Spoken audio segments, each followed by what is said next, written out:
fresh vibes in my head. Let it all go, darling, let it all go. I'm not trying to run, just need some fresh vibes coming my way. Come my way.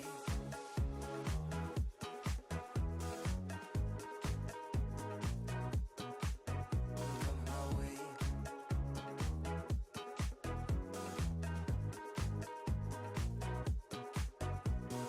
Can you feel the drum beat in your feet now? Let it grow and catch the flow, the rhythm shakes. It's been waiting for you right around the corner. For your mind and soul, just let it break. Can we just dance? Can we just dance and forget about it? I'm tired of the race. Can we just dance and forget about it? Let it all go, darling, let it all go. I just need to stop and have some fresh vibes in my head. Let it all go, darling, let it all go. I'm not trying to run, just need some fresh vibes coming my way. Coming my way.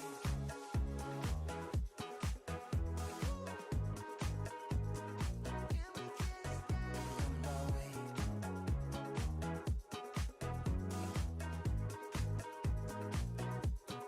Can we just dance?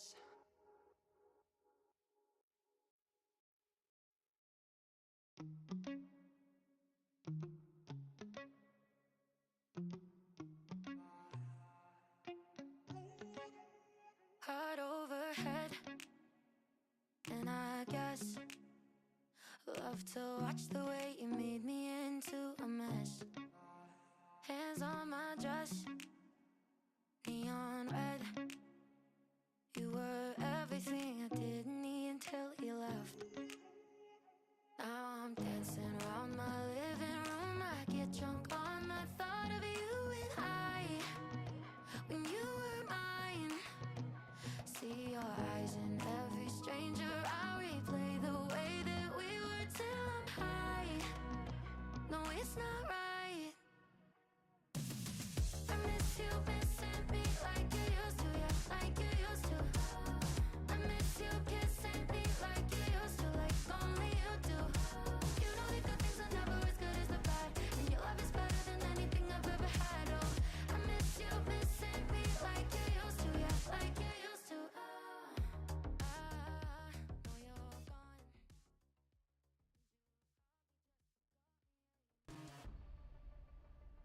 Ginger Pup and his team, they're not playing in this tournament. Pushing forward, 4 solos are on the cross, into Schneider, flame for the goal. Now Schneider in the forward, 1v1, it's all he ever wanted. From Schneider, he is here for blood. I don't think there's a single team that could mirror match us. And I'll ask you again, how did you know? I didn't see a single team over here running Drex Estelle that could take the game off of us. Schneider, the top corner, the Solazar corner. I'm calling it from now on. Solazar forward to Schneider, and it's through. 3-0 already in game 2. Ginger Pop, next tournament, you're going down, kid. The bewitching theme taps, and it's 2 down 3-0 to the Sad Boys. Prepare yourself. I know I need to be the best. It's all down to this. And your Strike Zone champions are the Sad Boys.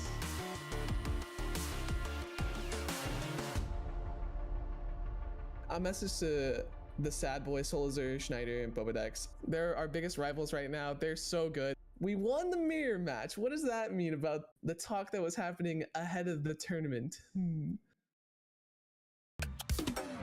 Welcome everyone to Strike Zone 1. We've got casters from all around the globe ready to bring you some premier Omega Strikers action. My name is Crone, and it's my pleasure to be starting off the day here with Pulse.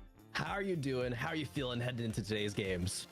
You know, I feel like it's streamer and caster etiquette to be like, you know what, man, I'm doing great heading into the day. Well, because we're casting from all over the world, it means it's currently 7 a.m. in Tokyo, and I am exhausted. That's how I'm feeling. But I am very excited for the games we have coming up today, Gran. That's some real esports hours, no Pulse. You're putting in the grind, Yeah. like all around the globe. I mean, it's so great to have you. It's so great casting Omega Strikers. I think this is our first time casting an Omega Strikers tournament for the both of us. So I'm really looking forward to it. It's going to be a ton of fun. How did you, get into Omega Strikers? Did you play pre-beta at all, or are you just like kind of fresh around the scene? I played a little bit in beta, yeah. TJ got me into it, but no, I've been playing pretty much exclusively Luna. As soon as I unlocked her, I played all the other characters. Something resonates with me with Luna, just being an absolute menace. And no, that's pretty much more my experience with Mega Strikers. I think you're an old hand, right? You played in beta. I played a few betas. Originally, I had played Rune, who is out now. Maybe we see some Rune today, but kind of an Estelle one trick. That's my experience with it. But you're one of those Luna players. Oof.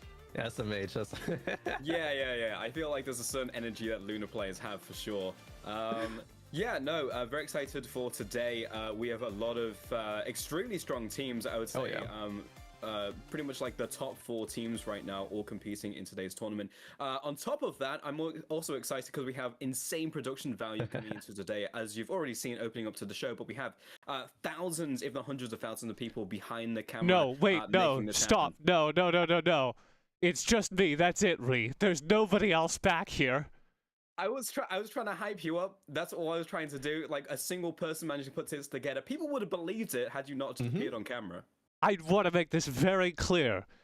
If there is one person running production, we have a team of very talented volunteers, including you guys in front of the camera and behind it, the wonderful admins of the Omega Strikers Discord server. That's discord.gg/Omega Strikers, have volunteered to help run the tournament.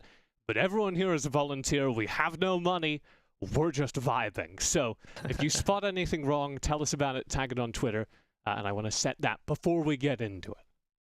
There you go. Expectations set by TJ. But TJ, you're doing the work of, hundreds of people. You've got all this thing together. I'm very, very impressed. You know what I'm going to do? I'm going to push the button that sends you to bracket now. Are you ready for that? Ooh, 3, I'm 2, ready for 1. the bracket. I'm so ready. Let's go ahead and see it. We got 16 of the best Omega Strikers team group, divided into 4 groups, A, B, and C. They'll be playing 3 best of 3s, and then we'll move forward to the second half, where that's going to be the bracket stage. But we got to get through these. What we do have, however, is our resident VTuber expert to break down all this Omega Strikers action, maybe break down some of the teams. So Beepo, welcome to the broadcast. Hi. Who do you have your eyes on for this tournament? Maybe any strong teams, any dark horses maybe? Honestly, just from expectations and just knowing the players behind, I think Orbits will definitely bring up the most important performance out of my own opinion. Just simply knowing how they are. Yeah, that Beepo, that is the safest thing you could have possibly said on this broadcast. Give me something spicy. What's your hot take? Oh, hot take on Orbits specifically? Anyone. Do you think anyone's going to upset Orbits today? Honestly, I think Sad Boys, that rivalry they've had since like last tourney, definitely gonna bring out the most out of them because they want to win. Obviously. Oh yeah. Who doesn't? That's true. And, it's not like Orbits are undefeated either. They have lost once. So it's possible, maybe. Beepo, what do you think about that? We don't talk about that one. We don't bring it up. I think it's a blemish. A blemish. But, I suppose gods do bleed. Anything else? Any other teams, Beepo, or is that your expert analysis? Honestly, I just want to see Floppa Toast in the top 4. I think that's a pretty strong potential. I mean, that's a very strong team. Floppa Toast, Mirgent, Corey, Klo. We've seen some amazing action on them before. But thank you very much, Beepo, for your analysis. We'll be seeing Beepo a bit later, casting with TJ, but goodbye for now. Bye-bye. All right, Pulse, there we go. Actually, I know, right? Absolutely love Beepo's avatar, by the way. It's so good. But yeah. Looking fresh today. Oh, definitely. Yeah, we don't have too long before we get into our first match. We will be starting with Flex, ELO, and Peak Performance for our first game. Let's see here. Yeah, Flex, ELO with Streak, Int Overflow, and XDME. And then Peak Performance over there, match 1 in Group B. Peak Performance having Saya, Windows, and RYFT. definitely familiar with Flex Elo. I think they are kind of the favorite in this matchup, but we could be seeing some crazy upsets. You know, I'm sure some people are rooting for upsets this tournament, especially around Orbits. But you know, we're gonna be starting off in Group B. But who do you think is gonna take this match? Yeah, it's interesting that you brought up Orbits in this matchup because Flex Elo, 2/3 of this roster is the only team that's actually taken games off of Orbits. Yeah. So that's the reason why they're preferred coming into this matchup. But we do know that Windows is not only a Kai main, but an exceptionally strong forward player. So if there is a crux of this team to overwhelm Flex Elo, it will be coming from them. As we head into our I want to pick some draft. There we go. Yeah. I spent too long in League of Legends. I almost slipped into champ select. I tried so hard. But here we are, Striker heading into select, this one. maybe. Striker I select? mean, yeah, we can call it that. Yeah, it works. Yeah, you got some. Oh, we do get a rune lock in from Flex Elo. It's Overflow gonna be playing that. I'm really excited to see how the Mega Strikers community is going to play with rune, right? I think the proficiency, the skill cap on that striker is so high. Yeah, I think especially with some of the newer strikers coming out, the skill cap has increased exponentially, right? Yeah. No Here we longer go. times of Dubu as we head into game one. Here we go, game number 1. See if Flex able to get this pressure off. A double banish, but banishes the core as well.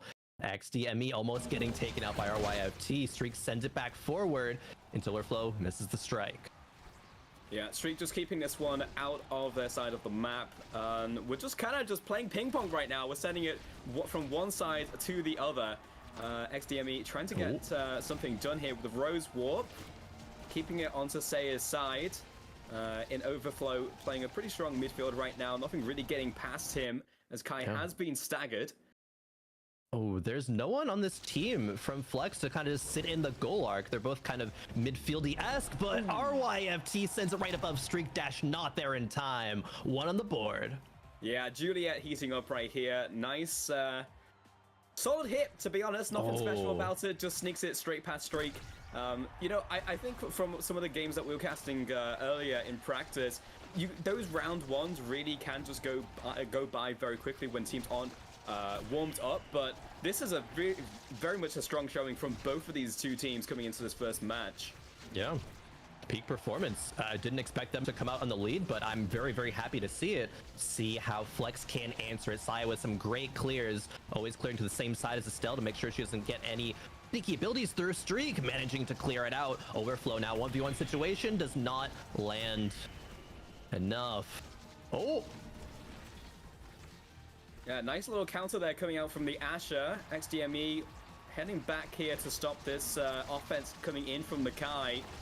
Now putting the pressure back onto Asher. This iron defense, nothing getting past Saya right now.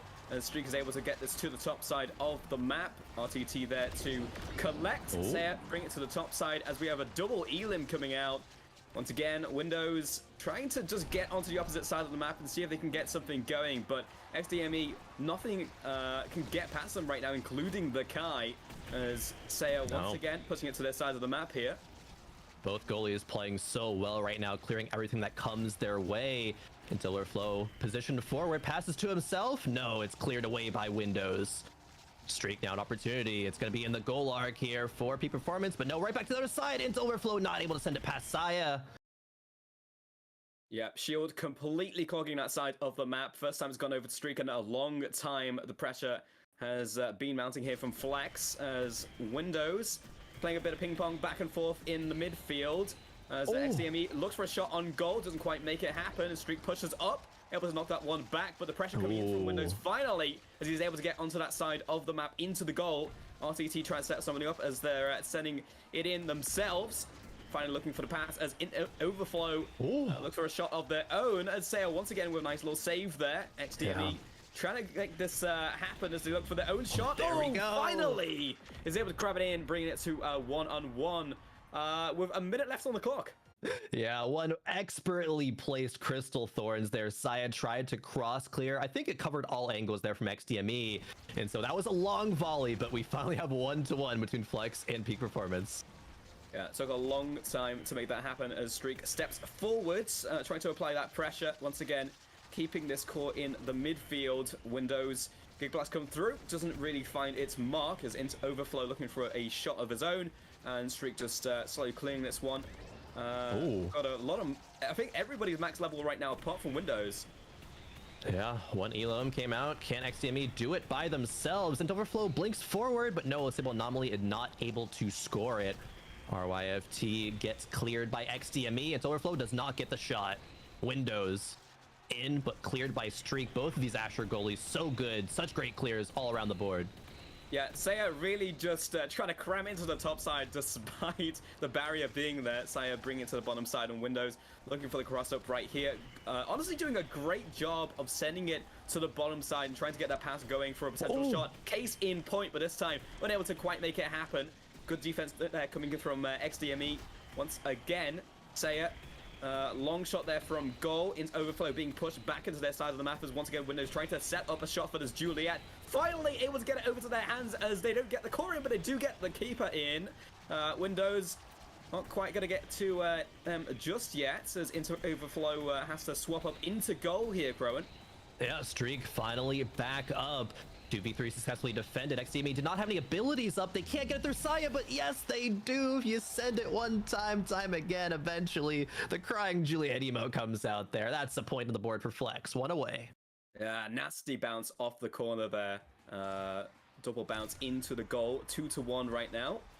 As we'll kick this one off once again. This is immediate pressure. Definitely got me clenching as Windows onto the top side, trying to get it over to RTT. Essentially brute forcing it through this defense here from Flex. Oh no, Interval had opportunity there, but the Unstable Anomaly puts it in, and Flex closes out game number 1. Wow.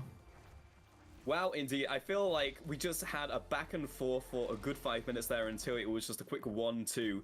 And it feels like we are ramping up here. Flex, as they get going, an incredibly strong team, as we said, as we were hyping them up before heading into this match. But yeah, I mean, peak performance kept it going for a long time there. Oh yeah, peak performance definitely held their own. I'm very impressed by that performance. I think both goalies played exceptionally well between Streak and Saya, both on the Asher. Curious to see if they do swap that up, but I don't think they need to. I think both goalies showed a lot of proficiency. One of the interesting things, at least for me, was the pairing of the Estelle and the Rune, right? They didn't have any like bruiser forward that's like, okay, I'm just gonna be in your face, like slap it in. They're waiting on their abilities, right? The Unstable Anomaly for Rune, which is what sealed the deal in that game, but also most of Estelle's abilities with the piercing shot and the Crystal Thorns.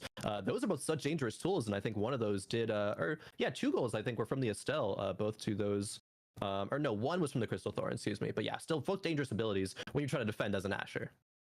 For sure, and it felt like Flex Elo were a lot more measured about their abilities, right? It definitely felt like they were coming out at the time to with purpose, right? Like if you're throwing out an ability, it's to make something happen, like we were talking about with the Unstable Anomaly. Whereas a lot of the time, it felt like people once were trying to brute force their abilities through a wall, right? And sometimes that wall was put up by their own team, right? So it was definitely there was a vibe, and I think over time that mounted up into those goals that we saw at the end of that match.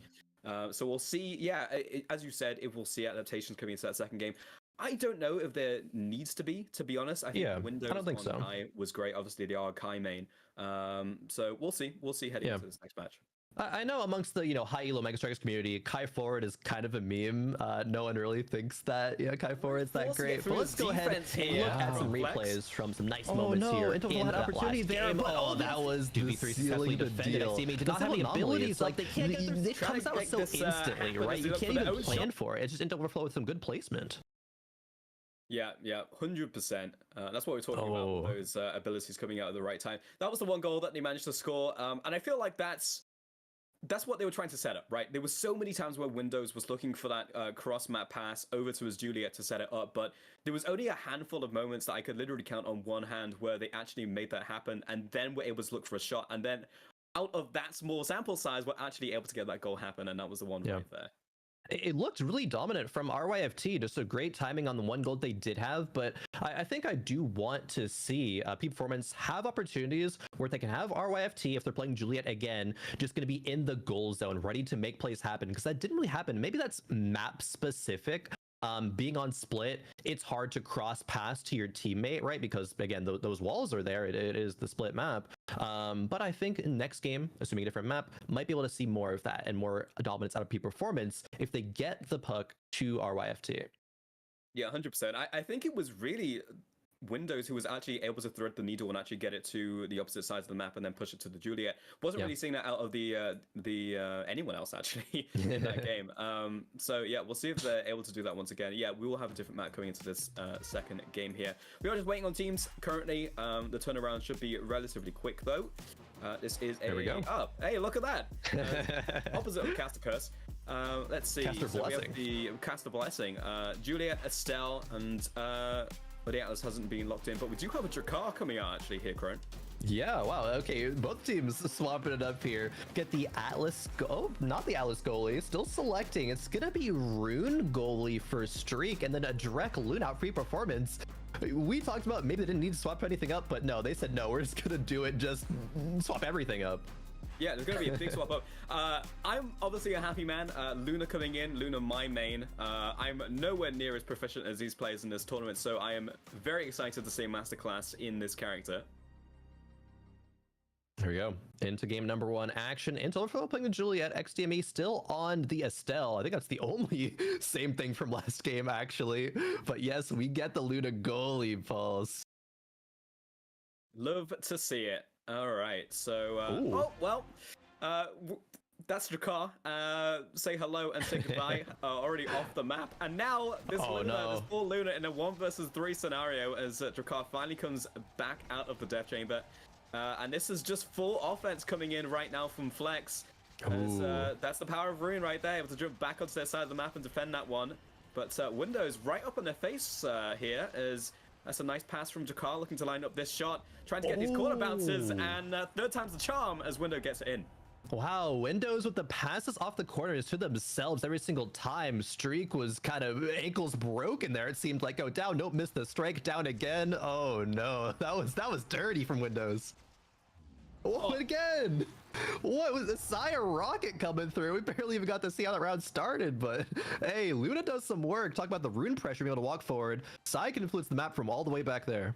A dirty 1-2 combo, and that could just happen. I think everybody feels that pain in the Mega Strikers where you get the kickoff and it's in your goal and you're heading to the third round. So super well played there coming out from Peak Performance.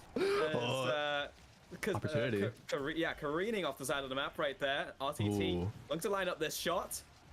Good defense coming out there from Streak. Until Overflow punishing the Drek down to Overflow. No, not able to pass slightly off Saya with some great clears, but throws it up past Saya. Until Overflow puts Flex on the board.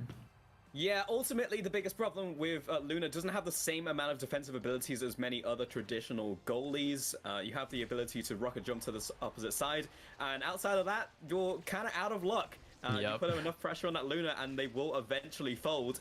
But it is just the Juliet right here, but Juliet can put a tremendous amount of pressure by themselves. Saya. Great defense coming in there from Saya as Streak is able to just pass this one back to his attackers once again.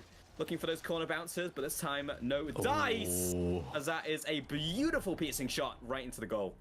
Exactly so. Windows piercing shot. It's so hard as a Rune goalie because Rune and Luna both are the non-traditional goalies. So if you just sneak it right past them at a great angle like Windows just did, it's going to be going in almost every single time.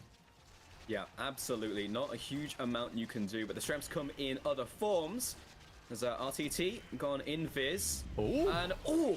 Yeah, just a nice little combo there. Doesn't even need the Flame Flurry. In Overflow, striking back. Yeah, XDME with a great setup there. Just got it forward, past the Drek, Overflow, just at the right place, right time. Slammed the right past Saya. Yeah, that Flying Phoenix punch combo is nasty coming in with Juliet if you're able to line it up.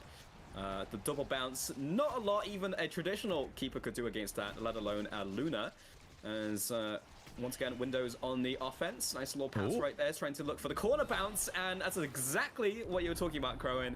Yeah. Not a ton you can do as Rune.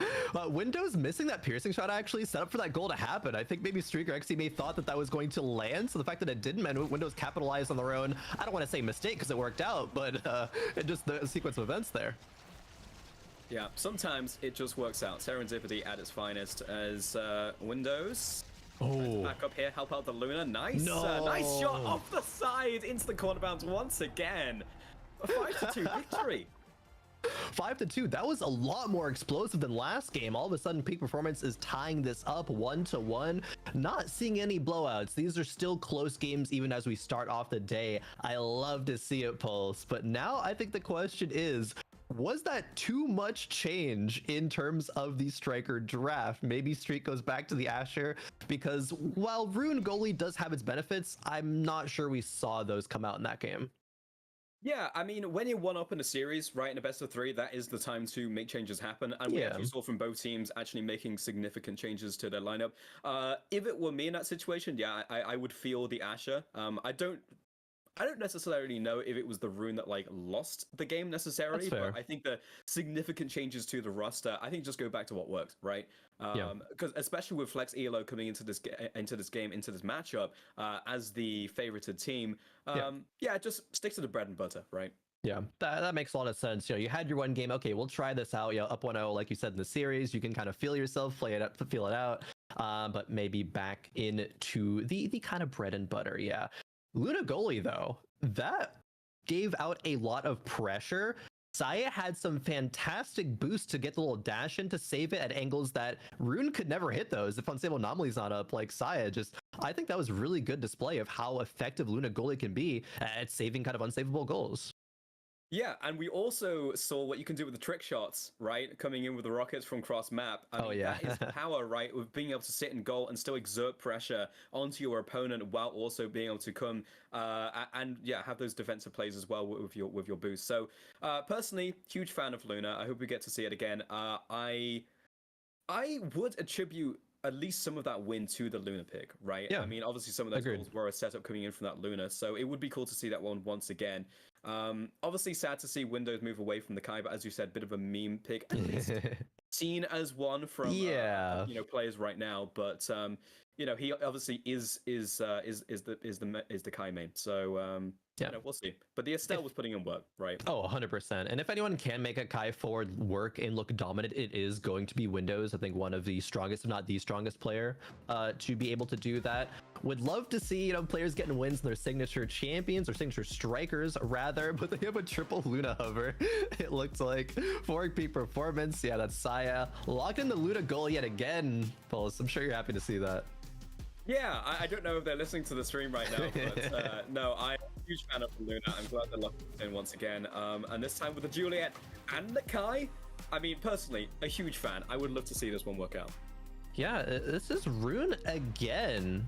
It looks like for Flex. So, like you said, you weren't sure if the Rune was really the problem in that last game.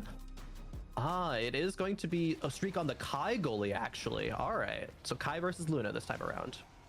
Got it. Yeah, and we definitely do see more Kai goalie nowadays. As we'll see how this one works out. Swapping up sides here. Saya is keeping this one clear, looking for that quick rocket. And that's the thing, when the core changes speed, you always have to look for different angles. Saya just find a save right there. Because definitely when the core is moving faster, that rocket hits 100% of the time.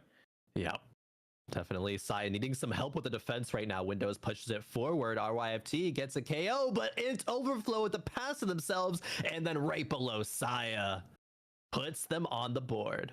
Yeah, and that is the beautiful thing about Omega Strikers is you have to decide where you're committing resources. RTT, obviously, just throwing the opposing member off the map. Cool, great, awesome. Now you're in a 3 versus 2. But if in that same moment you don't have the cooldowns, your opponent can just jump in there and get a play to happen. And that's exactly what we saw right there. A 1-0 lead here.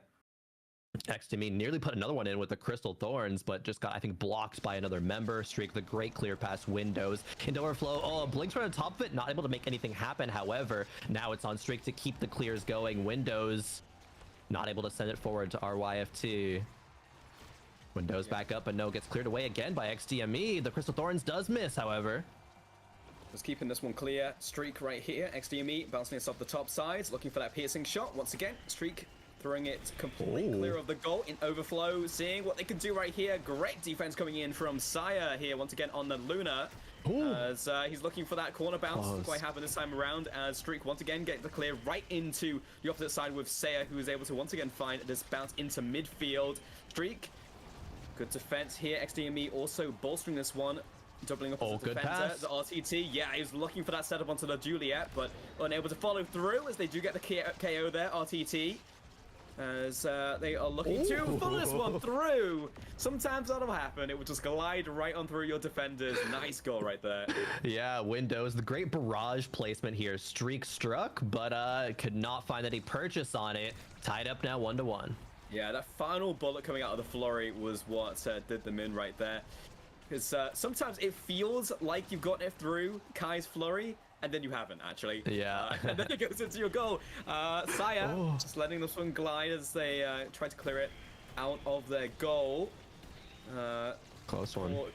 Speeding up exponentially now as we get deeper into this match. As high stagger right now. Yeah, onto Flex as the banish comes through. Saya keeping this one clear. Oh, wow. It's like goalies right now playing a game of their own, to be honest, as everybody is brawling in the midfield.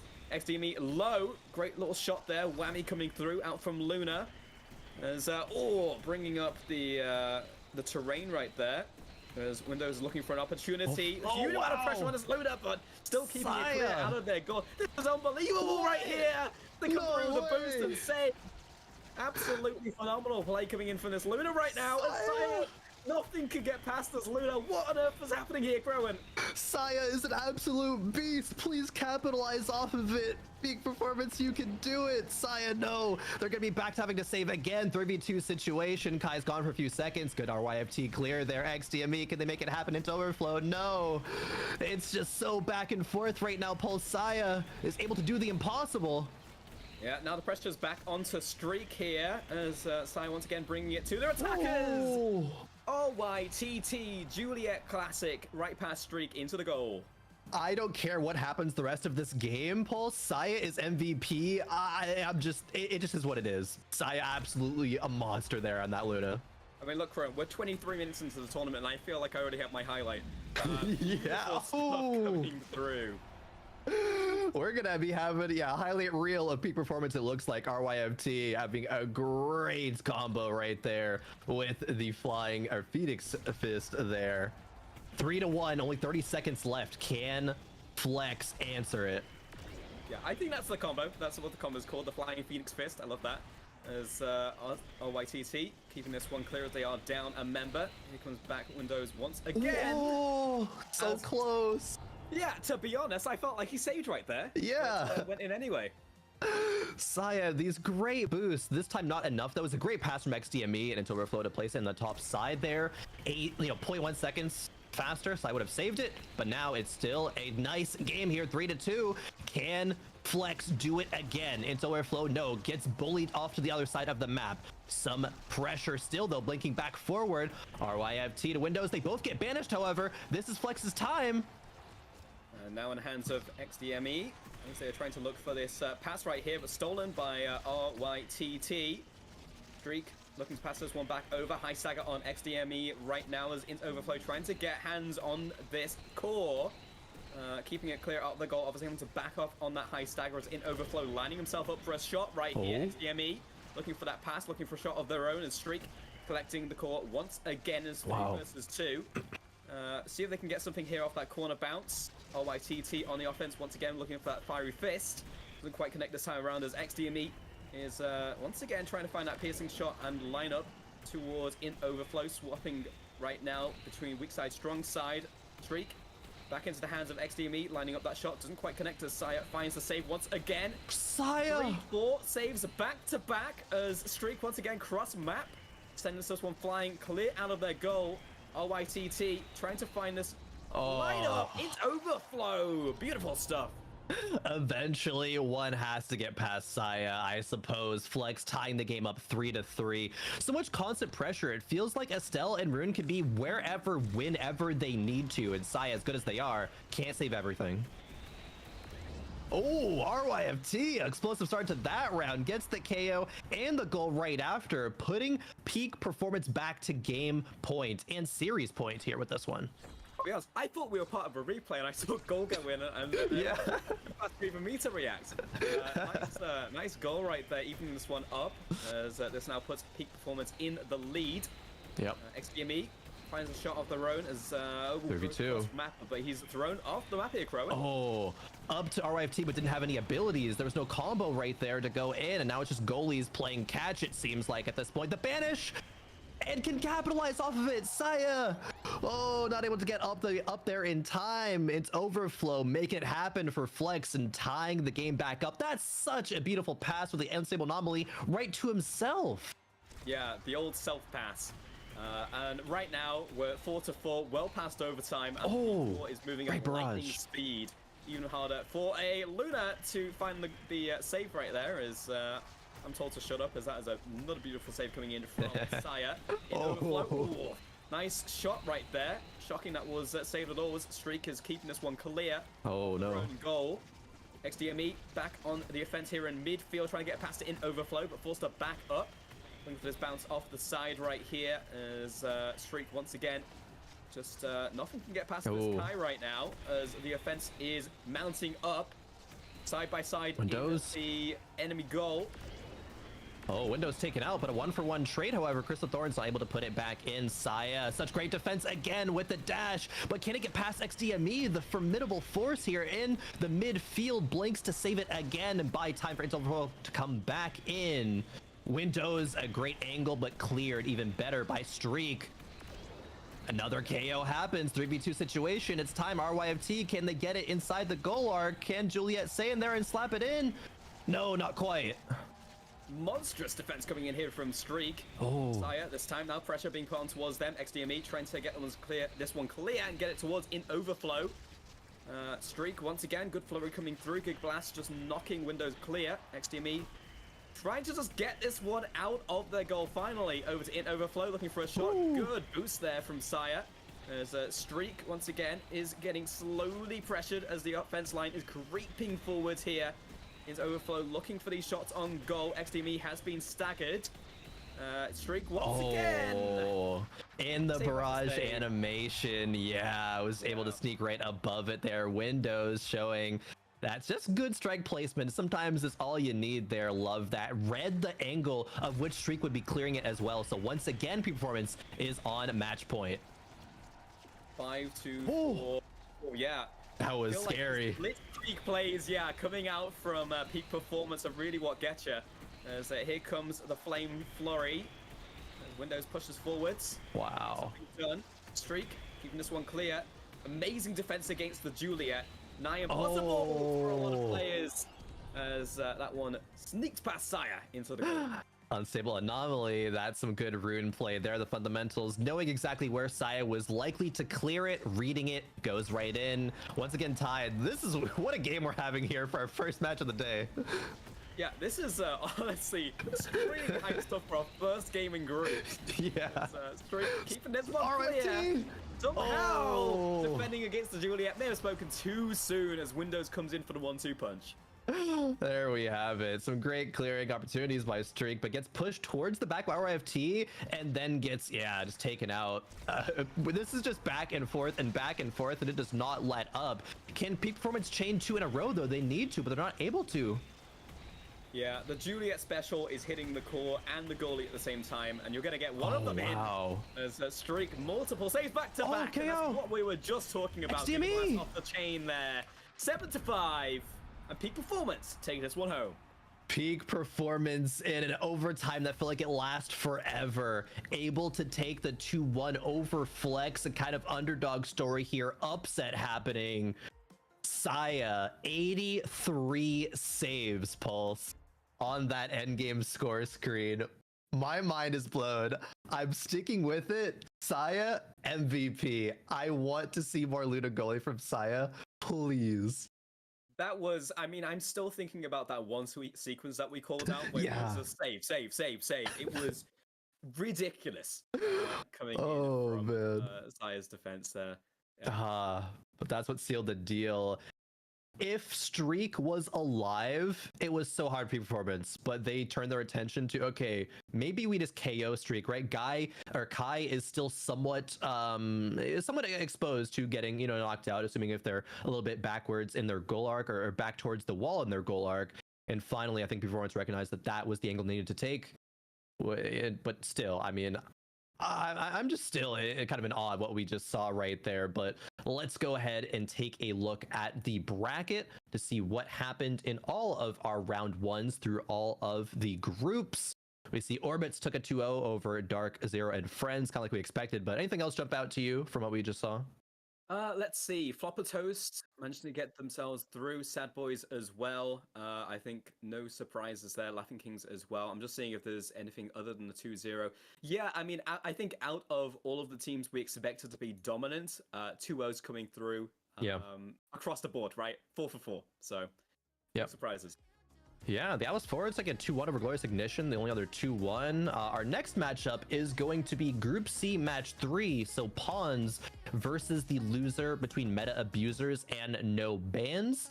That's where we're turning our attention to. Maybe as soon as they, maybe they're having a banger of a game as well, you know? Some Luna goalies fight all over the place because that match is not finished yet, it looks like. But still, yeah, turning our attention there. Who's on those teams? I don't think we know yet, so we're gonna wait for that match to finish and go on a little bit of a break, but don't go anywhere because we'll be right back with more Strike Zone 1 and more Mega Strikers action.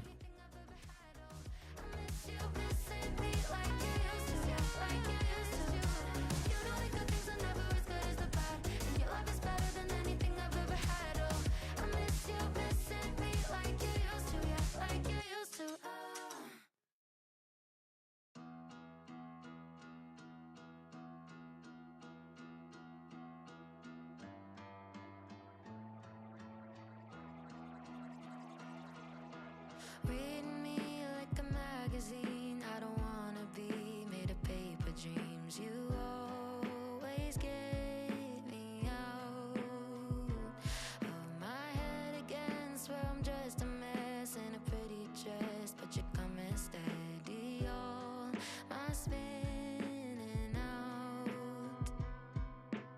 I'm just fine kissing in your backseat, call you mine, listening to you sleep, think I might need you more than I thought.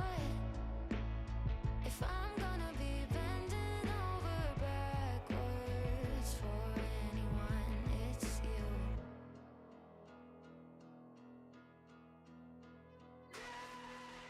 Been the same, thought I'd never change, but you played your way through all my games. Now I'm wrapped up in you, and your denim jacket let me have it. You took on all of my sad and made it all feel new. I'm just fine kissing in your backseat, call you mine, listening to you sleep, think I might need you more than I thought. If I'm gonna be handing over my hurt, if I'm gonna be bending over backwards for anyone, it's you.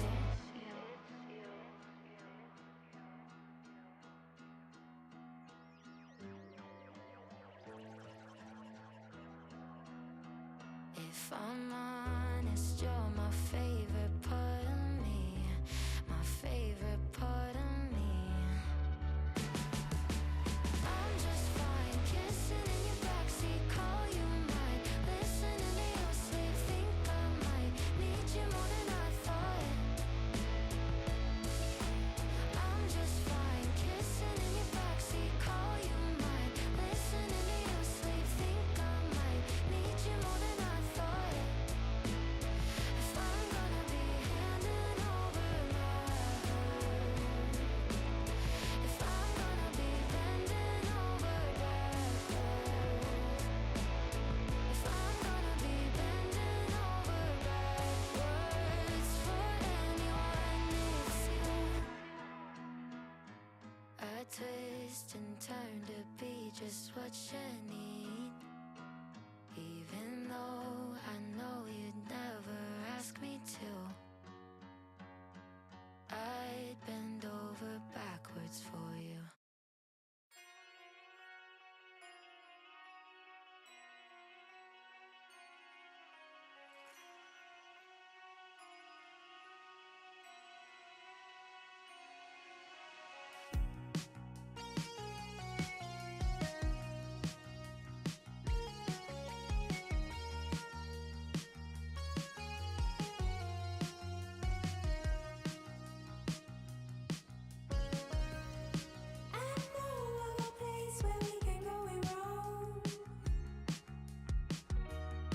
Let's take a long close look when no one else can see. In a dream I was made of gold, and I knew just what to say. Let me take you far away, away from here. There's nothing other than the stars above us in a midnight sky. As long as I'm with you, I can do anything. As long as I'm with you, I can do anything. When you're looking for a way to go, won't you reach for my hand? 'Cause I will be with you, just need to hold on. Don't try and hide your teeth when you smile at me. You make my face go red and my heart racing. I can feel your eyes when you're looking at me. Try and camouflage, but I still see. You can never hide from me, from me. And you know that when the stars align, you can't hide from it. So come with me now. As long as I'm with you, I can do anything. As long as I'm with you, I can do anything. When you're looking for a way to go, won't you reach for my hand? 'Cause I will be with you, just need to hold on. And let me show you how to love somebody. And let me show you how to love somebody.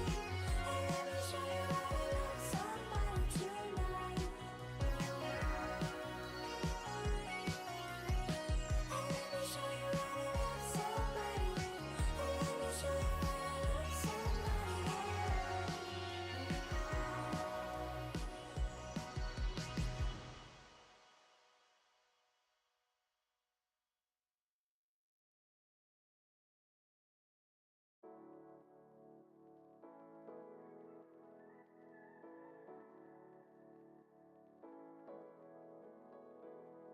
The train's passing by our bedroom window. It feels like the writing's on the wall. You try your best to reassure me, but lately I don't believe you at all. It takes time to build up some kind of mountain. It takes strength just to sit and watch it fall.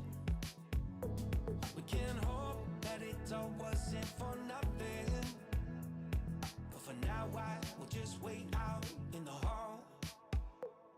If I can't change your mind, then I wanna change for you every single night. Pick my clothes, run my life, 'cause I wanna change for you every single night. It's better than saying goodbye. It's better than saying goodbye. I know that this all sounds self-destructive, but I'll be the first to make it work. Use your hands and control me like a puppet, because losing your love right now is worse. We can hope that it all wasn't for nothing, but for now I will just wait out in the hall. If I can't change your mind, then I wanna change for you every single night.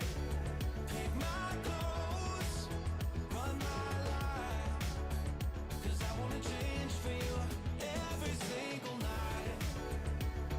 It's better than saying goodbye. I wanna change for you. It's better than saying goodbye. It's better than saying goodbye. I'll change for you. It's better than saying goodbye.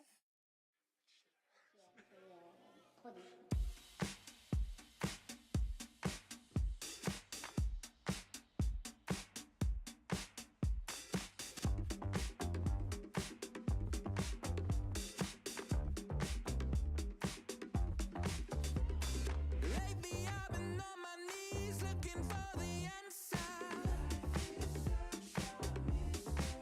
And in my mind I run to the hills for some clarity. When you hit the fine age of 15 and your dreams seem like they're within reach, till your dad picks the band up. Sorry son, do wear the key. Are you kidding me? I'm locked up inside, honey, won't you be my dream? 'Cause I've been stuck in quarantine, come and set myself free, please. All this alone time can lead a mind to wander. Are we just a slave to the beat? You know I'm locked up inside, someone come and set me free.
Welcome back to Strike Zone 1. Still Crowin here with Pulse as we get underway soon for our second series of the day. But we're just looking at some highlights here of that first match, Pulse, because this was a banger of a series. And, you know, sometimes casters just say that, but no, I fully mean it when I say it was a banger of a series. Yeah, there's like the caster starter pack, which is that was a banger of a series. I'm excited for today's games. Let's see what will happen in this next game. Anything can happen. It's a best of 3. And as long as you say those 4 things on repeat, you're a caster. But no, genuinely, all those things were true. I was excited. There was a potential for a comeback, which happened, and that was a banger. So great opening to the tournament. Fantastic opening. There's just so many good plays coming out, and I think if I dare even predict, we might get even higher quality of games in the next round, because we're going to be seeing Floppa Toast versus somebody, and they're such a strong team. They got Miragent, Corey, and Clo, and oh boy, the Corey and Clo midfield to bruiser duo there is an absolute beauty to watch. I am so looking forward to seeing just how well they can execute versus whoever they're going against, which I don't know if we know yet, but soon TM. Yeah, so to be clear, because I don't know if we've actually said it on broadcast yet, we're looking at Flex, Orbits, Sad Boys, and Laughing Kings as our like top 4. But then Floppa Toast definitely sneaks in there as like a dark horse pick. And as a result, coming out of like the start of the bracket, we were talking about that towards the end of the last segment. 2-0s pretty much across the board from our top team. So yeah, we'll see how this one shakes out. I do want to see more of these other teams, because I think if we do see some upsets, it'll be important to see them now as not peak performance and Flexi Yellow. That was from that first game. I just realized something. I think we are going to see Meta Abusers, which has General Twee, who is a Luna main, Pulse. So we might be seeing even more Luna. It doesn't look like it's popping up in this Striker Select, however, but still excited to see General Twee regardless. Yes. My understanding is that they also run unique builds. That have now since become meta, but were not back in the day. So I'm interested to see what they bring out here. We're already into this one. Here we go. Oh, it's going to be Miragent having some great saves against Oatmeal King. The Tofu Fortress kind of a little bit works against him, but it is still okay. Now Clo and Corey going to be on the offensive. We are on split map, so it's kind of hard to keep passing back to each other, but Clo just needs to get it to himself. Corey, however, not able to convert when passed back. A great clear, as it is now Asher, a 1v1 versus Miragent. Asher moment, yes, it is. Oatmeal King just shoves it on by. That's Asher at her finest, being a forward. Yeah, I love the evolution of Asher over time, which was everyone's playing it because it feels good, not necessarily sure if good. Now everybody playing Asher in midfield and offense. And it's because of those moments where Asher, as you said, Asher moment. You just walk forward menacingly, abilities, and invariably the core goes in. Yeah, a banish on just the core there from Corey. Clo not able to get a good enough pass, it seemed. Corey, however, oh no, it didn't quite hit the angle, but Clo managed to sneak it past gravity. This is the problem, I think, with a goalie like Estelle. While it's great when the core is not in your face, once it gets right next to you, it's so hard to save it. Relied on the Juno there, but still not able to get the job done. 1-1 now. Yeah, obviously a fan of the quote-unquote off-meta goalies, but Dubu, obviously the solid defense that everybody loves. As Estelle has just punted into their own goal. Once again, Mira keeping this one clear. Also looking to convert. I'm hoping that is a full stack of Dubu emotes coming up. Hopefully a good banish to alleviate some pressure, but no, it goes right back to Oatmeal King. Great Tofu Fortress, but there's a little gap in there. Ooh, okay, sends it back on through. Corey not able to get it to Clo reliably enough, however. General Twee able to descend to the other side because of the map being split. It, you know, does what it says. It just splits the map. So hard, but Oatmeal King with great strike right after Miragent gives Meta Abusers the lead. Yeah, it feels like Oatmeal King has Mira's number right now in this matchup. 2 for 2 on Asher goals. Coming out from MA right now. The Meta Abusers are opening this one up strong as once again into the hands of Oatmeal King. Gravity consistently getting this call over to this Asher. As this is a wonderful defense. Again, pushing this one in. Corey and Mira just stacking up and unable to keep it clear of this Asher. Yeah, Corey and Miragent right on top of each other, but that's not kind of where you want to be, especially if Oatmeal King is just sending it through right again. Corey trying to get a little cheeky knockout there, not able to. Gravity jumps away at the last second. Miragent not able to find a good clear there, but finally it does get past. Can they alleviate the pressure enough? Oatmeal King just sitting on top of Miragent the whole time. Oatmeal King, does it? No, not quite. Really just a story of two unstoppable forces, but maybe the way to deal with that is to send them off flying off the map. That's what they're trying to do right now as General Tweet. First time they've gotten their hands on that core, sending it back over to their attackers. Gravity still playing this midfield very effectively as Oatmeal finds that corner bounce away from Corey. Yeah, another goal, 4-1. This is not the way I expected this game to go. Obviously, Metabusers is a great team, but I thought that Floppa Toast would put up a bit of a better fight here. It's not over yet, however, still a chance to come all the way back, but no, right as I say it, Caster, Curse, Oatmeal King stuffs it right on by, securing the first game over to Metabusers. Yeah, just felt like from very early on in that matchup, Oatmeal King just had Miragent's number. And sometimes I think, especially in a game like this, momentum matters a lot, especially when rounds are happening back to back to back to back. And if it's the same situation happening over and over, it's very hard to adapt on the fly. And that's now where we need to see that adaptation coming in from game 1 to game 2.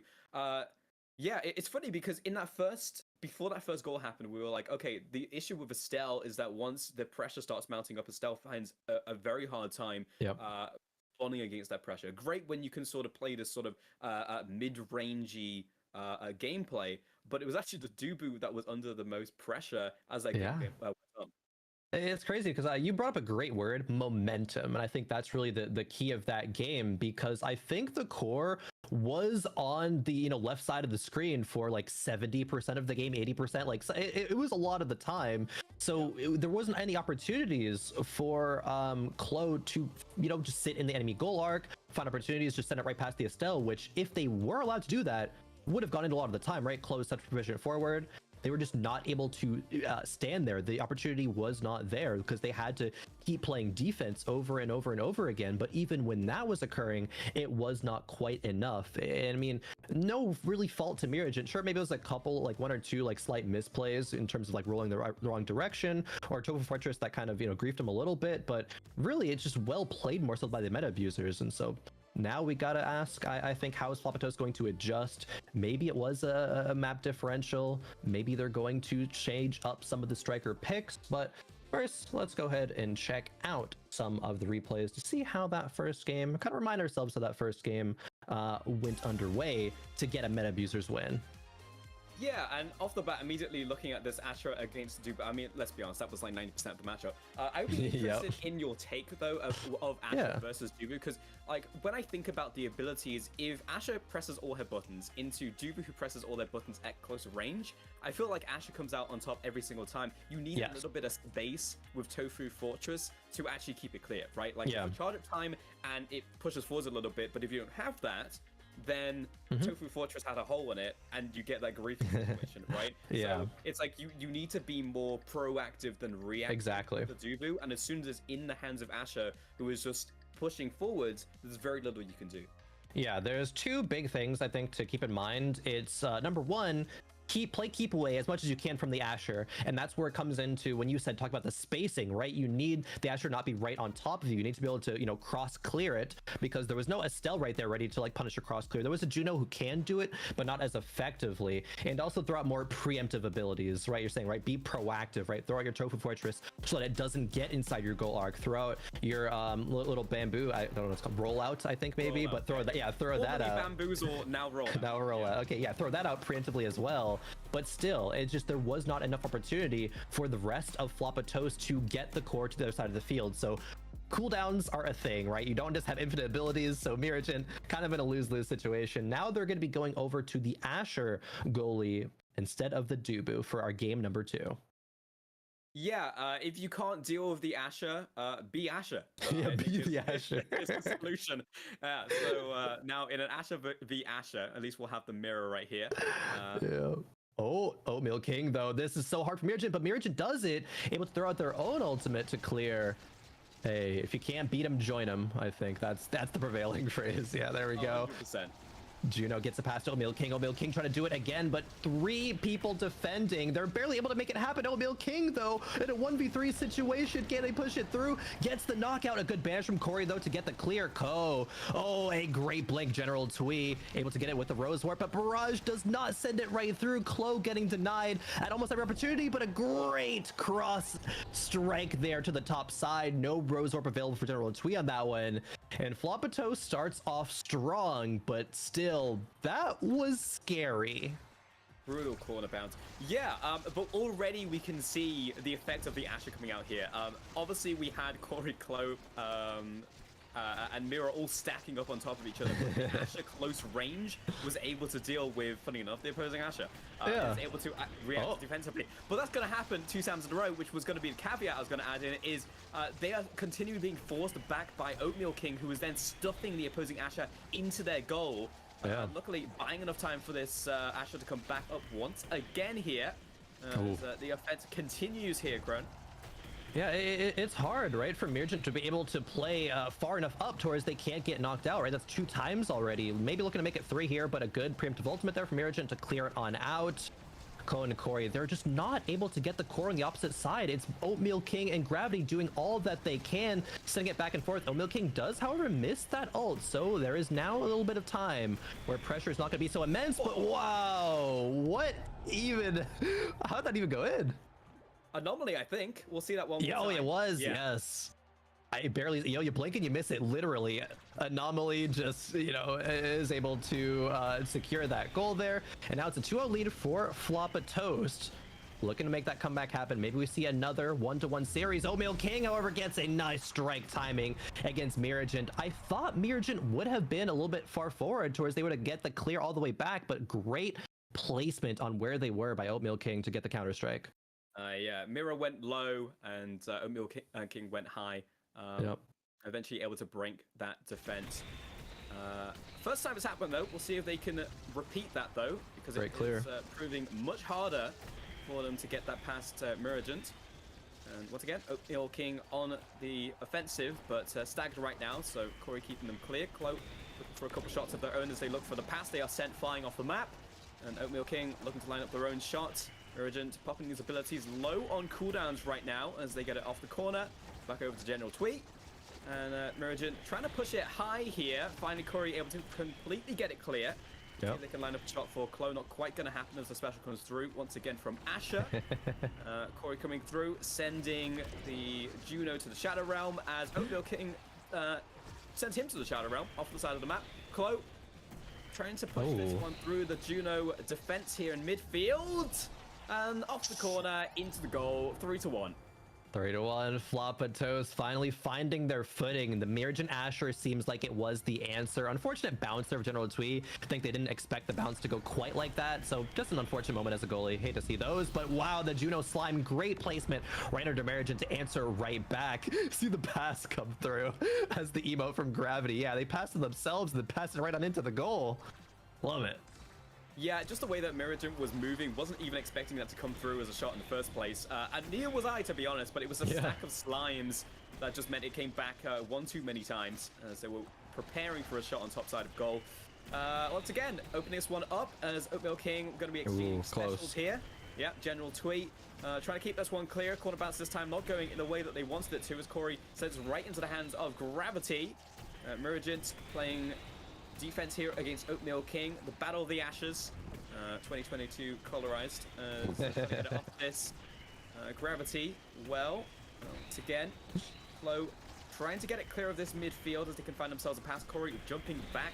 Once again, 30 seconds on the clock as Mirajin is truly keeping it clear here and is lining up shots against the opposing goal. 25 seconds to get a goal here for the blue team. Yeah, Great strike placement. As soon as all these stealth abilities are down, there's not much you can do, right? Like they used the Crystal Thorns to clear it, but instead of clearing it, just kind of passed it right on back to Corey there. So 22 seconds to score. Meta Abusers not able to find the opportunity as it goes on right by General Twee. We have a tied series, Pulse. We're going to game 3 yet again. Floppa Toast coming back into this game, coming back into this matchup. Let's see, stats right here. 68 redirects. Wow, yeah. You know, A lot from General Twee as well, but still not able to make it happen. I think Miragent really stepped up that game, being on the Asher to deny the pressure out of out of Meta Abusers. Yeah, we called out the adaptation coming into that second game, and we were specifically talking about the Estelle swap up, and I felt like the Asher immediately felt like the right choice. Yeah. There was that sequence within the first goal that was just them sending it back and forth, and they just couldn't pierce the defense of the opposing. Oh. Yeah, that's rough. Rough. General Twee, just a slow little Stell, just trying to walk, you know, with their high heels, and not quite getting there in time. It was, I think the story of that was able to expend all of Estelle's cooldowns and then punish, right? Even though there weren't that many windows of execution, right? There's still a lot of Asher v Asher over on the right side of the screen, but as soon as Corey had any opportunity, they were able to send it right through. Let's go ahead and sneak a peek at the bracket yet again. Take a look. Yeah, remind ourselves where everything is happening. Maybe some other series are already going to be over with at this point. You know, the games are gonna be flying by. I think we get I don't know, blessed or cursed with like long series, which is great because we get to cast a lot of action. But yeah, other things are really flying along there. Yeah, I'm mainly looking to see if there's any big upsets.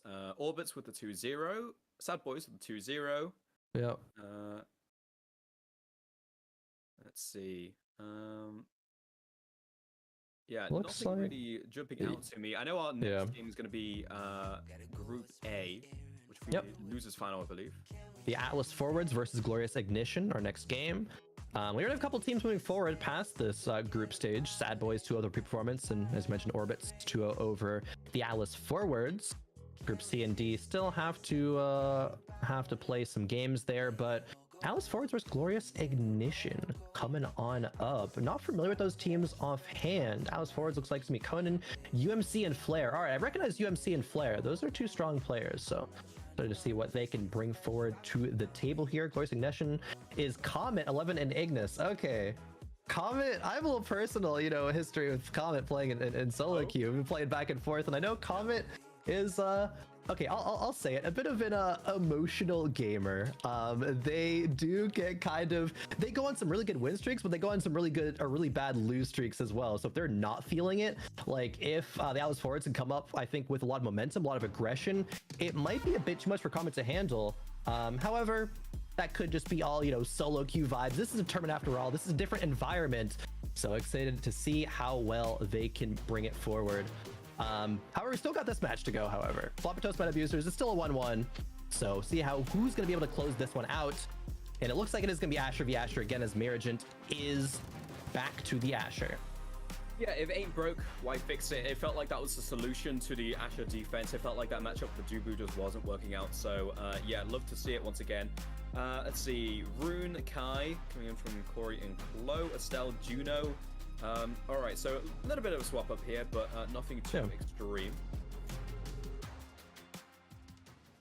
General Twee still on the Estelle. Didn't quite work out last game. Unfortunately, not seeing the Luna come out from General Twee.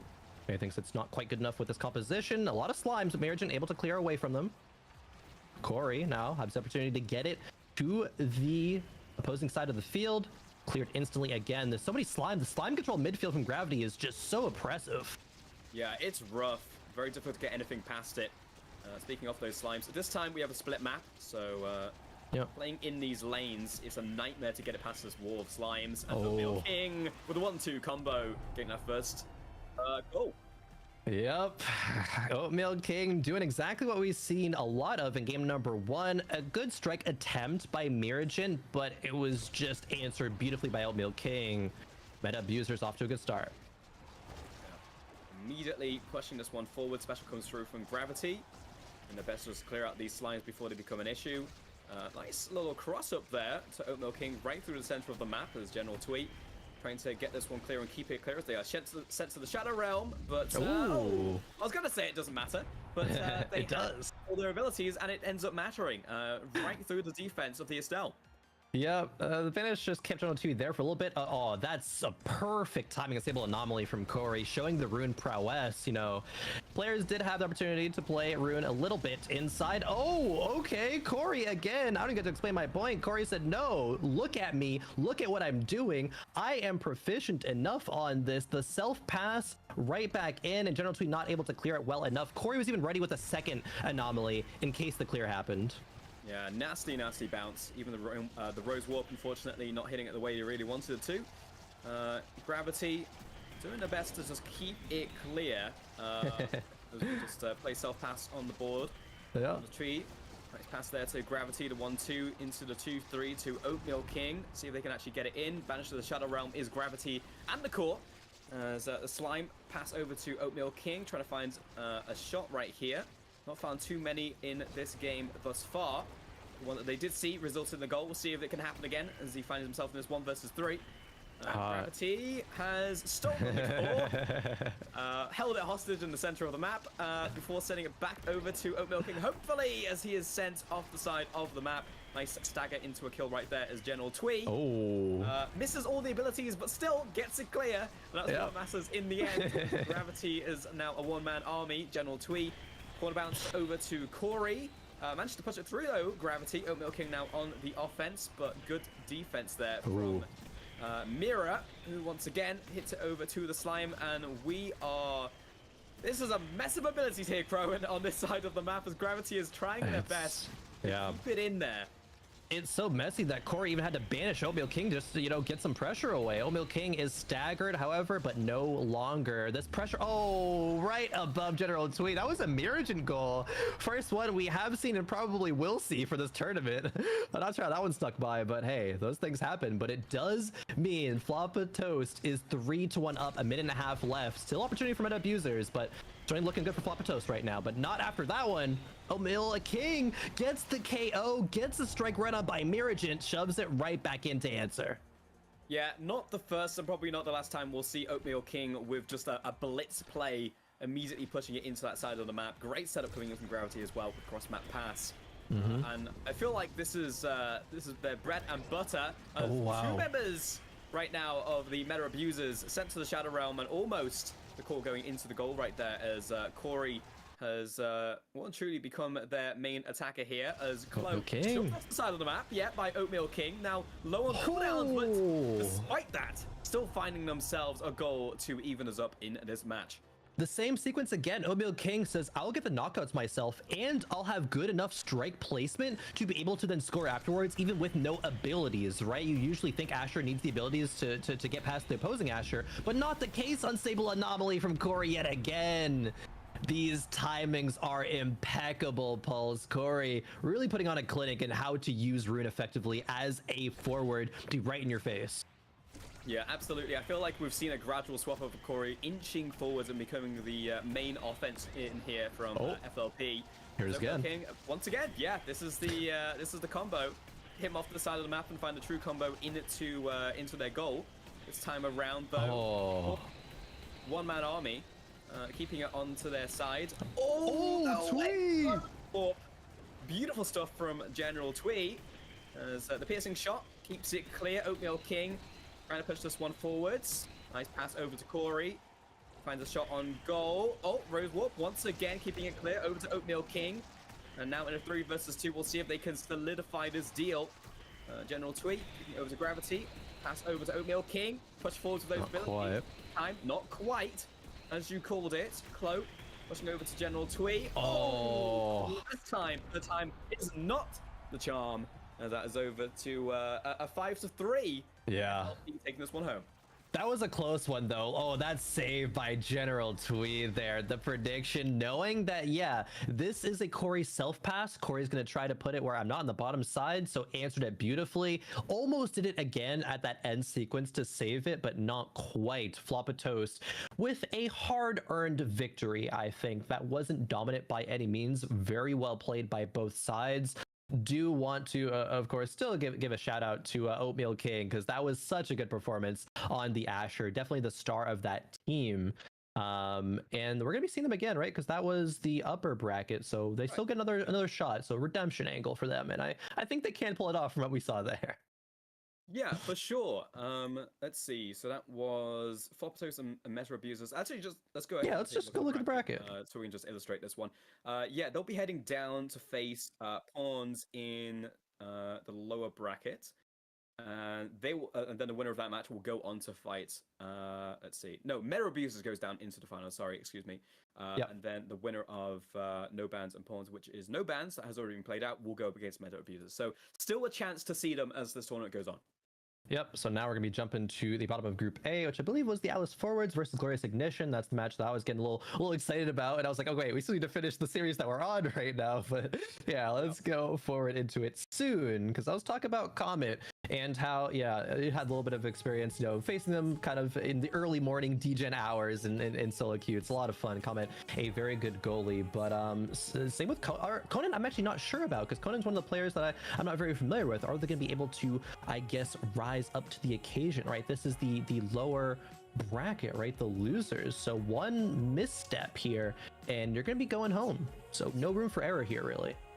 Yeah, and I think, I mean, personally, I'm very excited to see Glorious Ignition, because 11 is, I mean, to be honest, just the best IME player, straight up. Yeah. Aside them is Ignis, who is also, I would say, probably the best part. They pump out content on their YouTube as well. So, yeah, very excited. I think we have some extremely strong mains in this team. Oh yeah.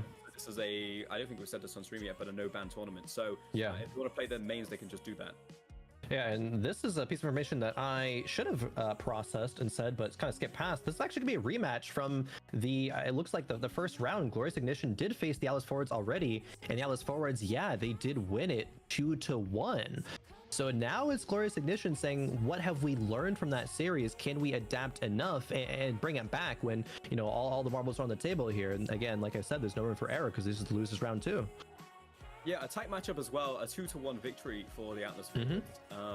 And I think almost a fated rematch as well, because if you go up against Orbits, a team who has never lost a tournament, apart from that one that we don't talk Never. about, therefore you're probably going to be facing each other in losers finals. So yeah, to see. That's that's a Beepo narrative. They're like, oh no, don't talk about the Orbits loss. Beepo is Beepo narrative. That's what we'll forever call it. Yeah, it's the Beepo narrative. Orbits has never lost. Gang. But I just need to break it for 1 second and talk about the moment we achieved during that last game where I replayed a replay of a replay, one on top of the other, and then cut out of the replay to the live gameplay without missing a beat.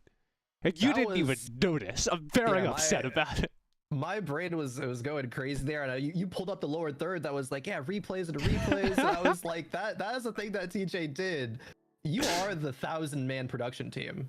It's just you're proving that right now, right? You give yourself too little credit and started the show. Well, I wanted to cool it out, and I did fly the banner because there are going to be little things like that go a little wrong. I'm driving this just with my keyboard and mouse. And I was going to say a little bit more about the bracket and stuff that's happening, but we don't have time, gang. We've got a draft. Oh, we've got a draft. Thank you, TJ, as we get on into it. Yeah, TJ doing a lot of work here. Shouts TJ in the back end. You're going to be hearing him cast later on as well with Beepo. So you get to see more Beepo if you're a fan of Beepo, which I am after the Beepo narrative, surely, of Orbits. I do like it. It's pretty fun. I just feel like TJ has too much power in this broadcast, is all I'm going to say. Like, that's true. Being able to shout themselves out is absolutely disastrous for this broadcast. But we're going to head into this next game. This will be losers finals and a rematch of that first round, and we'll see how this one shakes out. A rematch that did go the way of Atlas Forwards initially. See if there's gonna be any answer for Glorious Ignition. Ignis on the signature Drek. They have played this striker so much. Comment with a good dash to clear. Speaking of, just immediately sent into their own goal. Unfortunate timing to hype up that bit. I know. But, really tragic. Yeah, 11 no, not on their signature Imi, will be on this Estelle. As once again, TAM. Tam getting the first goal out here. The Atlas forwards. Yeah, that's Glorious Ignition and the Atlas forwards. Okay. We're gonna get there. We're gonna get there. It's fine. Is that your tri-code? That's what I'm saying. I don't know. I'm not sure.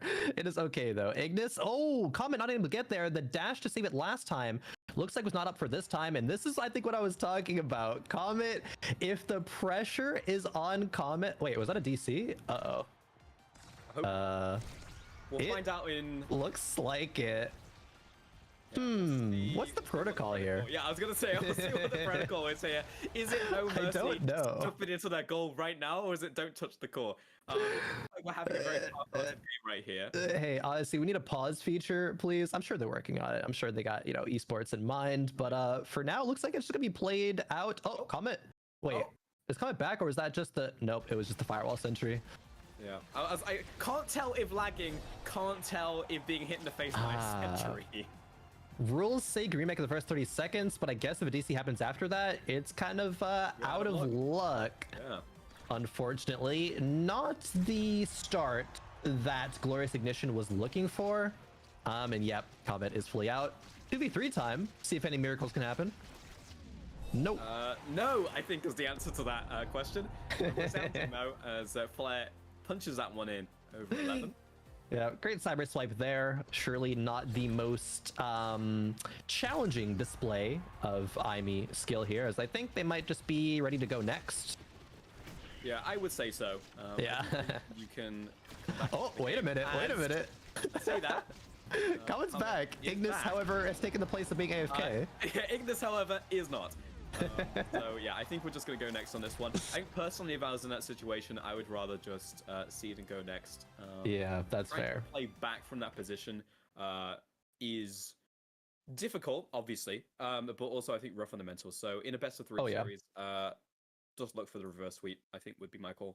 Yeah, reset the mental. It's fine. Stuff like that happens. Just be like, all right, we've seen it win 2 games in a row, right? Easy. We can do that, and I think the potential is there. So, just that game ever happened. Pulse, we're starting this series fresh with the Atlas forwards just having 1 game lead for no apparent reason. It's just starting off new. Yeah, we'll say it's because they won the last time they went head to head. That's true. That's good. They have the head to head advantage. So yeah, if that makes sense. Actual rule, that would be the worst rule of any tournament rulebook of all time. Yeah, I was gonna say that's the Pulse and Crone narrative, but let's not make that our narrative. This is the narrative I think that's justification for what's happening. Yeah, justification, not a good narrative, right? It's no one's claiming that. It's just what we have to work with here. So we were talking about. So we're both Dungeons and Dragons players. I'm back. Oh yeah. Sorry, you can't talk about D&D. Interrupting Dungeons and Dragons. Unbelievable. Hi, admin here. Because it was in the first 30 seconds that DC happened, we do get a remake. So the disconnect happened early enough. Okay. Yes, that is what our admins are calling. It may have not been obvious when he immediately disconnected, but our admins are calling they're going to get a full remake on that game. So, thankfully, we're fine. Odyssey Interactive, please add a pause button to your competitive mode. Thank you. This is our plea. Pause button soon. Thank you, TJ. Even though you do have too much power here, I agree with Pulse. That's our new narrative. We can get rid of the narrative of the 1-0 advantage and make our narrative be that TJ has too much power on the broadcast. I think that's a good swap up here. I think so. We'll say it wasn't the admins, it was all TJ. Everything that goes wrong on this broadcast, let's scapegoat. But thankfully, we do have a fresh slate, though. I didn't notice the timing of when that DC came through, but we don't have to worry about, any competitive integrity issues here. We're going to be going fresh from the start. 0-0, Glorious Ignition versus Atlas Forwards. Whatever just happened didn't exist. Fresh start starts now. Yeah, my question was going to be, if you have a remake as a result of disconnect, do you have to keep the draft? I just saw a do-boo, so I'm assuming no. Yeah, I guess not. That is a bit different. Don't know if there's any rules against that. I'm sure TJ will let us know problem. eventually. Not our problem. He's going to cast the game. Yeah. Our job is to yell at this screen. But yeah, we have Cohen. Hopefully, no more disconnects as UMC shoving their counterpart off the board, and Flair keeping this one out. Let's see. Also swapping up sides. That confused my head. A little bit, yeah. Conan gonna be left side, Comment on the right side this time around. It's the 11 with a nice crystal throws, but not going to be able to score. Piercing shot is blocked by Conan as well. Conan, great goalie play here, not cross clearing it against the Estelle when she has abilities up, but reading Estelle abilities is so important here. Now, piercing shot again, however, this time it goes through. Starting off strong this time around for Glorious Ignition. Yeah, shoutouts to Ignis for opening up a hole in their defense there. Just getting a nice KO off onto Flair meant that there was very little that Conan could have done by themselves with the Dubu. Eventually just run out of abilities. So nice 1-0 lead here. As tossing out the rollout and the Tofu Fortress. This is now a no-go zone. No trespassing on the bottom side of the map. No-go zone. UFC not able to get the combo there, but that's when Juliet is so scary, when she's inside the enemy goal arc. Nearly staggered there, so not many opportunities, and yes, Ignis is going to punish that and punish again as well. 1v3, Conan able to make it happen, but the clear actually almost into the own goal, but saves it. No, it's going to be Ignis with a great strike timing, sending it right past Conan and UMC. Yeah, it feels like Ignis playing a different game, actually, where they just hit the opposing... They're playing a MOBA right now. They're playing Battle right. It is rough. You're fighting a lizard who is actively trying to kill you, while 11 is actually... pushing the core into the goal. Yeah. This be the game plan. Oh, I think this technically does qualify as a MOBA, right? Multiplayer Online Battle Arena. This looks like one of those, right? You know, technically. So. Flair staggered. Ignis looking for it, and no, does not able to land the special there to get the takedown. Ignis nearly staggered himself. Conan some great clears. It needs to be Flair and UMC getting the core to the opposite side. UMC with a nice combo, but no, it doesn't connect actually. Comet just sends it right back above. No opportunity, however. Flair with a cyber swipe doesn't connect. Yep, Conan, first time they've needed to touch this core as they send it flying to their team. Rollout will make sure it stays clear. Without a goalie, however, Ignis has swapped up and out of nowhere. Yeah, Summer Assault wrong side of the map, and that'll be a 2-0 lead. Yeah, that should have been an easy clear in theory, but maybe it's not prepared for the Crystal Thorns from 11 as they came out. Thought the direction was still going to be going downwards, and hey, that happens sometimes. You blink and you miss it, especially with the Stella abilities. Yeah, just quick swap up there, cross map. Comet though, see the Firewall Sentry, get a huge amount done. UMC low, and once again, Ignis punching him off the side of the map. Oh, don't Ignis! Rough as the Tofu Fortress comes through. Great defense coming out from Dubu, spoke too soon. So Summer Assault doesn't quite connect. 4-0 off the back of a disconnect.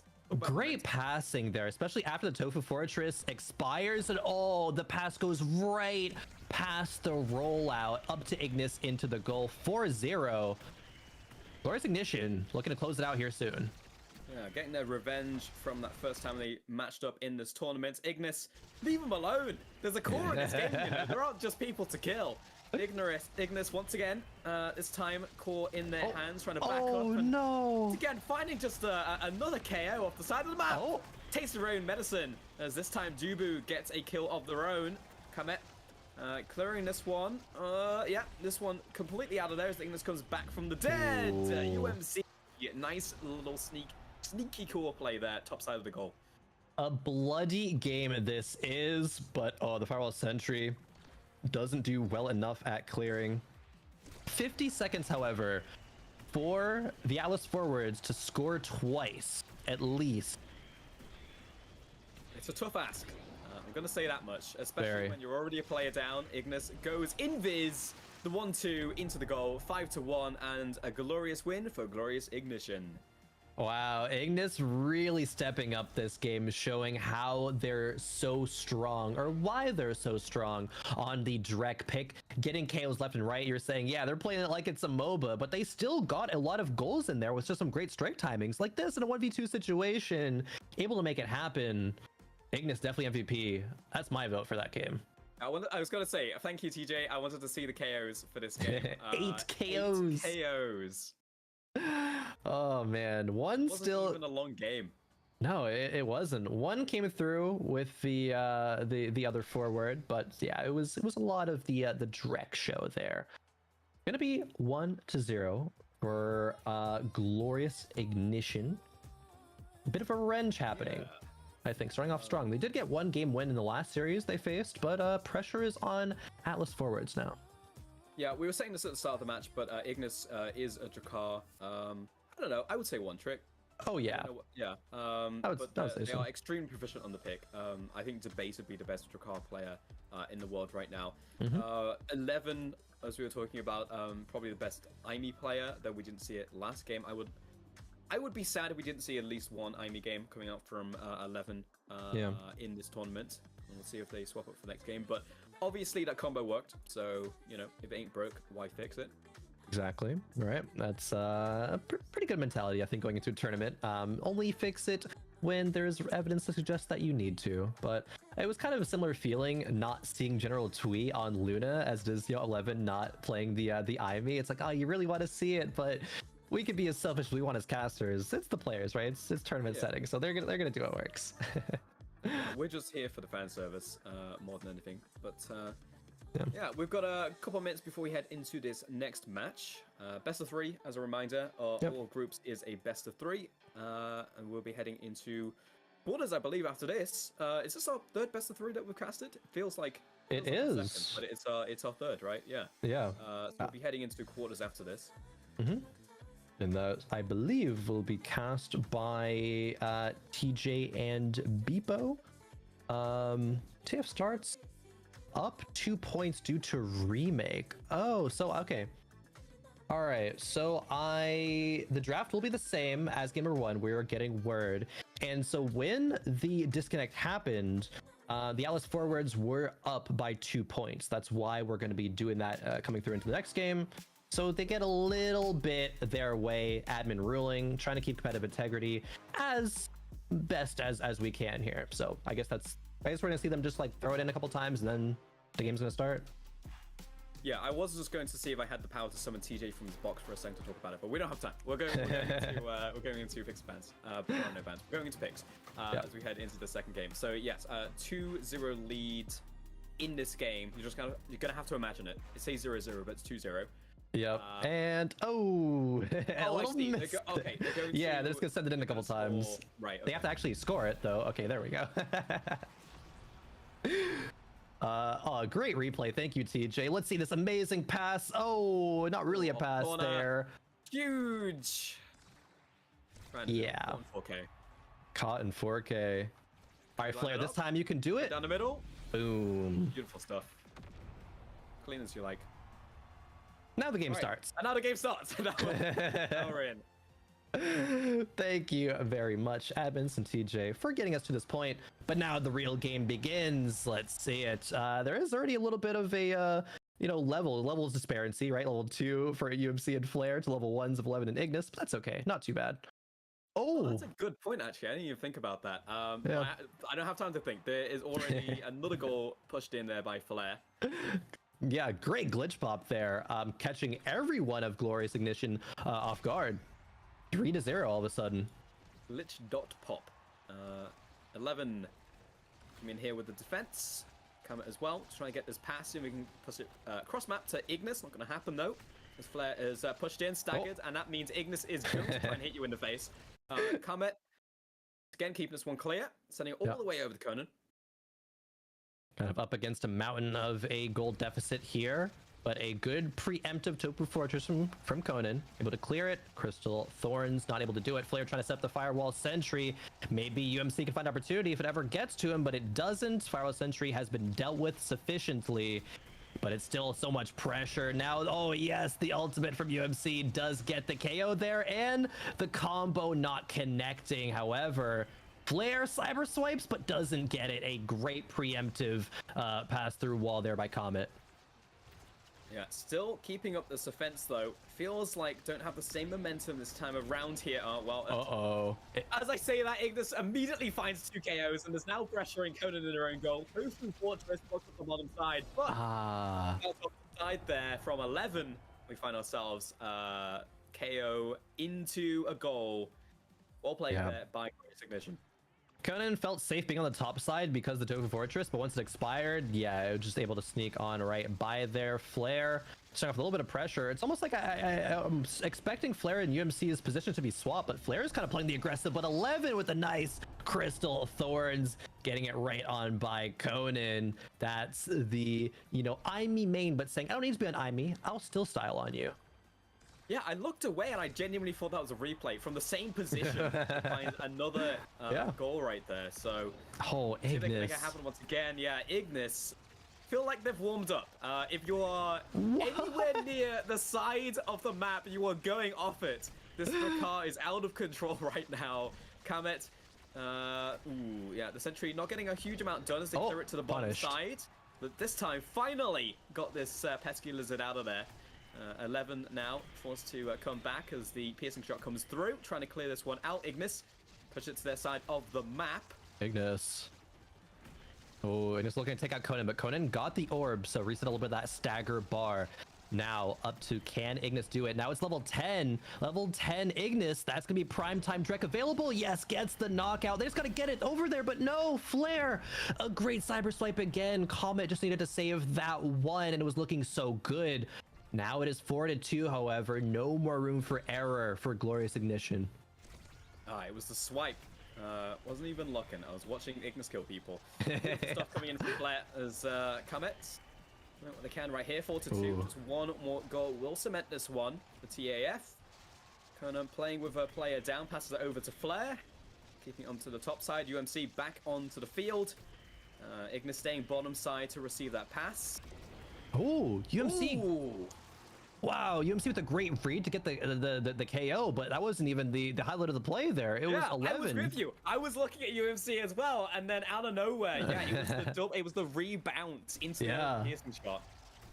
I was like, oh, Ignis finally getting punished, and yes, a great last second strike there waiting after the Crystal Rose from Conan. Great clear, this need to send one in, but 4-4, one more goal could be the tie that we're looking for. But yes, it happens. Tofu Fortress not out fast enough. 11's Estelle, another highlight here. How did that even go through? Yeah, so I was gonna say it in the moment, but I honestly thought my eyes had deceived me.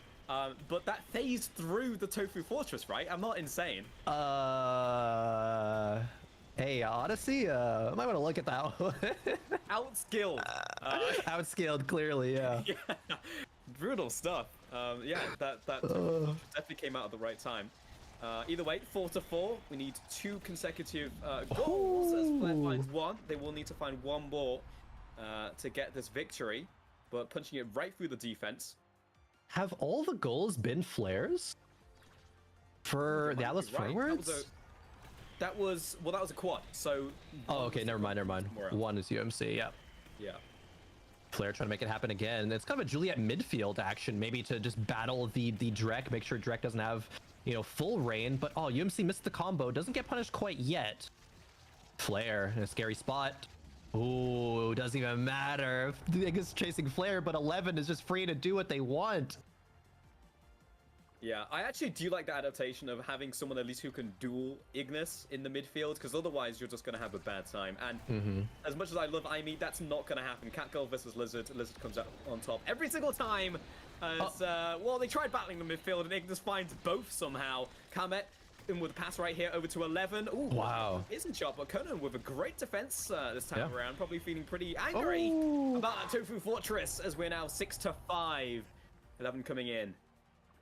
Ignis is too strong. Actually, stop Ignis. They're already dead. They're already dead, please. But even 11 contributing to some of those KOs as well, showing Estelle is still capable at doing it if someone is mispositioned. I feel like that one meme. He can't keep getting away with it. Ignis once again finds themselves another KO. Goes in Viz, now pushing into both Flare and Conan. 11 just trying to push it through. Flare, great job right here by Flare. Just one-man army. Almost able to get it through that defense there as Conan trying to keep it clear. Here comes a piercing shot just to get the puck moving once again. Kamet trying to get this one over to Ignis, and Ignis has other things on his mind. As that's the 1-2 combo. 11 getting the kill right there. Yep. MC trying to get this one clear. Another double KO. Themselves being cleared. Ignis coming out of the emote, has time to emote while looking for a goal at the same time. Flair pushing forwards once again, doesn't quite get the cyber swipe into the goal. Blitz pop coming through as UMC pushing forwards into this midfield. Conan with this defense once again, nothing getting past us. Dubu trying to even this one up. This is a match point, remember. Flair pushing forward in with the cyber swipe. Great defense coming in from Sasha. As 11 now stacked on top of Ignis. UMC trying to find an attack right here. Swap positions with Flair now solidly in the midfield. Flame Flurry coming through. Can't pierce that defense. Dubu once again with the counter attack. And the sentry coming forwards. This puck is moving at lightning speed here. Conan.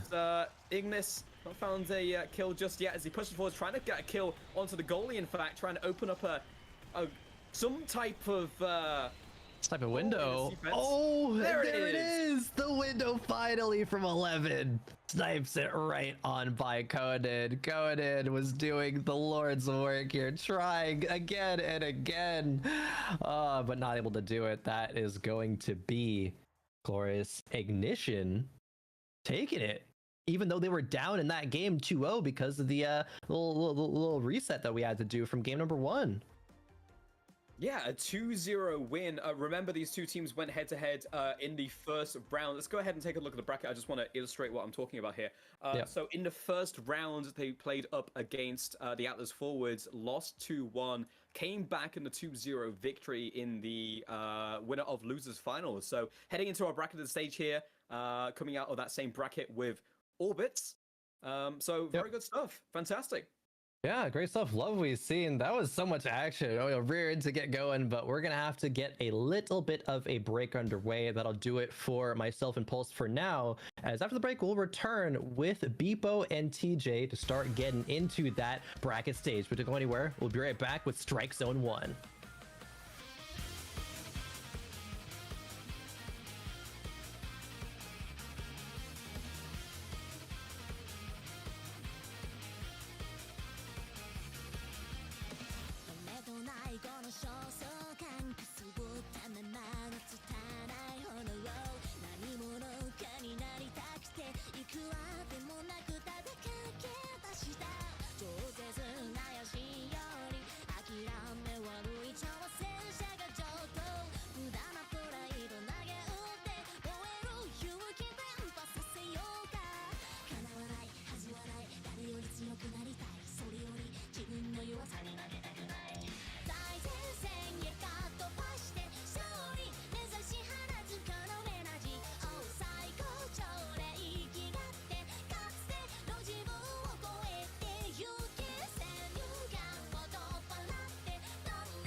right around the corner.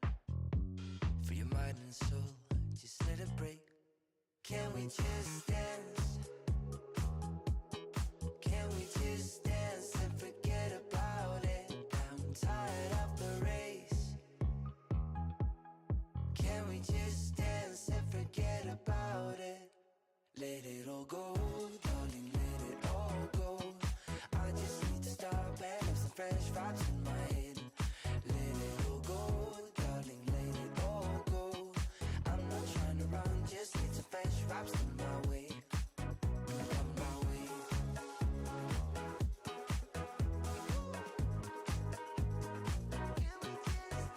On my way.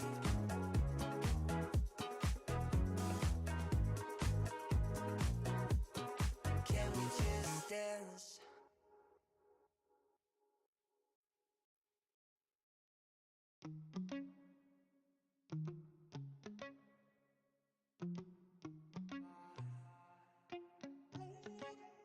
Heart overhead, and I guess love to watch the way you made me into a mess.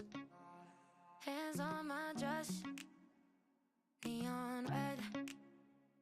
You were everything I didn't need until you left.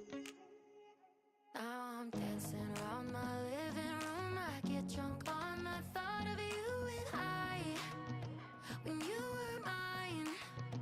See your eyes in every stranger. I replay the way that we were till I'm high. No, it's not right. I miss you missing me like you used to, yeah, like you used to. I miss you kissing me like you used to, like only you do. You know the good things are never as good as the bad, and your love is better than anything I've ever had. Oh, I miss you missing me like you used to, yeah, like you used to. I know you're gone, and you probably just forgot me. Yeah, you're moving on. But I can't let go, 'cause I'm still sleeping with the moments, lying with your ghost.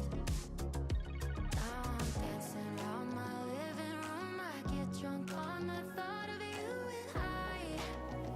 and you're not mine. But I miss you missing me like you used to, yeah, like you used to. I miss you kissing me like you used to, like only you do. You know the good things are never as good as the bad, and your love is better than anything I've ever had. Oh, I miss you missing me like you used to, yeah, like you used to. Heart overhead, and I guess I love to watch the way you made me into a mess. I miss you missing me like you used to, yeah, like you used to. I miss you kissing me like you used to, like only you do. You know the good things are never as good as the bad, and your love is better than anything I've ever had. Oh, I miss you missing me like you used to, yeah, like you used to. You know the good things are never as good as the bad, and your love is better than anything I've ever had. Oh, I miss you missing me like you used to, yeah, like you used to.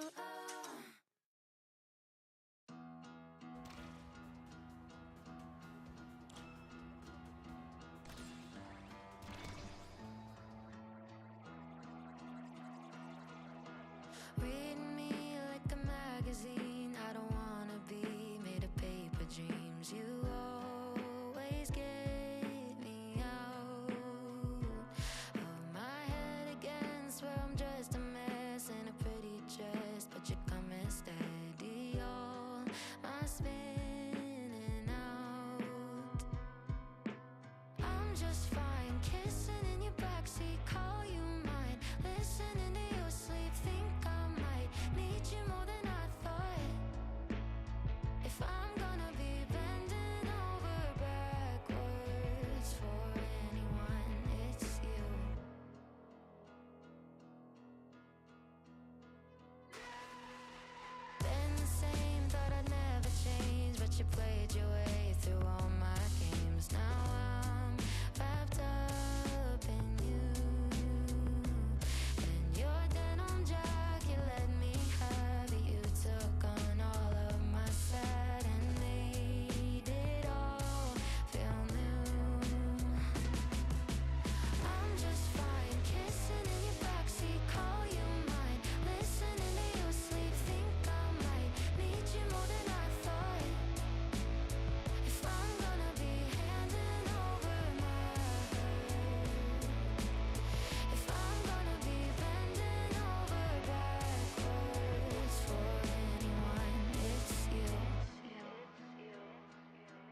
If I'm honest, you're my favorite part of me, my favorite part of me. I'm just fine, kissing in your backseat, call you mine, listening to you sleep, think I might need you more than I thought. I'm just fine, kissing in your backseat, call you mine, listening to you sleep, think I might need you more than I thought. If I'm gonna be handing over my heart, if I'm gonna be bending over backwards, if I'm gonna be bending over backwards for anyone needs you, I twist and turn to be just what you need. Even though I know you'd never ask me to, I'd bend over backwards for you.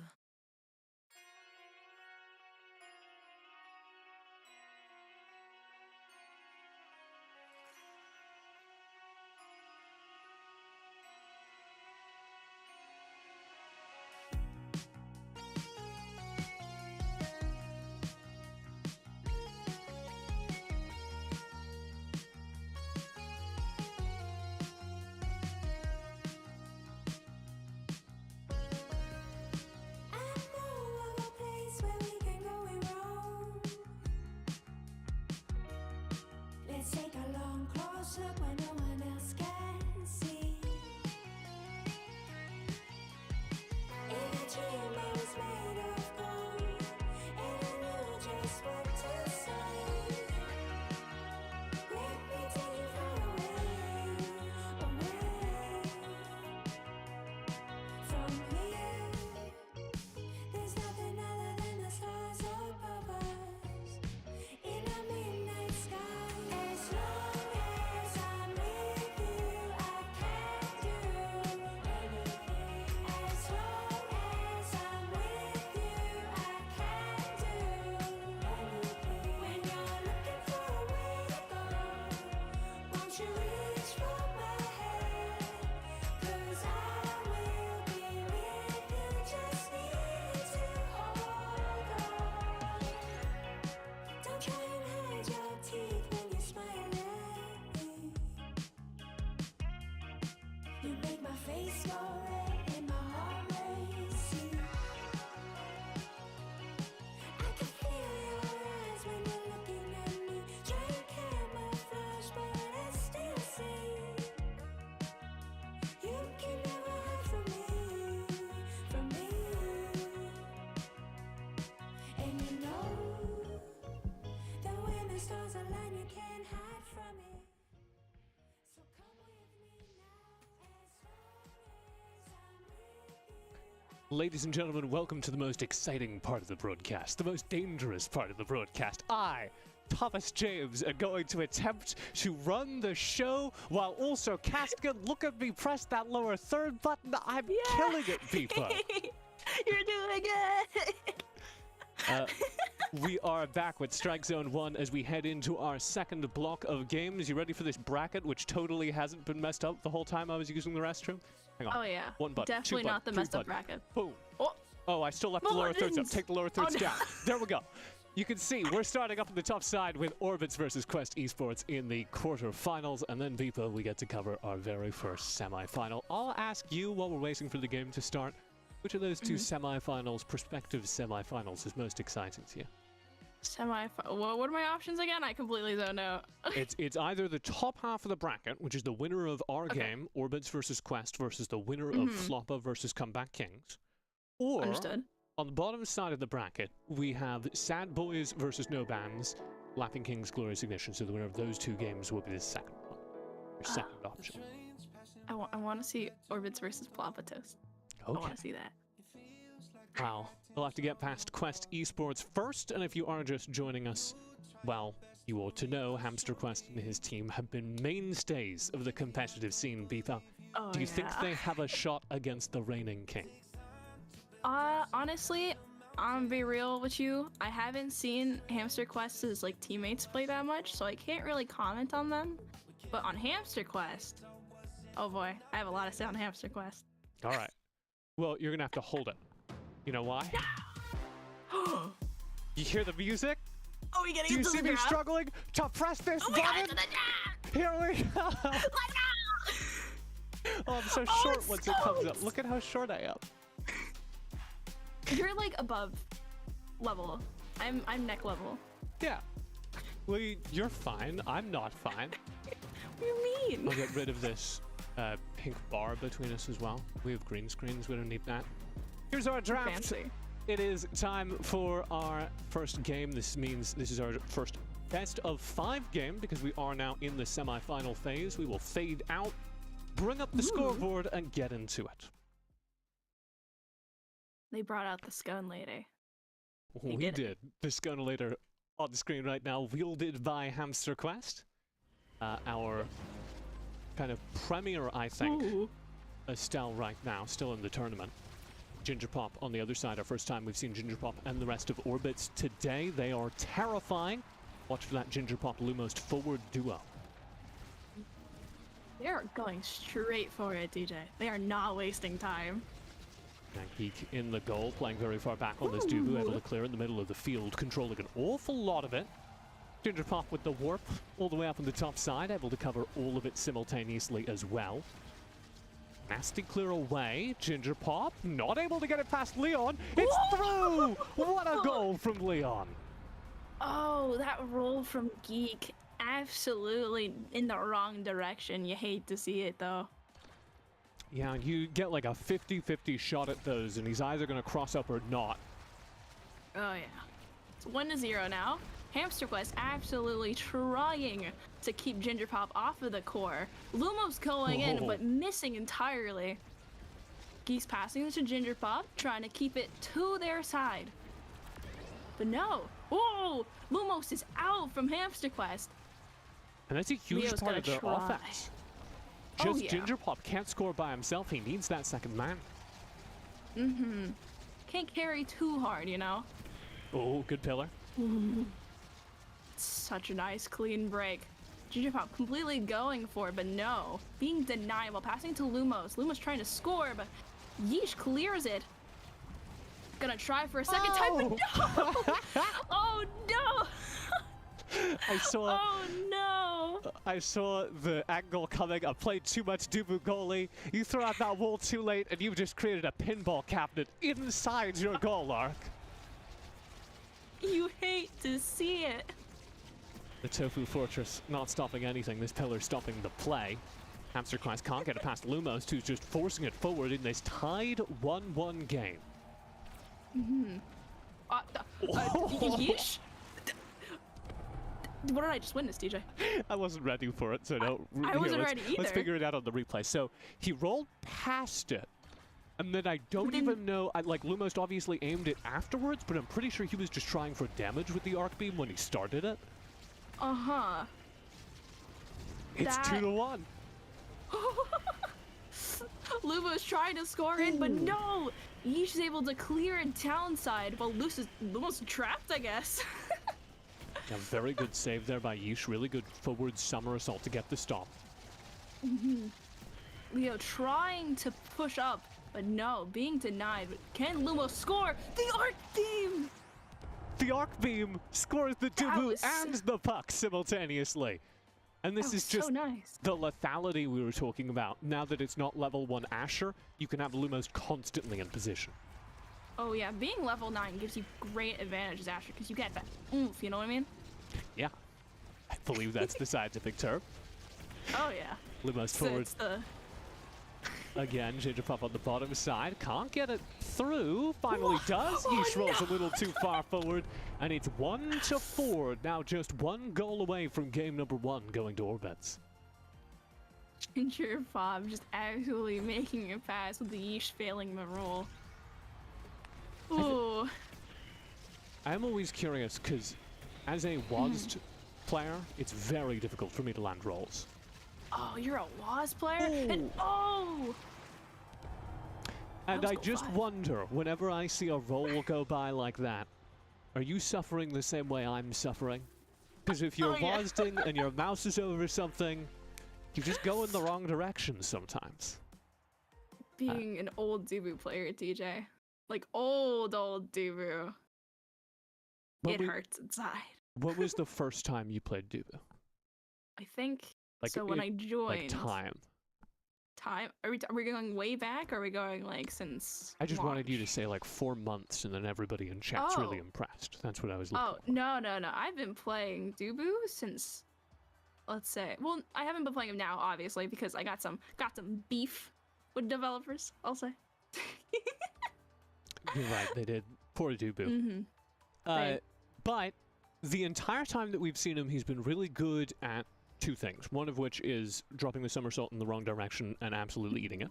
And the other of which is stopping plays inside the goal. He's like next to none the best hard stop goalie, save for maybe Atlas.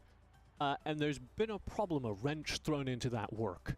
And that has been Lumos's Asher, getting up close against the Dubu and forcing it through all his cooldowns. What do you do against that if you're an experienced player? I think it just depends on a lot of timing and just the way you pass it to your teammates at that point. Because once you roll, you can't roll like again for like the next, 9 seconds? Yeah, depends on your Right? trainings, but around there. Mm-hmm. And so it's just, you gotta hope to win that arc beam strike war, you know? Not much you can do, but if you are calculative enough to where you don't have to put yourself in position, I think it's a lot better.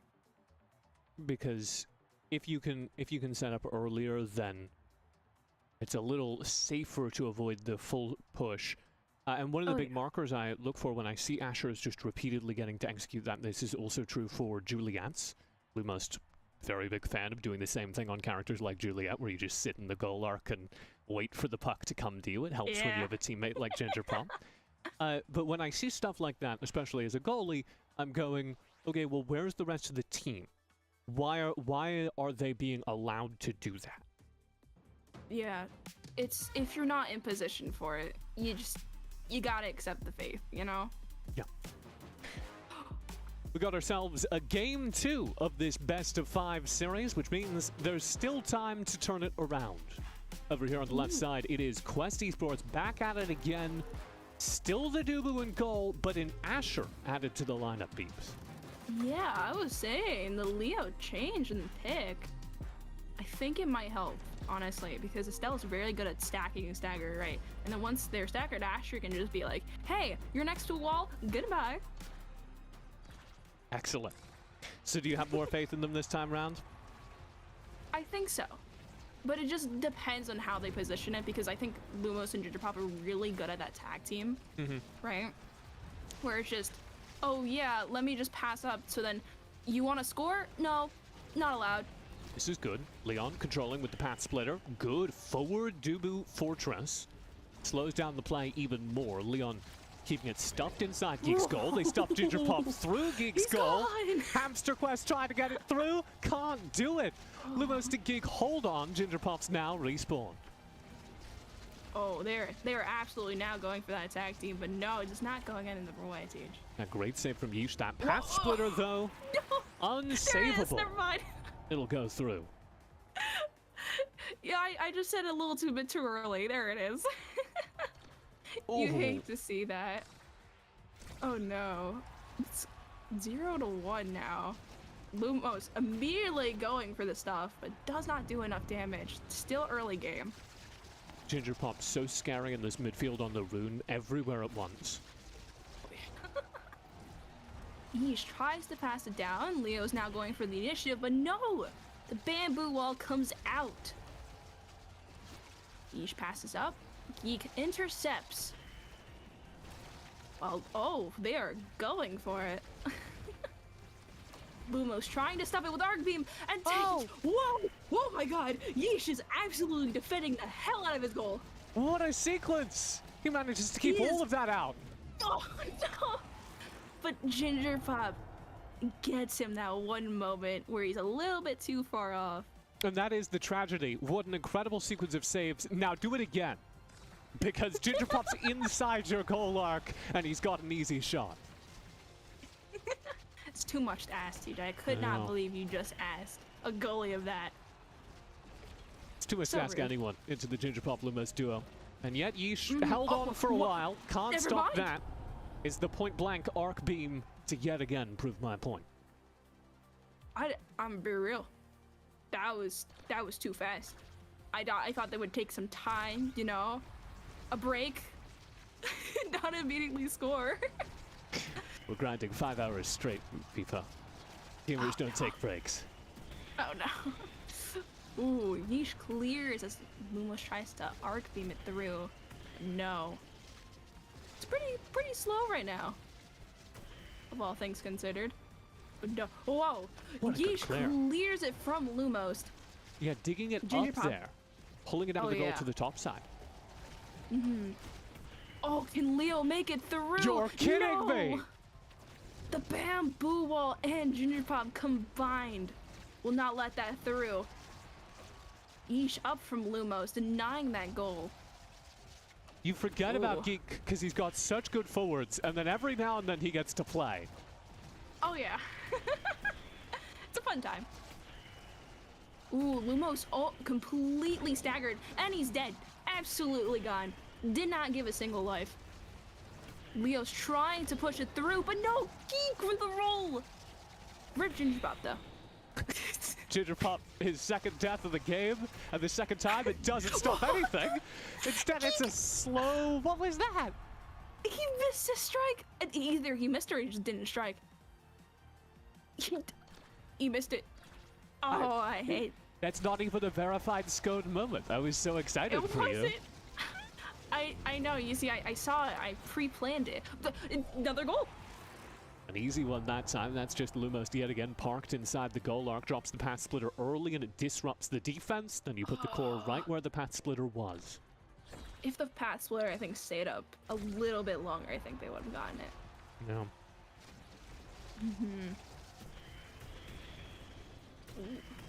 They are absolutely going for it. Yeesh absolutely says no to that.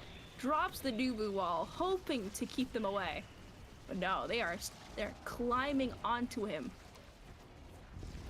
Lumos with a failed path splitter, but almost being staggered. Yeesh absolutely destroys Ginger Pop in a strike war, I guess. 30 seconds left. 3 goals to get. I don't know. Oh, Yeesh is out from Lumos, pushing directly into him. Estelle I don't think they goalie. score here. Yes, 15 seconds for Hamster Quest to get goals. Woo-hoo-hoo! Ginger Pop with the pillar, absolutely denying that clear. Yeah, and That's it game is one. just not happening. What a great performance. 2 games in a row coming out from Orbits. I will show you the in-game screen. Look at that. It takes 2 button pushes. You can see what I mean by every now and then Geek gets to play. 27 saves, and you wouldn't know it, but every now and then there would be a really good offense put on by Leon and Hamster. They would get right into the goal, and you would think, surely, Beepo, surely this is the one. Yeah, it's you gotta get lucky with that, man. I don't know what to tell you. Sometimes you just don't play the game as goalie. And this is, I think, a big moment as well for Orbits because they are coming into this tournament. They chose not to play in Strike Zone 0, as our trailer proclaims. We had this like pre-launch tournament, pre-alpha tournament with all the like top teams in the alpha test in it. And Ginger Pop, Geek, they were like, well, I think we'll get better practice during that time grinding for rank 1. The audacity. Not joining Strike Zone. The audacity. Well, not only that, but also flat out saying solo queue is more competitive than these other teams for us. And then they... I see Ginger Pop being toxic and Strike Zone. Now this? Now this? And then I think that puts like a lot to prove. Even though they've been dominant everywhere else, even though Orbits have been like the most powerful team across everything so far, I think it puts a lot on their heads in this tournament. Because if they had come in here and looked anything less than dominant, well, that comes back to bite you. But Oh yeah. So far, so good.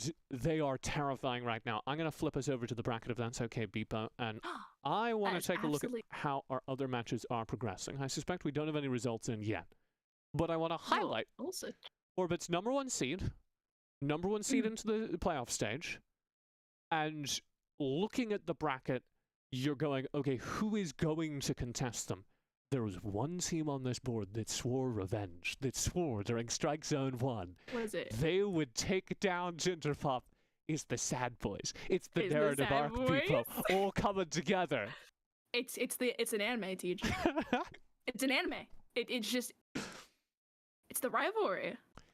Our trailer says, Ginger Pop, you're going down. And you know who says that? It's Solazar. And here he is with his chance.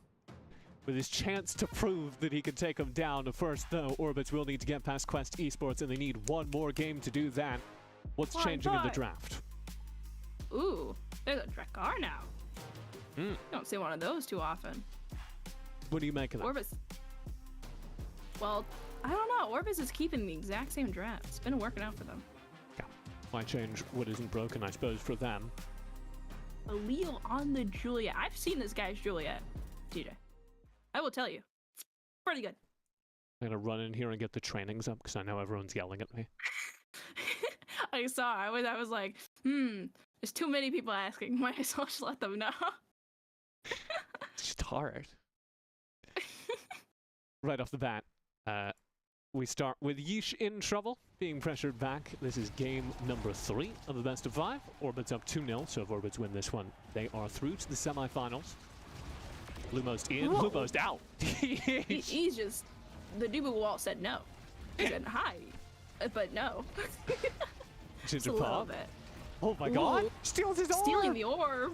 Steals his orb, Beepo! He just said get more orbs, TJ. He understood. Oh, sends the goalie to the Shadow Realm. Fascinating use of the banish there from Ginger Pop, throwing it forward to clear goal.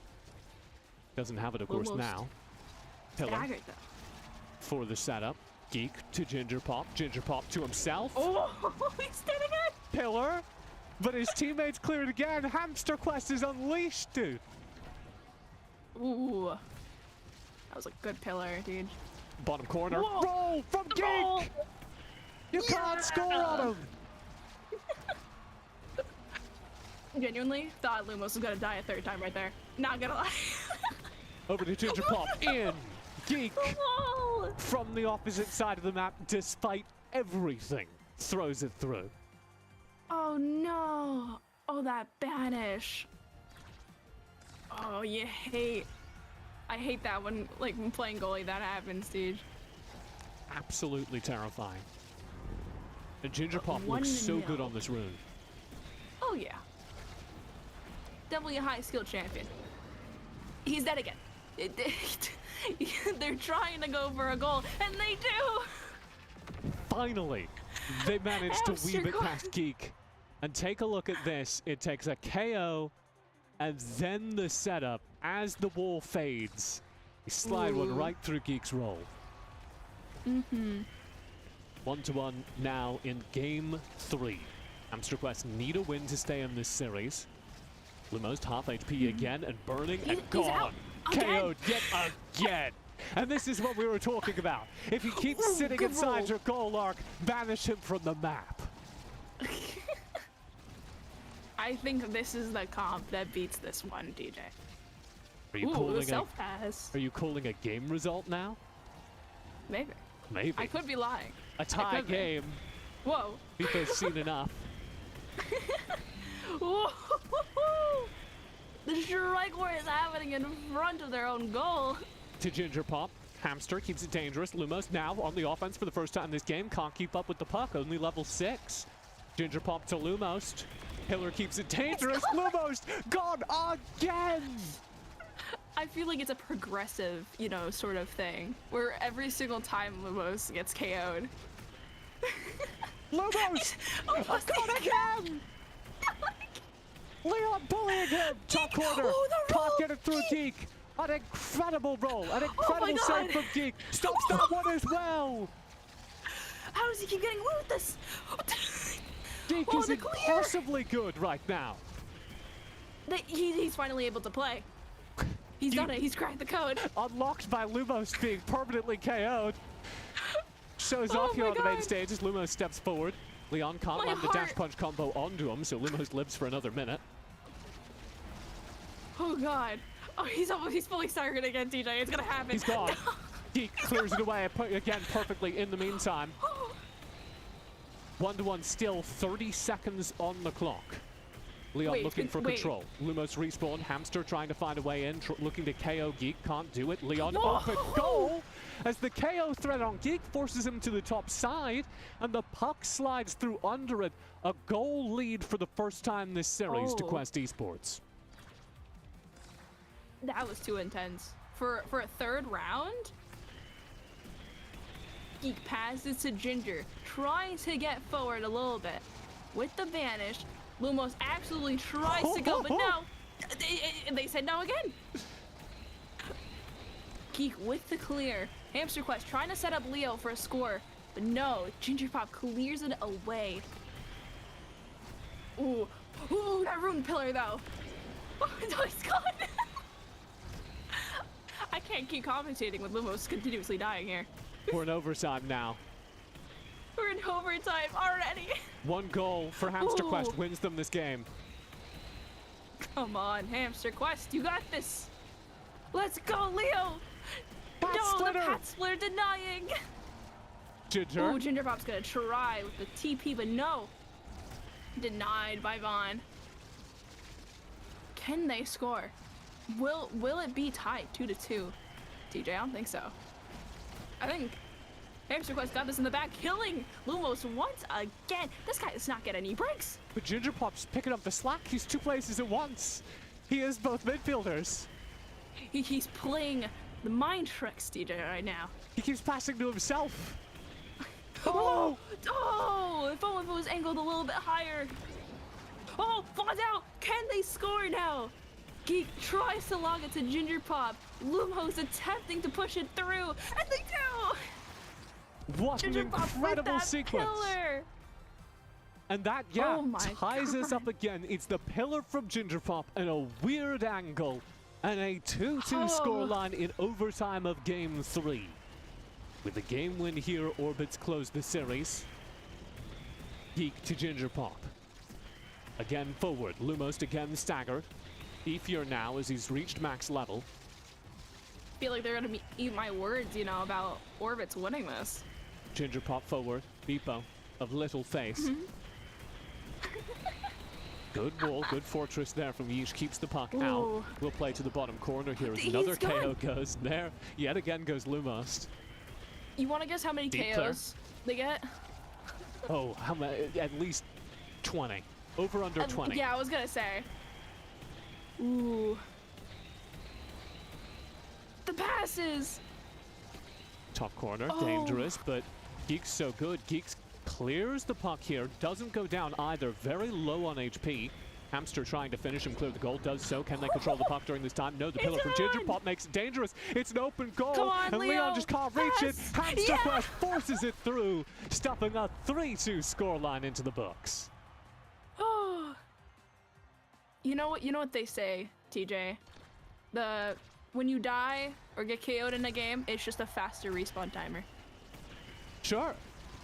What? I don't think that's true in Omega Strikers. I said of any game, alright? We're not gonna question where I come with them. Sure. Ooh.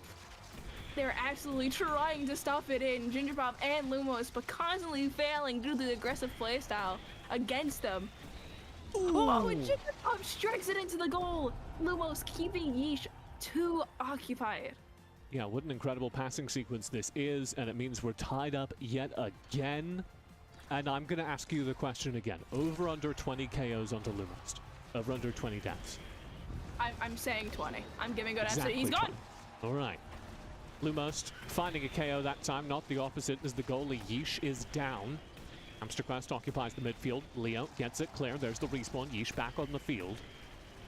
Ooh, he's gonna Ginger again. Pop. Oh my god! Can't make it happen. Lumos down again. Strike. Leon finds it. Hamster misses the strike, can't convert.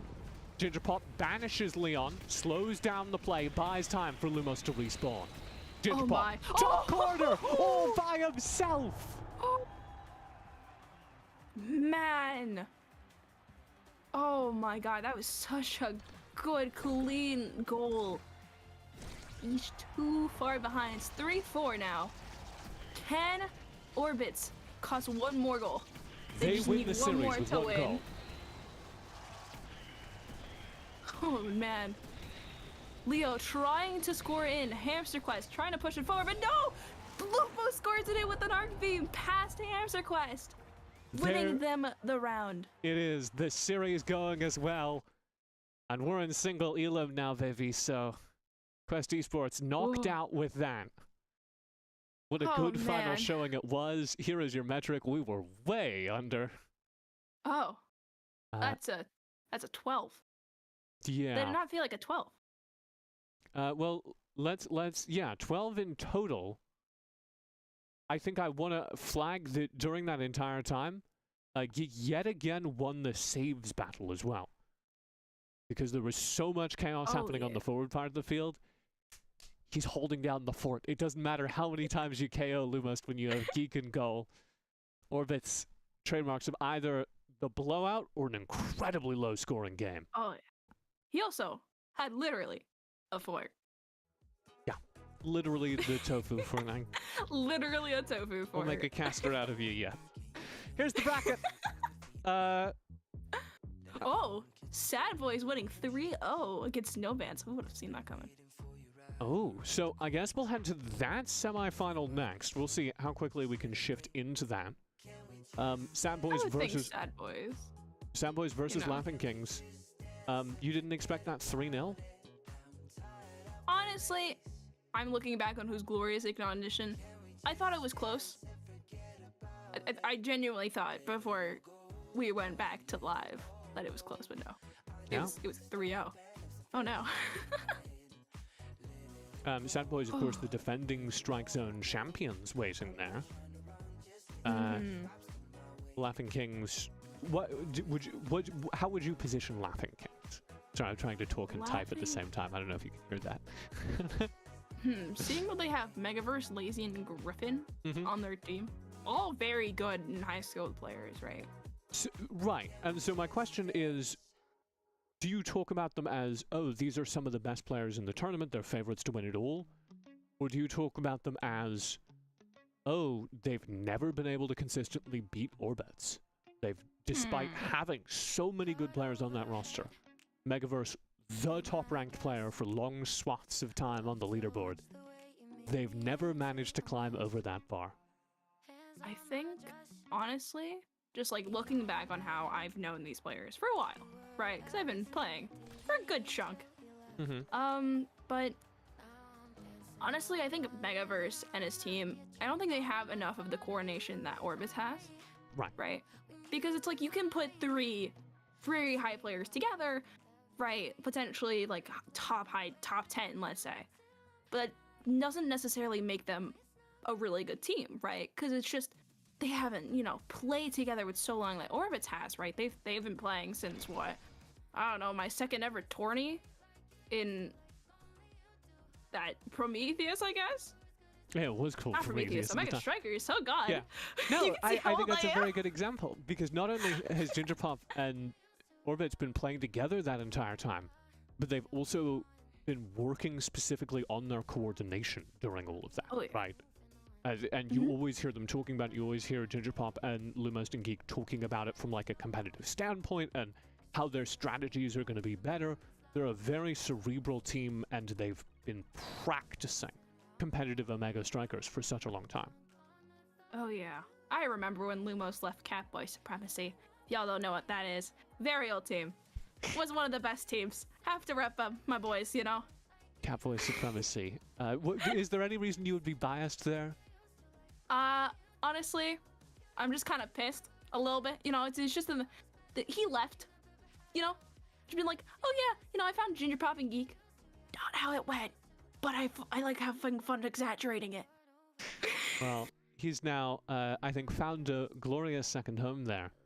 And with their success across every tournament except for the Hafu tournament, if I'm remembering right, Orbits are considered the best team, and certainly in this bracket, I think it's safe to say, in Omega Strikers. And what's spiciest about this bracket is that all of the teams who could take them down are still in it. All of the teams who I would put up against them with a decent shot are still in, including this bottom semifinal, Laughing Kings, the Megaverse team, the team that, in many people's minds, was the heir apparent to Orbits and the Ginger Pop Squad, and then Sad Boys, of course, are reigning Strike Zone champions, and if that doesn't give you credibility, I don't know what does. Just get to flex that real quick, you know? Yeah. I won a tournament. We have the whole, like, trailer where... This is why I'm feeling super smug, because I cut the trailer, and in that trailer we have Sad Boys calling out Ginger Pop and saying, "You're going down," and we also have Megaverse saying, "I need to be the best." So, like, either way the trailer narrative plays out. You know, either way it ends up. I think it'd be interesting, right? Seeing them against each other. I think it'd be a fun match to witness. Yeah. So, I guess we'll sit tight here for a moment longer. I briefly want to re-demonstrate one thing that we talked about earlier. Beepo, this kind of very important thing we prepped for if there was ever downtime during the tournament and we were stuck on camera. Oh, yeah! So, the thing about this toy, my little sister got this for me for my birthday. I'm very excited. And the thing about this toy is that it's reversible. It goes on both sides. So, it's like happy here. And the other side is angry. And I'm going to show you that. Don't worry about it. Oh, no. But there is one minor problem, which I will demonstrate as well. Just like minor problem. It does chroma key out. But you can see he's really angry. He's the most angriest boy. So anyway, this would be how I was if the top teams were not still in the tournament. This is how I am with the bracket as it is. I'm told that the game is getting started. I don't think... we're ready to get into game yet, though, so I will throw us over to a quick break. Look at me, pressing all the buttons. A break for everybody. Break for everyone. And when we come back, we will get into that first semi-final, a best of 5 with everything on the line. Don't go anywhere. It should be a quick one. If I'm honest, you're my favorite part of me, my favorite part of me. I'm just fine, kissing in your backseat, call you mine, listening to your sleep, think I might need you more than I thought. I'm just fine, kissing in your backseat, call you mine, listening to your sleep, think I might need you more than I thought. If I'm gonna be handing over my heart, if I'm gonna be bending over backwards, if I'm gonna be bending over backwards for anyone it's you.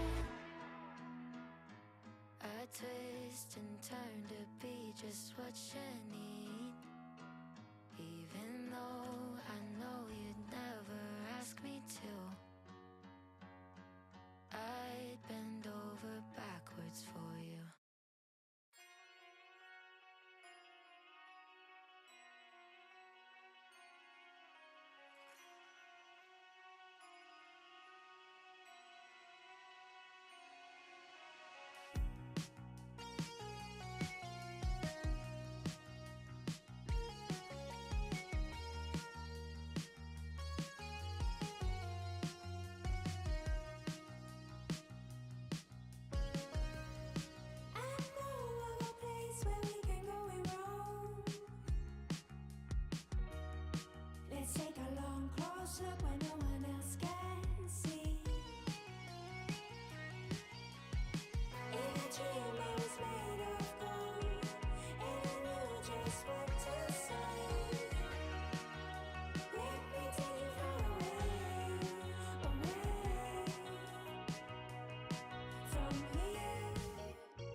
So come with me now. As long as I'm with you, I can do anything. As long as I'm with you, I can do anything.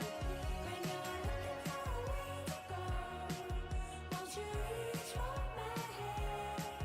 'Cause I will be with you, just need to hold on. And let me show you how to love somebody. And let me show you how to love somebody. And let me show you how to love somebody tonight. And let me show you how to love somebody. And let me show you how to love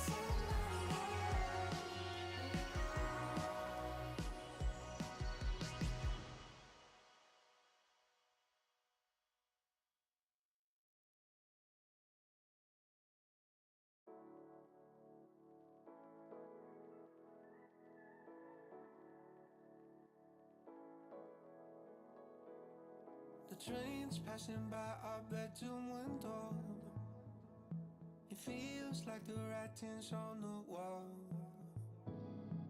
You try your best to reassure me, but lately I don't believe you at all. It takes time to build up some kind of mountain. It takes strength just to sit and watch it fall. We can hope that it all wasn't for nothing, but for now I will just wait out in the hall. If I can't change your mind, then I wanna change for you every single night. Pick my clothes, run my life, 'cause I wanna change for you every single night. It's better than saying goodbye. It's better than saying goodbye. I know that this all sounds self-destructive, but I'll be the first to make it work. Use your hands and control me like a puppet, because losing your love right now is worse. We can hope that it all wasn't for nothing, but for now I will just wait out in the hall. If I can't change your mind, then I wanna change for you every single night. Pick my clothes, run my life, 'cause I wanna change for you every single night. It's better than saying goodbye. I wanna change for you.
I didn't unmute. There's too many things. Beepo, hang on. Yeah?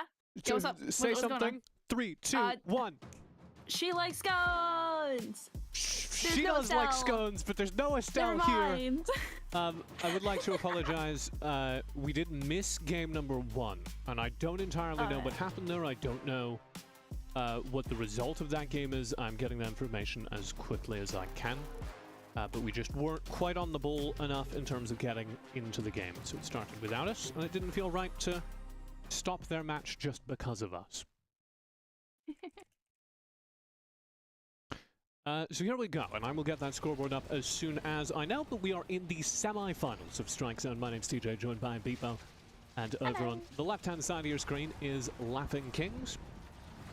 On the right, it is Sad Boys, our reigning Strike Zone champions.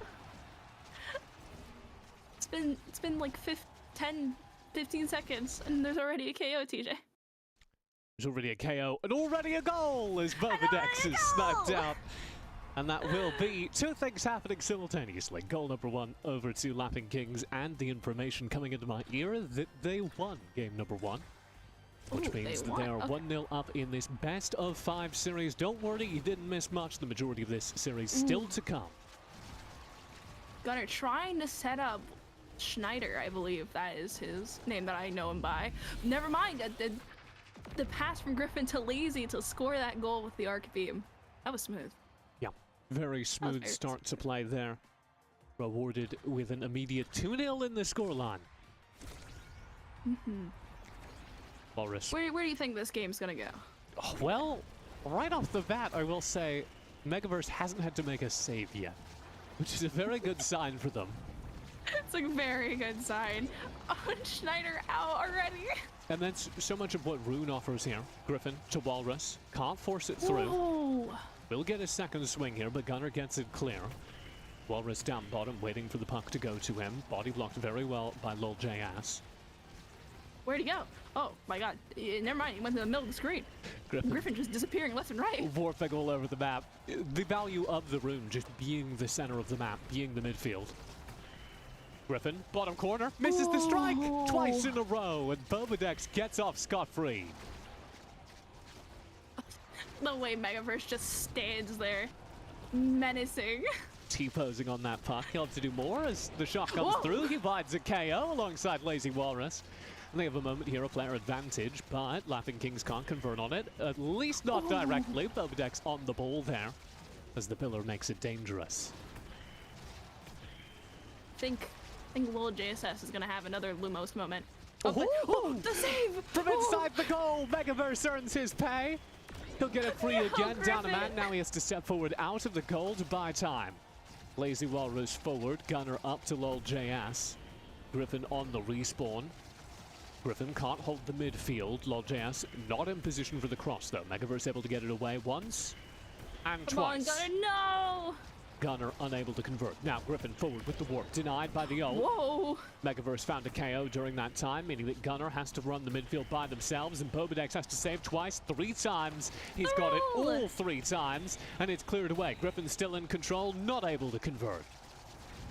Lacey's trying his goddamn hardest to try and get this goal. Whoa, Beepo!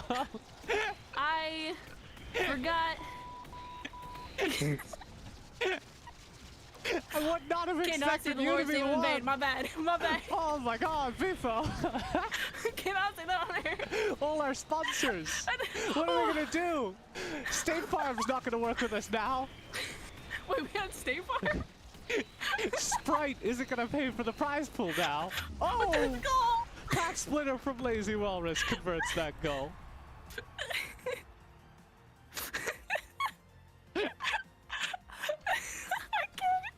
I can't get over that. That's so funny. Oh dear. It's 2-0. Oh god. The players are like, where's my sponsorship money? Why is the prize pool only Odyssey points? Blame Beepo. My apologies. I said the Lord's name in vain. Hey, Samuel L. Jackson rules, you get 1 more. I get 1 more. Ooh. Yeah, we talked about this, so think about where you want to use it. Oh no, Griffin's out already. Oh, JSS gonna try and keep it up, but no, Lazy is countering him in the midfield. Well, just says, Gunner trying to set him up, but no. Bobadex clears down. Schneider's gone again. It's the Lumos. It's just happening for another game. Griffin trying to be set up for the goal, but misses because of the roll. Megaverse tries to clear it down towards Lazy. Ooh. Oh, it's game over. Never mind. Okay. We lost track of time. We lost immediate track of time. I think. In my defense, there were very distracting things happening from my co-caster. You know, I think this is why you DM'd me and said, "Hey, you wanna cast?" I think this is the exact reason. I want to be clear, because Beepo is a new voice on our broadcast. They're killing it. This is incredible. Couldn't have asked for anything better. Here we go with the result of game number 2 of this series, putting Lazy Walrus and Megaverse 2-0 up over the Sad Boys, our reigning champions, and 1 game away from being properly knocked out. Oh man. So the Samuel L. Jackson rules, and I have to be careful not to burn them. You cannot say. Well, Fringe. Samuel L. Jackson famously gets 1 F-bomb per movie. So you still have that in the tank, Beepo, and nobody's used it yet. Theoretically, because I haven't said. Right. So you got one in the tank, and you can slide it in there. We're still a PG-13 broadcast. Coca-Cola will still work with us. Wait, we got Coca-Cola? I wasn't told about didn't this. you know? We have Coca-Cola. We have NASCAR sponsoring us. State Farm We have sponsoring. NASCAR? Yeah. Huh? That's why Wait, all our transitions explain to are me, so TJ. fast. Where did you get all these sponsorships? Who bribed you? No, I bribed them. That's how it worked. Let's take a look at Are the. you being to illegal activities right now, TJ? Let's take a look at the ongoing bracket just to place you in our tournament. I'm going to play this question. Sad Boys and Laughing Kings are over here on the bottom side of the bracket. That is the match we are currently watching. If you just tuned in, we missed game number 1. That's why it's a little shaky. Game number 2 of our semifinals is being held right now. It's being held hostage, so you will get to see it on the main stream. And that will be up on the top side, Orbits versus Floppa Toast, before a best-of-5 grand final. It should bring us in right at the 4-hour mark. And let me tell you, maybe it's a little early to celebrate. They were telling me this tournament's going to be too long, TJ. Oh. It's gonna be like a 6-hour tournament. We're gliding along. You said 4 hours. Exactly. We're coming right in on the mark. Like a train into the station. You're absolutely shattering my expectations right now. Yeah. Cannot believe you. What we saw of that game was dominant from Laughing Kings, and a lot of it from kind of the people we expected to dominate. What did you make of that? Oh, yeah. Honestly, it was a good, I think, game between the two of them, right?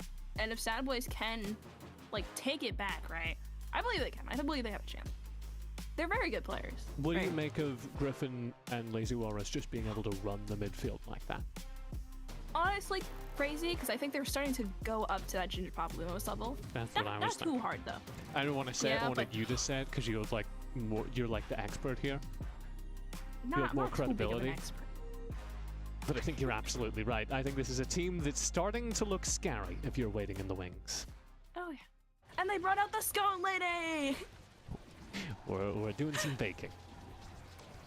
How many scones did you think she could cook in a minute? So here's my thing. I don't think Gunner's cooking any scones, because how do you get close to a Kai goalie as Estelle with a Rune playing the midfield, you know? There's just so much nonsense you have to get through first, and case in point, half HP'd by the pillar, KO'd by Megaverse from the gold line. Ooh. Dangerous. Mind games. Lil JS just does it all by himself. Look at this. Megaverse tried to psych him out, but no.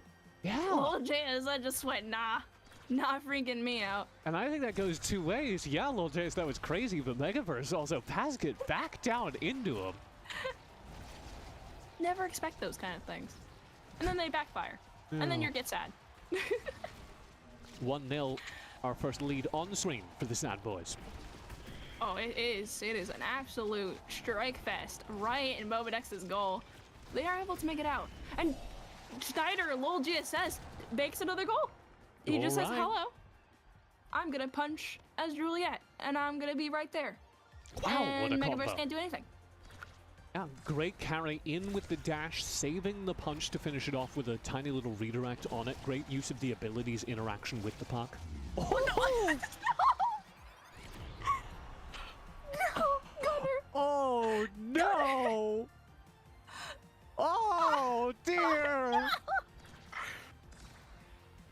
I think we might have to give Bobadex just for that. Your some award? weeping. And my award, you know?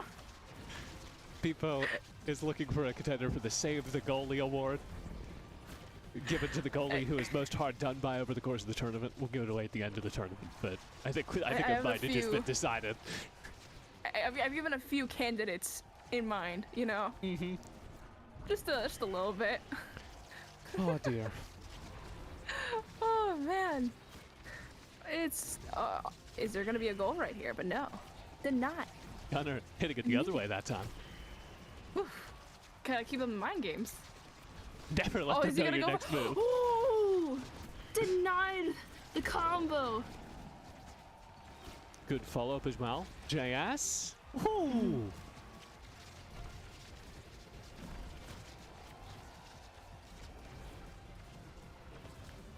It'll go over back to JS now, and they're going to try to force this through. Griffin will make the play to clear it away.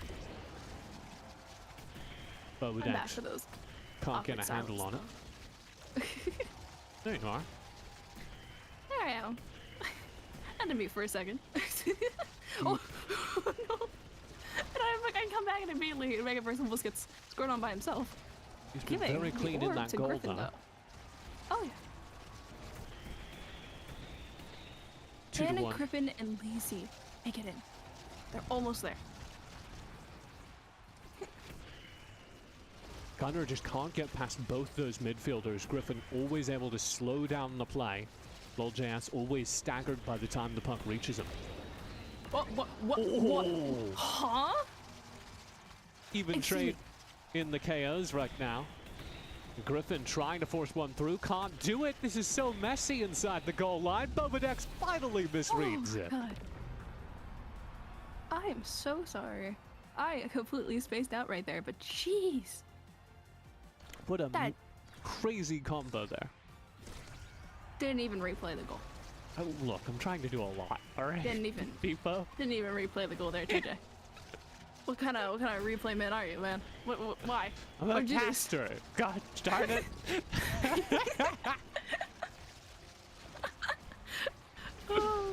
Walrus, bottom corner. Oh my god. No, what a clean Griffin. angle. And here, I'll get Griffin this one right. immediately teleported out of it. Like, oh, watch that. I don't even care about the goal at that. I'm just impressed. Great movement there from Lazy Walrus. And now 3-2, a lead back to Laughing Kings. One goal away from ending this series. Oh no. What the?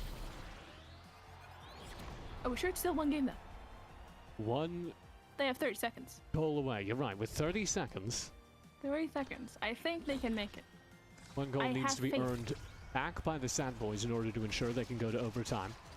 And that clock is now ticking. Megaverse & Co. with one goal would really secure it. JS. Oh, saved there by Walrus. The shield keeps it out. Griffin picks it up. KO is found. JS sent to the bouncy house. Bobadex in trouble. Up to Griffin. Can't force through. Gunner to the side. Bobadex can't get it out, does so now. JS with 10 seconds on the clock. He and Gunner need to make this happen. They can't keep control. 4 seconds. Up to JS. He's at the goal line. He's flame flurried. He can't get it through. It is down to the wire. But Laughing Kings will advance. It was so close. It was right there, TJ. Oh, I've never actually seen the rune animation before. The tragedy. A single moment away. That core was going in. The Estelle tap was forcing it over the line right as we cut. I feel bad. I feel so bad. Can we rewind time real quick? Can we just like go back 10 seconds and just tell them in advance like, hey. You can do it in your head. You can do it in your head, Beepo, because we can look at this bracket. And you can go ahead and see where we're at. Do you want to tell people what's coming up next? And I'll get set up to go to the break immediately afterwards, and it'll look super clean. Oh yeah, just pretend I'm searching this up, okay? So obviously, Laughing Kings is advancing to the finals, mind you. This is the finals. You know who's casting the finals? Not me. I'm not casting the finals. You know who is though? Tell him, TJ. Oh, I am casting the finals. But before even that, We've got something even better, which is Ree and Crone with the second semi-final of the day. That's Orbits versus Floppa Toast. After this quick break, great work, Beepo. You stalled for just long enough. Please do enjoy the great sounds of Ghost Strike as we come right back with that second semi-final after this. Bye-bye!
You don't need to feel like dancing.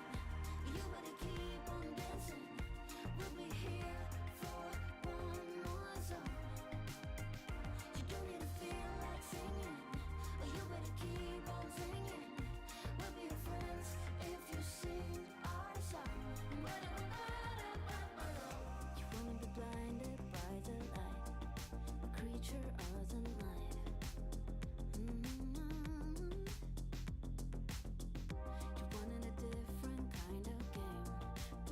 Are still the same, still the same. Say my name in the dark. There's no out, haven't you heard? You've met my friends, we're still here.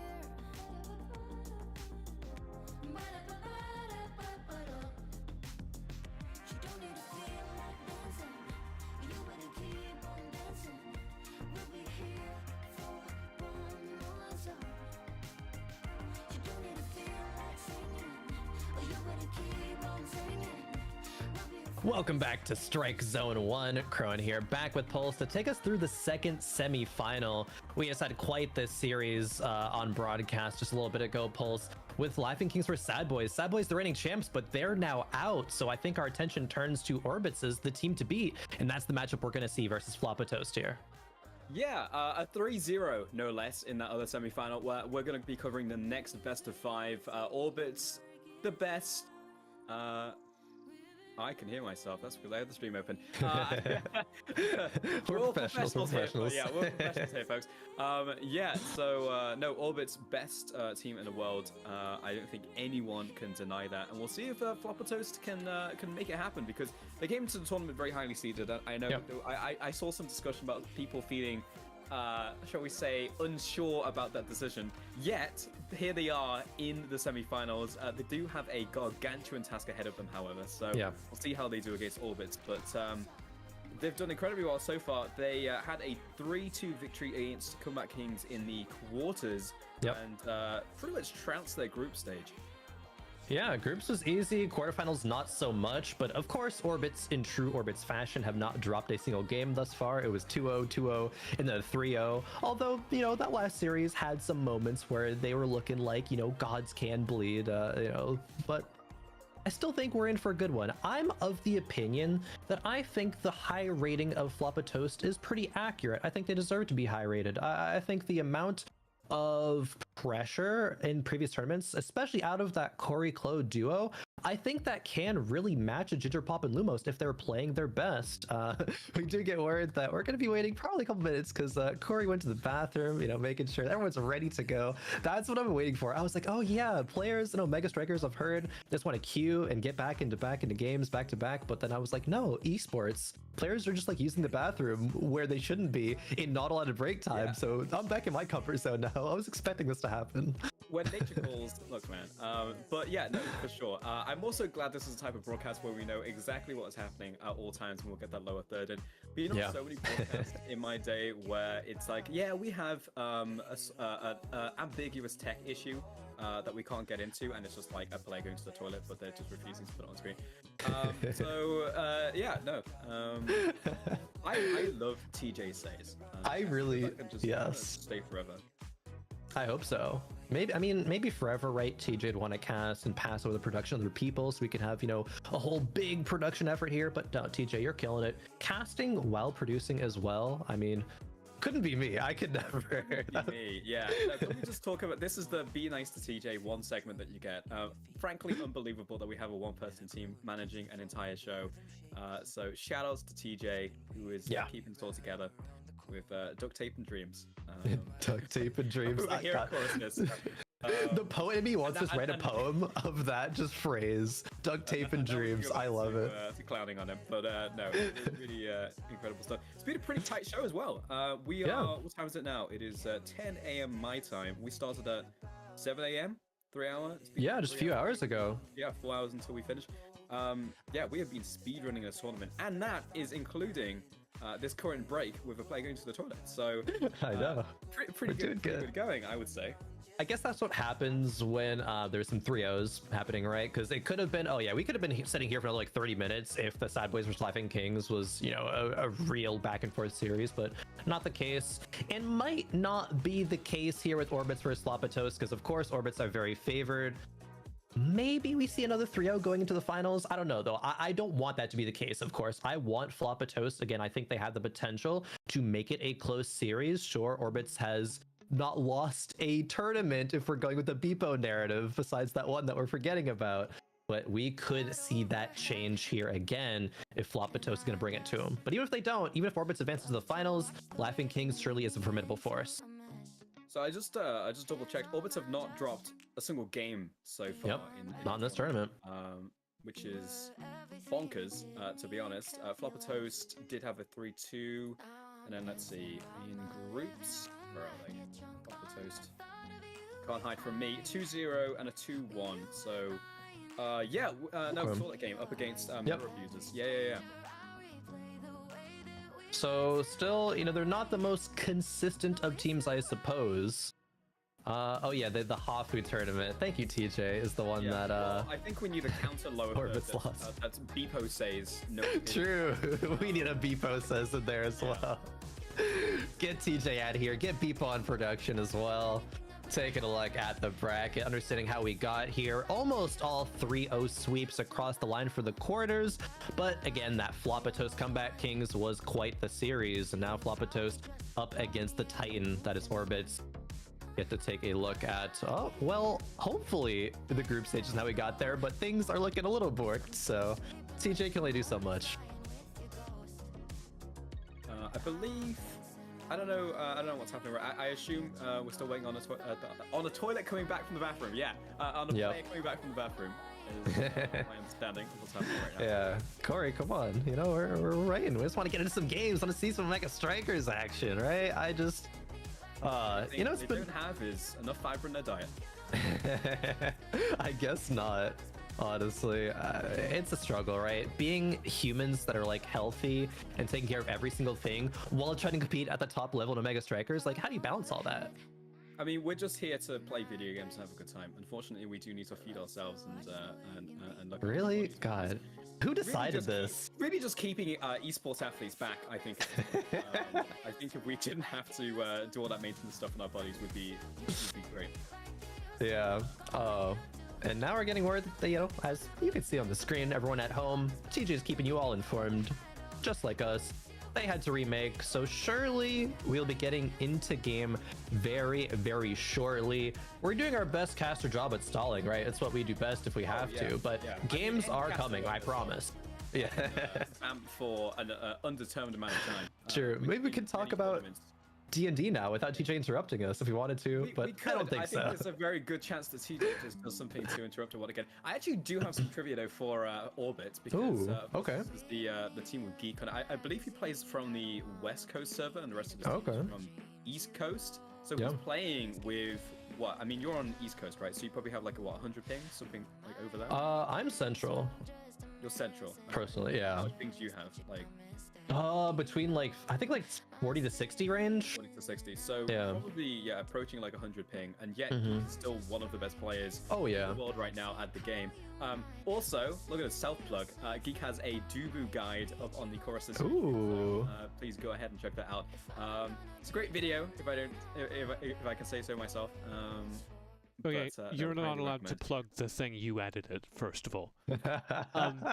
Why not? If you didn't interrupt me, I wouldn't have said it, and I could have just snuck it in there. Second of all, here's what's going on. And I don't know how this is happening. So first of all, Corey went to the bathroom, but we were like resolved that. And I thought that was just gonna be like a funny bit, and I was gonna send you that message, and then the game was gonna start, and it was gonna be great. Okay, I'm just getting word. So the way that matchmaking systems work in this game is we all enter a secret code, right? And the two teams need to enter a secret code, and I, as the spectator, need to enter the same secret code in order to get into game. I am delighted to report they have gotten into game twice in a row, presumably because they have the same secret code, and I, entering the same secret code, have not been getting into the game. So TJ, that's are you what's sure going you're on. entering the same secret code? Maybe, you know, a user error, or what's going on here? Well, I am faultless and never make mistakes. That's true. That's true. So, I agree with that. That's a good take. Probably not that. Yeah, it's not your fault. It can Going never for be your third fault. time is the charm, and we'll see what happens. I'm gonna make sure I get that right and put myself off screen. Yeah. Boom. The snap. It's like magic, TJ. Back into the behind the curtain. I was gonna say behind the mirror. That's not the right phrase. It's behind the curtain. That's where TJ is right now. Hopefully, just I'm hacking into the mainframe right now. I'm just taking a look at what's happening. In the chat right here. The only thing I understand from this conversation is Beepo, halfway through, has said, "Gonna get a snack. Be right back." Amongst everything else that's going on. So fair. All I can take away from this. Looks like we're gonna give it one more time. One more time. I think that's the sound, Pulse. We're into draft. We have not been baited. We are into game. We are third time. Striker select.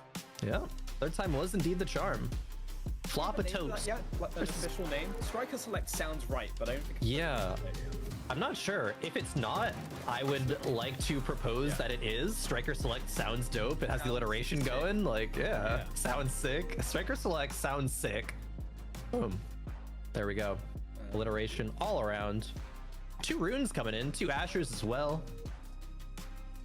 Wait, is this okay, yeah. It is gonna be Lumos back on the Asher forward as we're getting things off for our semi-final matchup here. Corey and Chloe looking to kick things off with a double banish, but it is Lumos versus Miragen in the goal arc. A counter double banish coming out there as well from Ginger Pop. It's gonna be rune supremacy here, seeing who's gonna be the battle of the runes, but battle of the Ashers. Lumos wins out on that one. Wow. Brutal offensive. Check this out. Lumos, as soon as they get the core, just shuffling it forwards, the back, the 1-2, and punches it into the goal. Ginger Pop and Lumos, I've seen a lot of their tape, and they are unbelievable at passing between each other and finding opportunities to find that perfect angle on the goal. That combined with their ability to instantly KO someone based off of their stagger meter is just insane to watch. Like, you can see that once again. Unbelievable coordination. Yeah, it's so great. The Ginger Pop blinking forward there just to make sure even if Lumos did not have it, Ginger Pop would be able to send it back through. But it's just a Lumos show. Lumos did get bullied a bit earlier in a matchup, but yeah, it's kind of found his footing here, especially because Corey and Chloe, oh, they're not able to defend, but yes, they are this time around. Double bandage comes through, some more pressure. Ginger Pop and Lumos, Geek, nice Tofu Fortress to disengage the threat. Chloe not able to send it forward. Chloe clearing it full up. Yeah, Corey just look for an angle here. Unable to get it past that defense though. Geek clearing this one wide, sending it over to Lumos, who has been banished to the Shadow Realm, back into the hands of Chloe. Nice some assault just to start with that in place. Line up a shot over to Lumos once again. Chloe back into his hands, but slowly going over to Geek, who throws it back. Oh, great save by Miragent. Narrowly went through, but Ginger Pop resets the action with a good bandage here. Geek, great Tofu Fortress once again, dissuading any pressure. The roll comes through, but it's moment too late, as it's going to be Floppa Toast on the board now. Yeah, let's take a look at that one more time. The bounce back and forth, and yeah, just sneaking it through Geek right there. Yeah. Nice stuff coming in from Corey and Chloe. Yeah, finally on the board here are Floppa Toast. And, oh, great pass. Oh, denied by Ginger Pop. Yeah, very nice pass. And once again, it's honestly like, it's classical music. It's so perfect. It's by the book. And you'll see this every single time where you'll see Lumos and Ginger Pop split up in this with this offensive, almost in tangential to each other. And they'll pass it back and forth, line up the angle, and then strike. And they'll do it every single time as they slowly push up the field, like literally right here doing the same thing. And it's so difficult to deal with. It is. They're just in the right place, the right time. Lumos able to get the KO, and it's just an easy score there. 4-1 for Orbits, looking to close this one out here soon. And like you're mentioning, with how good their positioning is, seems likely that's going to be the case here. Well, kicking this one off, sending it over to Geek. As long as they can clear it out of their goal right here, they can begin that offensive once again. But Corey and Chloe, they are keeping it on that side. Yeah, great offense. Finally, they managed to clear it. And we're now back into the midfield. And here we go. Once again, the back and forth between Lumos and Ginger Pop. Nice defense there by Mira, though. Ginger Pop threading the needle. Yep, again, if you give Ginger Pop and Lumos that many opportunities, it's going to eventually go in. A valiant effort from Miragent. But Orbits, of course, does take game number 1. It is a best of 5, though. So we can take our learnings for Floppa Toast from that game, try to make some sort of comeback going, but it's going to be hard against the Titan that is Orbits. I'm not sure if they can manage it, Pulse. What do you think? Well, it's best of 5, but it may not be a long one. That was that was like a 3-minute game, so yeah, we'll see. But obviously, this is my first time casting Orbits, and it's very clear to me why Orbits is by far the best team in the world. You can take goals against them, but taking a match is a different beast entirely. Like it's so clean. Like if you thought that it was all one player and they were all controlling all the characters at the same time and able to, it's like they have this perfect hive mind where they know exactly what the other person is thinking. Like it feels like there are no gaps in their offense and no gaps in their defense, and it's like where is the weakness? Like I feel like when we've watched every team today, we've had some very explosive matches, very explosive gameplay, but almost every single time you can be like, well, I felt like this didn't work. And that's where you attack them. It's like before it was like, okay, well, this Dubu isn't working. This needs to be swapped to Asher, right? And we're like, okay, well, this is very obvious. This is the adaptation. I don't know genuinely what you do against Orbits. I don't know what the blueprint is. So I think actually I'm glad that you mentioned that, because I think we did see a little bit of that earlier in one of the matches, I think maybe the quarters that TJ and Beepo cast, which was bully Lumos and kill the Asher, getting eliminated over and over again. It did not work out, but I think that is the strategy they need to be working with, because if you disrupt the midfield passing sequence between Ginger Pop and Lumos, and it's just Ginger Pop alone, it is doable. It is workable. That being said, it was kind of a Ginger Pop kind of 1v3, it seemed like, in that game, which is what led to the win, but still, pieces have to come together for, like you said, that blueprint, and that's, I think, where Floppa Toast needs to start. So maybe Striker Select should go accordingly, maybe get one of these midfielders that it plays Stinger, right? Maybe an Estelle, maybe an Aimee, and then pair it up with a Juliet, an X even, I dare say. Maybe that's going to be one of the tools to disrupt it. I don't know. I don't have all the answers. Hopefully Floppa Toast does, though. Yeah, that's a great point. Something like a Juliet, something that can challenge Lumos potentially. If we had Ignis here, drop a Dracarin and just That's true. play the KO game, right, and break the formation, because it feels like that's the issue that we're bumping into right here is the formation. Once it gets going, you can't break it. So how do you break it? You don't try and beat them at their own game. You just potentially KO one of them, break the offense. Play another game.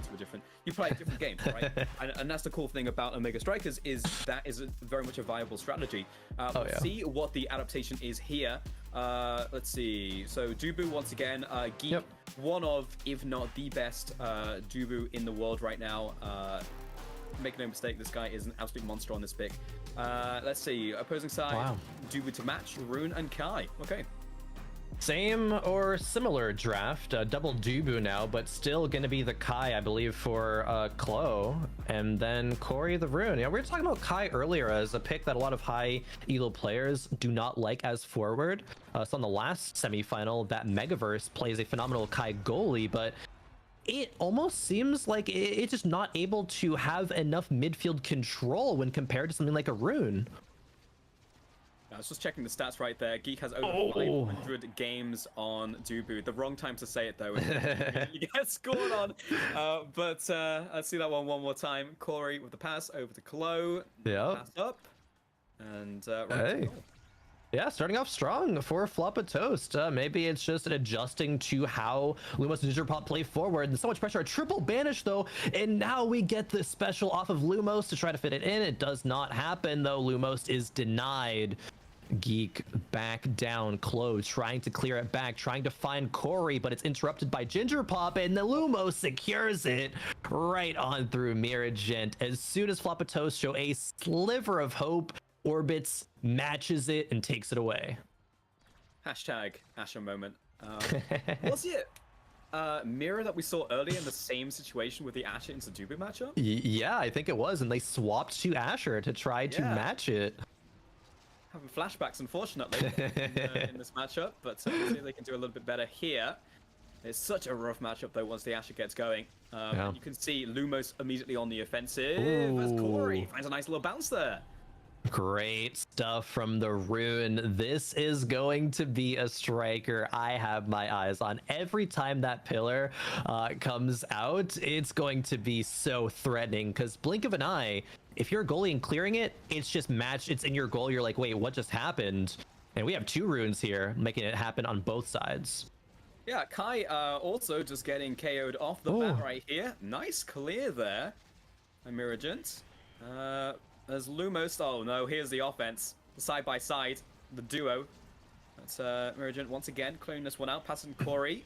Lumos trying to push forwards. It's difficult to shoot from this far out. They really need to bring this offense. This is what they're trying to do. Oh, Geek! Geek forced away from his goal, though. As well that comes through. They did manage to clear it, and here's the side-by-side offense. As Chloe once again gets control of the puck. Choosing Corey out once again. Oh, playing 1-2 with Corey. As Gingerpop grabs it once again, sending it over to Lumos. An absolute mess of a Tofu Fortress. As, it does its job. Miragent once again stopping the puck. As it goes straight into the goal.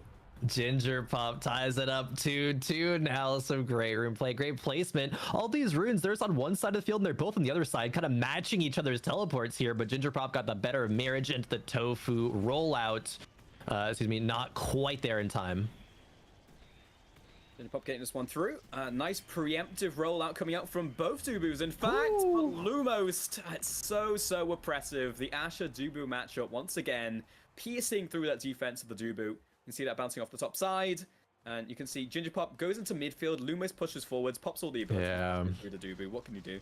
Miragent's having flashbacks, it seems like, here. Asher versus Dubu, and not able to get the better of that trade a lot of the time, especially when it is as proficient as a forward duo as Gingerpop and Lumos. Chloe and Corey try to make up for it, however, trying to get the pressure back on their side. Corey not able to land that stable anomaly as Chloe. Hard work for Akai here to clear it. Lumos gets the in there. No, not quite.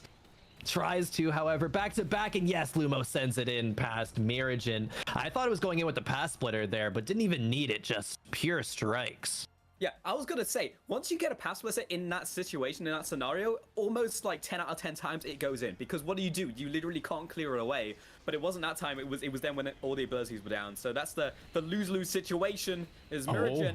Ooh, nice preemptive Tofu Fortress right there. Completely clears it from that offense there from Lumos and Ginger Pop. Clo now on the offensive. Maybe we'll get a strike for the first time. No, Geek, of course, has all the cooldowns. That's the difficult thing. By the time you actually get over to their side, he has everything. This time he didn't, having just used Rollout and the Tofu Fortress. Striking back here, 4-3. Yeah, the rollout was walking topside. I'm not sure if he had his somersault available to catch that. I think he did, but maybe wasn't expecting the speed of which that core was flying. It is kind of late in the game, so this core is going to be traveling so fast. One misstep, one singular second, they cannot afford. Ginger Pop and down through the goal. Mirajin somersault, not there in time. This is going to be, once again, Orbit's taking it. Yeah, dirty corner bounce coming out right there. Ginger Pop not passing to Lumos and setting it down instead. Caught me off guard, definitely caught them off guard as well. Lumos with the triple MVP, triple and top damage. Brutal stuff coming in from this Asher. And yeah, I mean, I think we said it from the very first goal. It felt like the Asher Dubu matchup was definitely where that formation fell apart. We'll see if the same adaptation that we saw earlier from Floppa Toast into the last time this happened comes out again with another Asher into the goal. But Orbits with a 2-0 lead in this series. We've been casting for like 11 minutes, something like that. It's just like we're being brought back to come on air for 15 minutes and now we're out of here. Brutal. Seems like it. Orbit's making sure we speedrun our appearance on the desk here yet again, but that's just because they're so dang good. Pulse, it is 2-0 Floppa Toast. Look like maybe another remake has to happen, so we're just taking a look at the bracket. Know how everything went down. Orbit's 3-0'd Quest Esports to get into the semis. Floppa Toast 3-2'd Comeback Kings, and they might be getting 3-0'd by Orbits unless they're able to come back. But like you were saying, Pulse, the adaptation out of Mirajin, the Dubu was good, but it might not be enough. Maybe Mirajin does need to pull the Asher back out, because there was finally some room where Corey and Clo could get some offense going, right? There were 3 goals that did in fact go through. They just need more of those opportunities, right? And maybe more of those opportunities will come through from Mirajin being on the Asher. Yeah, I mean, that's my take as someone who is nowhere near as proficient as these players are at the game. But it just feels like every time Asher just sits in front of the Dubu, presses all their buttons, Dubu, there's very little you can do. Because we're talking about it earlier, like you need a little bit of space. You don't need a lot of space, but you need a little bit of space for the Dubu. And also with how reactive you generally need to play as Dubu, or proactive, I should say, the opposite of what I said. Being able to send out the Tofu Fortress and then blocking that side of the map. Because if you do it too late, specifically with Tofu Fortress, you leave a hole and it either gets stuck or it goes through. And you don't fully clear, and it just becomes more of a hindrance. Or stuff phases through it, as we saw earlier in the that did happen. The one thing, like, however, with the rollout, if you have like multiple hit abilities, you can activate it at the same time, and it can override it, such as like the Kai barrage, for example. And then somersault is your ability to just stop it in its place and then line up a shot. But you're basically just bringing it back to equilibrium. So if you have an Asher in front of you, she just keeps going forwards, right? Like you stop it and then she just keeps going forwards, and there's not a lot you can do unless you have someone else there to knock it back, but then that opens up another whole host of problems. So in my opinion, it just feels like there's something needs to change with specifically this Asher Dubu matchup, and we're in a no ban tournament, so therefore you have to change your strategy instead of doing some proactive, right? Exactly. I do think the goalie matchup is interesting. I think another note on top of that, I think the Kai forward has to change. I don't think the Kai forward is outputting either enough scoring pressure or enough midfield pressure. I think it is kind of lacking at both. So I wonder if their players are going to be thinking the same thing. They might not, but let's check out the striker select, potentially the last game before the finals. We know what Orbits wants to do. The Asher, the Rune, the Dubu. Geek being so good on that Dubu, but Floppa Toast now has to answer. It is going to be the Asher, it looks like, for Mirajin, but perhaps the Kai again for Clo. and I don't think that's enough. Yeah, Asher, definitely, it was exactly what we were talking about, the adaptation. Kai, I think the thing is, like, you need to make the most out of the few chances you get to shoot, right? Like, you get so few because the core is so often on your side of the map that when you get to clear it, you need to make it count. And don't get me wrong, Floppa Toast have done it multiple times. Every single one of their goals has been a clean hit, but literally case in point, we're just sat in Mirachet's goal, and he's trying desperately to get it out of it.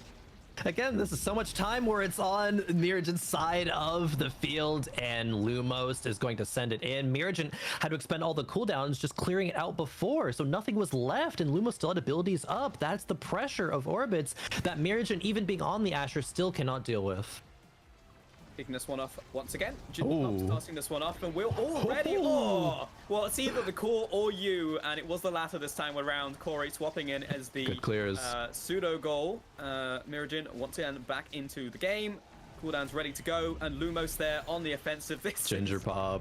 That's rough, buddy. This is brutal. 2-0 to start off this match. Orbit's putting on a clinic right now. If Lumos wasn't there, which, you know, he was, Ginger Pop's Unstable Anomaly is there to send it in, and it's just, it happened. 3 members are inside of Mirajin's side goal arc of Floppa Toast, but it's still not enough. There are too many angles to play around, unfortunately. And once again, we're in the same situation. It feels like I'm just watching the same replay on repeat. Sense of deja vu, as it's just back to back to back. 3-0. Oh no, deja vu replay. Every single replay is the same too, TJ. You could just press the same button. Your work here is gonna be pretty easy for this series, it seems. We wouldn't be able to tell the difference. Oh, at least we get a bit of a timeout here. As, at least we the emotes. Shadow Realm. Typical just comes through, and Geek gets to play the game. Love to see it. As Lumos and Ginger Pop bring this one forward. Ginger Pop having to jump back to his team before going on to the offense again. The flying knee into the goal. Mirajin not able to make it happen, and I feel for Mirajin here. Geek basically doesn't have to play the game, right? And the Mirajin tries to dash through. That was a little bit of just a misplay, but all of a sudden we are 1 goal away. What? Hey, if you haven't been playing the game for the last 15 minutes, I understand. Oh my, that's just not Corey. Yeah, hell yeah, Corey. I think one on the board. Yeah, I think Geek struck like literally the same exact second. Corey's same anomaly was there, so it looked a little funky, but just good play on Corey's part. And that is the one and only shot you're going to get on Suck Goal, as we're once again back in our usual habitat, which is Mirajin's goal. Close. Right into the corner. A pinpoint precision shot. And now 2-4, potentially bringing this one back. I don't want to call it a comeback quite yet. Maybe another couple goals from Floppa Toast, and we're going to be starting to sing that narrative. However, the potential is there. Chloe has to get it through with Corey. Down to Corey. Can he make it happen here on Stable Anomaly? To in? No, not quite. A great clear by Geek. When Geek does get an opportunity to play the game, it is some flawless goalie gameplay. There you go. Corey and Chloe taking a page out of their opposing team's book right here. And so we get the pass to Ginger Pop. Lumos, Ginger Pop playing on the same side here, opening up an opportunity for Chloe to head to the enemy side. Mirajin trying to clear this one, gets a nice clear. Geek bringing it to the bottom side, making that one stay, making sure it stays clear of the rollout. Here comes Chloe, pushing up to the enemy goal. Tofu Fortress blocking off the bottom side, and rollout blocking up the top side as well. Lumos seem to try to get that back and forth pass, but it seems like potentially they've got them figured out here. Corey bouncing back and forth. Mirajin trying to keep this one clear, but it's a 5-2 victory, 3-0 sweep as Orbits head to the finals. 3-0 sweep from Orbits, the path splitter from Lumos. Mirajin couldn't move, couldn't strike, couldn't do anything there. And Orbits shows why they are the favorites, still have not dropped a single game even, while they head into the finals to be able to face Laughing Kings, and they are the final hope of anyone disrupting Orbits' win streak. Orbits with the any % speedrun right here, finishing the game in less than 20 minutes. Yeah. Well, the best of 5, 3-0 in both semifinals, as we take a look at the bottom side as well. Sad Boys were one of the favorites to head into the finals. Of course, they were very highly seeded. But Laughing Kings in a 3-0 victory. So I'm very excited to see what happens in the finals, because that by all accounts, should have happened. So we'll see if Laughing Kings have something in the back pocket to try and disrupt the absolute monolith that is Orbit.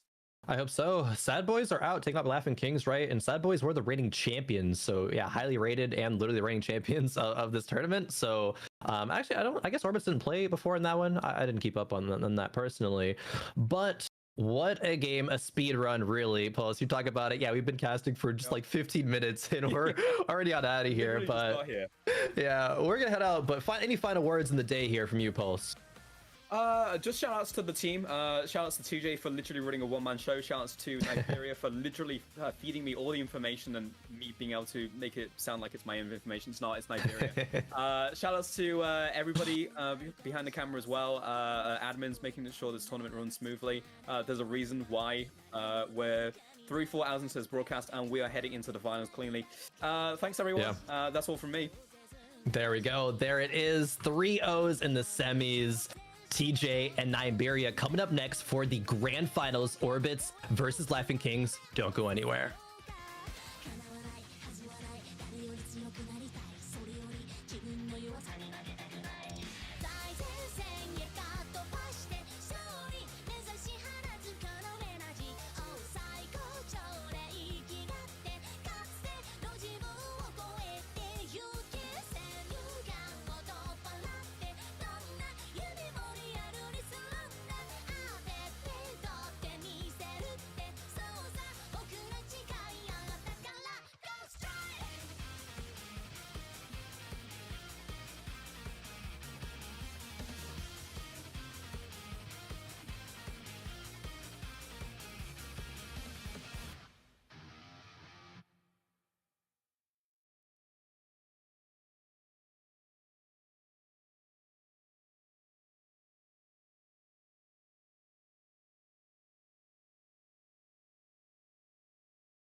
Push me to the line, but you make it worth it. Oh, you worth it to me. Something that you do to me, you take me over. I'm stuck on your view and your clarity. I've been waiting a long time for you to come around to me. And now that you're here, why don't you stay a while? You always give me a reason when I don't understand the sign. Oh, I'm loving the freedom you're bringing to me. Won't you stay a while? You know I'm not getting over this. Every time I feel alive, you're on my mind. I've been waiting a long time for you to come around to me. And now that you're here, why don't you stay a while? You always give me a reason when I don't understand the sign. Oh, I'm loving the freedom you're bringing to me. Won't you stay a while? Stay a while.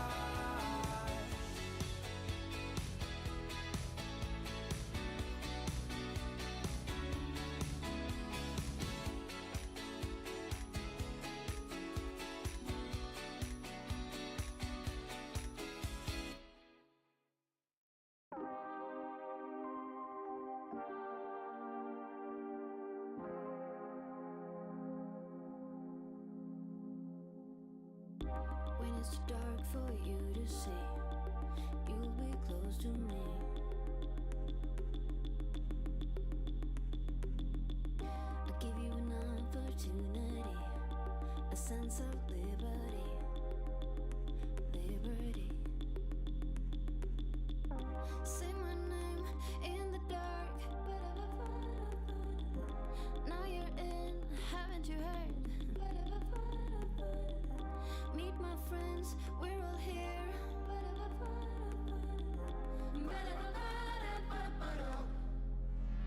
You don't need to feel like dancing. You better keep on dancing. We'll be here for one more song. You don't need to feel like singing. You better keep on singing. We'll be your friends if you sing our song. You wanna be blinded by the light, a creature of the night.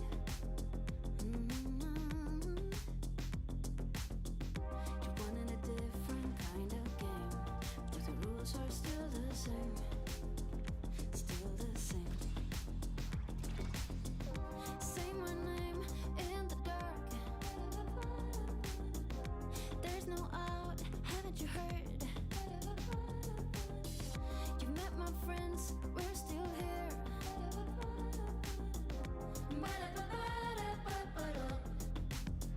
You don't need to feel like dancing. You better keep on dancing. We'll be here for one more song. You don't need to feel like singing. You better keep on singing. We'll be your friends if you sing our song.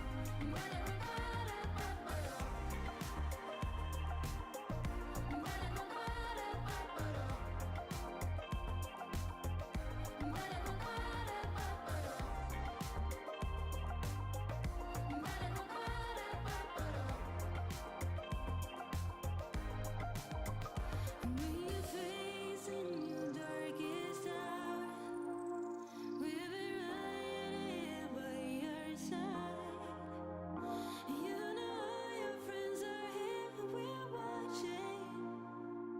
As you lose your grip, we're here watching you. You don't need to feel like dancing. You better keep on dancing. We'll be here for one more time. You don't need to feel like singing. You better keep on singing. We'll be your friends if you sing our song. All your friends are here and we're watching. As you lose your grip, we're here watching. All your friends are here and we're watching.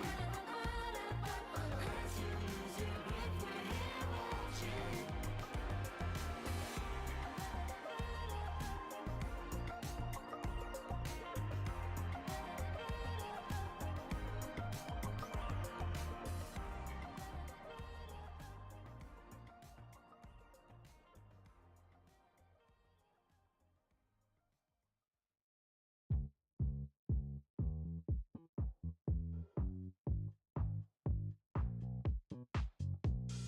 I've been sitting wondering in my bedroom how to move along and about my day. I've been low-key for a while from over emotions. Gotta go and smell the air and find a way. Can we just dance? Can we just dance and forget about it? I'm tired of the race. Can we just dance and forget about it? Let it all go, darling, let it all go.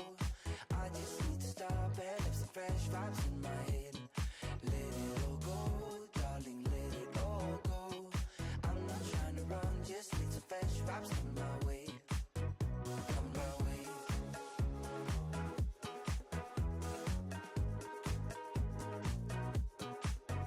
Come my way.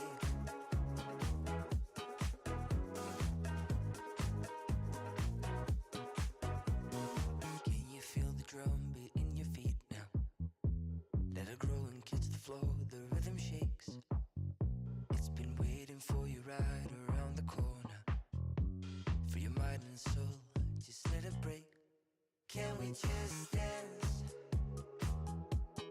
Can we just dance and forget about it? I'm tired of the race. Can we just dance and forget about it? Let it all go, darling, let it all go. I just need to stop and have some fresh vibes in my head. Let it all go, darling, let it all go. I'm not trying to run, just need some fresh vibes in my way.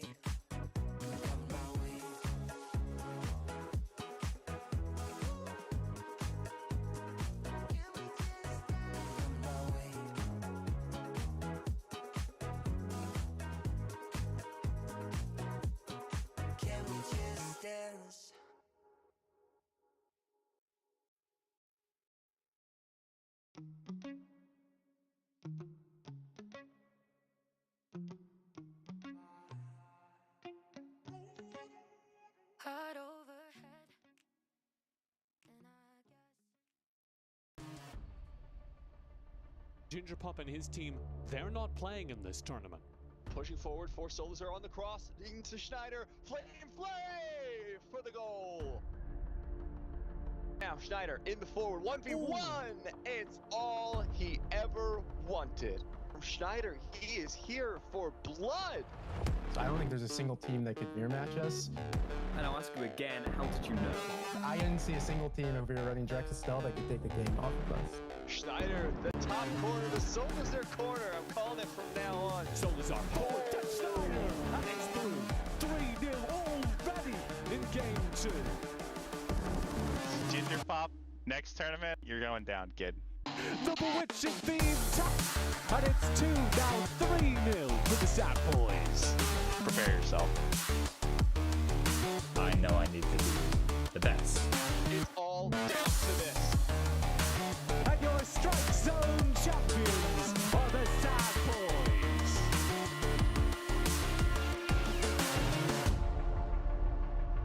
A message to the Sad Boy, Solazur, Schneider, and Bobadex. They're our biggest rivals right now. They're so good. We won the mirror match. What does that mean about the talk that was happening ahead of the tournament?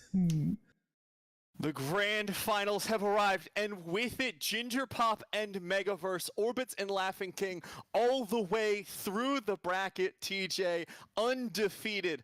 Oh, also, my name's Nibiria. Hi, everyone. Nice to meet you. You know what I forgot to do in all of this?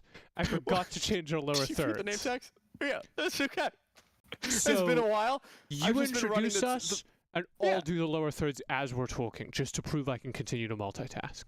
Okay, excellent. TJ's been running production this whole time, in case anyone wasn't here from the beginning. One-man show back here. I'm Nibiria, he's TJ. As I've mentioned, how many times? At least 4 at this point. There it is! Oh. Those are the wrong names! I'm not TJ. I can't pull off the accent, can't pull off the hair, obviously. I, on the other hand, can pull off a perfect Matt Nibiria Clendaniel impression, so I'm not worried about it at all. You gotta do a little bit more relaxed. You gotta get a little bit breathier sometimes, inexplicably, and then randomly go into very decisive movements here with the timing. I got make sure 400 years old when I did that. Back in my day, when I was a young lad. Well, I have even better news for you. What's that, TJ? We got ourselves a draft. I hear some music. Is it draft time? Let's go! All right. Getting into it, Laughing Kings versus Orbits, the 2 undefeated teams here. Of course, Megaverse coming in saying, in this interview we did previously with him, he said, if people want to watch me, if I want to keep this going, I need to be the best. And so far, he's been proving exactly that. On the other side, Orbits, the tournament champions for the entirety of the competitive history of Omega Strikers, facing off in one final best of 5. And here we go. Game number 1 of our grand finals for Strike Zone 1. Starting off spicy, TJ. Lazy Walrus in the midfield, already threatened by Ginger Pop, whose Rune has been doing this all tournament long, by himself running the midfield. Matt, Lumos now on the respawn forward, both banished by Griffin. That creates space, but not enough. Ginger Pop still going, needs to be dug out of the goal line. 2 inning structures here. Griffin trying to pull off some rune tricks of his own. Ooh. Good save by Ginger. He's on the attack now. He's Pass behind. to himself all the way across the map. Griffin will pick it up. The pillars keep it out. Great distortion. Lumos can't get it through Beautiful Megaverse. dig. Griffin needs to clear it. Lazy gets Ginger the kill. can't do it. Beautiful turnaround there. Watch Lazy go for the aggression, seeing the misposition here on the side. Catches Geek with that cone, sends it down for the goal. 1-0 Laughing Kings, the first team to start this strong against Orbits. Ginger Pop here playing around with that eject button is going to be everywhere across the field, and that is how they're going to have to play through Megaverse, but already another kill onto Lumos. Megaverse up top here to Griffin. Griffin to Lazy Walrus, can't do it. Ginger Pop holds the goal line. Ginger Pop pushes forward, Megaverse clears it down, and Geek doing a great job zoning out of this goal arc so far. It's now up to Megaverse to keep the defense. Lumos low, great ultimate to keep him up, and keeps the goal rolling into 3. What an incredible start to this game. We're already tied 1-1 off the back of that play. It's exactly what you want to see. Both of these teams finally being pushed to their limits, and we're just in game number 1. Yeah, Ginger Pop stepping forward there and engaging in exactly the combo that got Orbit so far. The most in Ginger Pop in the goal line. Walrus now trying a swing of his own. Geek will keep it out. Megaverse, top wall. Kept there by Geek. Ginger Pop able to warp out of danger. Jump. Up to Lumos, up to Ginger, through Megaverse! And it's 2-1, Orbits with the lead. The management here from Ginger Pop with these teleports has been absolutely incredible. The positioning around knowing where both the eject button is and the original teleport spawn, setting up Lumos for that goal in the top corner. Absolutely magnificent. Oh, immediately dangerous? He does it again! God! I need the replay to see what happened. It's such a mess in here. Everyone gets banished. There's a path splitter defensively from Walrus, and it gets through all of it. Beautifully done there by Ginger Pop and Lumos. 3-1 now. Ginger Pop for the clear. Geek keeps it away. Griffin against the bottom wall now will finally manage to get it through, so Lazy Walrus and Griffin can mount the attack. To Walrus, on goal, stopped by Geek, kept away. Oh, what a Giga Blast from across the field, keeps it defensive though for the Laughing Kings. By the time Orbit's clear, they've spent so many of their cooldowns that Ginger Pop does get taken out. Now Walrus can attack, path splitter in, Griffin to Walrus, open goal, misses the strike, third time's the charm, and it's 2-3. Lazy Walrus and Griffin just have Geek's number. They're looking for these kills every single time, and whenever they find it, they also find a goal behind. 3-2 now. Lazy pushing forward once again, gets the banish. No double pillar combo in from Ginger Pop. The ult from Geek keeping it safe, but one down means they're on the defense. It just slides past Mega though as Ginger Pop finds another one, taking it to match point. Ooh, and Ginger Pop with the toxic emotes. As we get a replay of that, and it did just slide right through him. Ginger Pop walked up to him, did the L to the forehead emote, right on Megaverse. The mental game's starting strong here in game 1. Ginger Pop said in a recent tournament, emotes aren't toxic, they're fun. They're toxic when you use them like that. Ginger Pop for the goal. Not fun when Geek dies like that, though. Emote him. We're staying here. We're not replaying. Where's the emote? Come on, Lazy. Oh, it's Ginger Pop again. How are you going to let him do it to you? Oh, the own emote. 3-2. Now your scoreline still within 1. Good for overtime on the Laughing Kings side.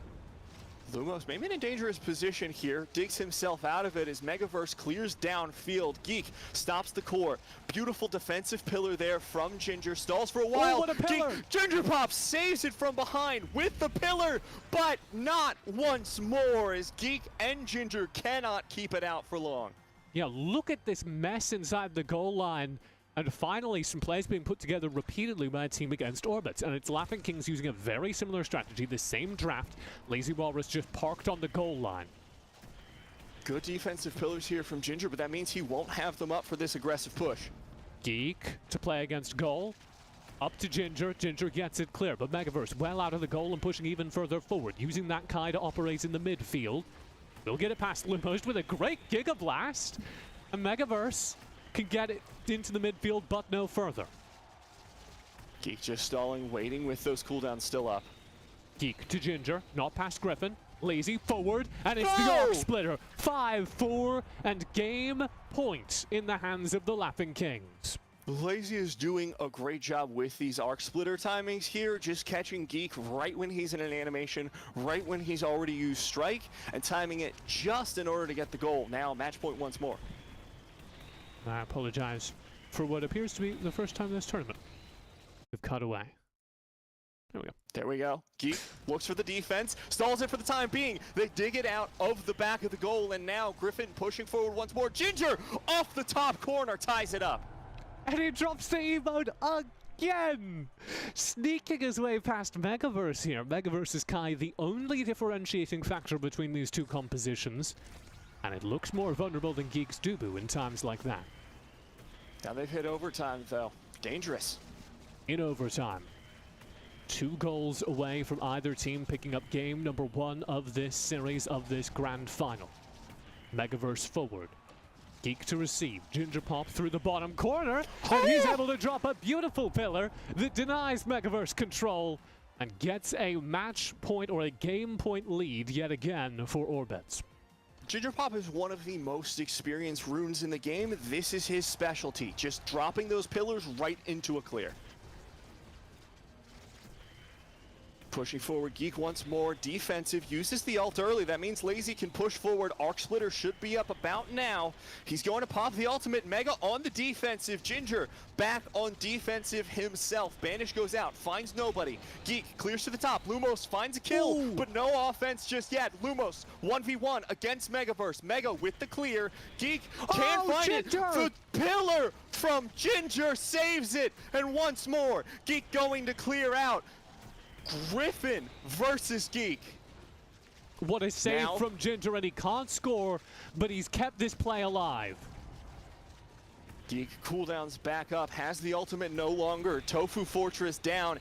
If Laughingkins can get it forward, Geek's in trouble. Lazy Walrus pushes forward, cannot find the offense. Mega clears. Ginger from the corner, the cross up for the game. Ginger Pop with that play, his own entire strike force. Look at this. Comes in for the top.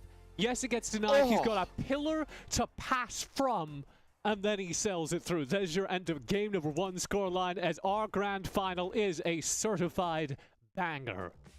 You can see just how hard these Rune and Asher players are working as well. If you look across the redirects, this is not a passive game where it's like, oh, we're just kind of playing back. No, this is pillar to pillar to pillar to pillar.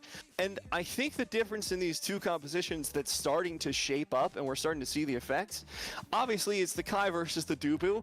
Anyone with eyeballs can tell you that much. But the difference in execution, Megaverse has that midfield control in theory, but Ginger Pop and Lumos aren't going to let him use it. They are constantly up in his face and preventing him from getting anything done. I am so just overawed by the way Ginger Pop has like the mental RAM, the mental processing power. He's got like 8,000 Chrome tabs open, and he can make an instant play anywhere on the map. That pillar inside the goal came after a dimensional shift across the map, so he warps into the goal line, knows where the puck is pre-warp, picks it up post-warp, goes for a shot, and because of the cast time on the pillar, already has it set up so that he can drop the pillar and guarantee the puck will go into the goal immediately afterwards. And he is one of the most aggressive Rune players, and it's exactly why you're talking about that he can do it. He sets up those teleports ahead of time and says, okay, in about 15 seconds, I'm going to need the core in this exact pixel. And he and Lumos have the communication to make that happen, and it has been the foundation of a lot of Orbits' play when they've had that Rune, and I'm glad the world is finally getting to see it. It was so long that we were like, oh, well, you know, you can't really play Rune right now. He's not in the game, and here he is. Cowards. Cowards, why didn't you play it when he wasn't in the game? You're only playing it now that he's cool, now that he's in the game. Now that he has a trailer, was he not good enough for you before that? Before he was a full-on anime e-boy, did you not want to play him? When he had all those incomplete graphics? Enough of this bougie stuff. You guys, you don't see him for the lovely, lovely mix-up character that he is. I think he had like a snake at one point. Missed that. Gloria, shoutouts. We miss you. You know what I don't miss though? What's that, TJ? This video, because we're back in game 2, so I don't miss the video game because we've got the second edition of the video game. Yeah, no, we're watching the video game. We've got one of those right. So hold on, I got a point. So it's on the camera. There we go. So I don't miss it, is what I'm saying. Yeah. I also don't miss Rune and Asher. I think these are just going to be the compositions for going forward. These characters are incredibly comfortable in this. Griffin, another incredibly experienced Rune player. So we're going to see the two of them stick to that, and we've seen all tournament just how strong Asher has been. We were talking a little bit about bans at the beginning of this tournament. My theory was always, if there's a composition that's really good, we'll get to see the best players in the world playing the best characters. And it has been a treat so far. Kept alive there. Dangerous Griffin trying to get past Geek. Geek says no thank you. Oh, Megaverse! Can't keep up with that Scorcher around the side of the net. Just a nasty angle there off the corner from Lumos. Just slides it right across. It's the danger of funnel. Just some of those angles you pull up, you see right there. It's disgusting. Perfect That's across. disgusting. What do you mean that's the angle? It's just that simple. Once again, off the funnel, Lazy Walrus and Griffin able to sink that one through as my cat tries to climb up my leg.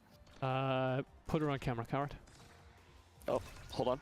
Hold on, I can't. No, she's run away. Okay, well, it was worth a try. It was. Lumos up against Megaverse. The barrage will keep it out here in game number 2 of our grand final. Ginger Pop to contest against Lazy Walrus. Megaverse uses the barrage to force it through a pillar and can't do that a second time. So there you go, 2-1 now the score. Watch these offensive plays here from Ginger, using the pillars to burn defensive cooldowns from Laughing Kings, and then Lumos uses his shield to shove it past Mega. And I think we're seeing kind of a disadvantage of this Kai goalie because there's so much pressure coming his way. Yeah, Mega now going to try and defend it once more. There goes Lumos, a chance to score here for the Laughing Kings, but they can't clear it out. Ginger, beautiful positioning. Griffin finally strikes it past Geek. And there is an advantage too to this Kai that we're seeing in moments where an offensive play develops, which is that Megaverse, when he's feeling confident, is out in the midfield pushing stuff into the goal, going for those long-ranged pokes. And so I want to see more of that, less of this. Oh dear. Megaverse banished out of the Shadow Realm. He manages to find the clear. Ginger Pop now alongside it as Megaverse gives him a taste of his own medicine and forces his puck all the way down the line. It's Lazy Walrus nailing the opposite corner. I was so impressed by Ginger's dodge here with the teleport. You've got to see this. Oh, nasty. But then Lazy is just like, oh, I see an open angle and sinks it through the bottom corner. Which is what, like, we talk a lot about cooldown use. Ginger Pop spends everything he has. He spends his HP bar. Uh-oh. Oh, Lumos may be able to dig this one through. Not quite. It's Megaverse with that new 6-pellet barrage. Finds it. Lazy with the arc. Cannot sink it through. Beautiful defensive ult there from Geek. Great angle on the barrage from Megaverse. Keeps it alive and in play away from Lumos.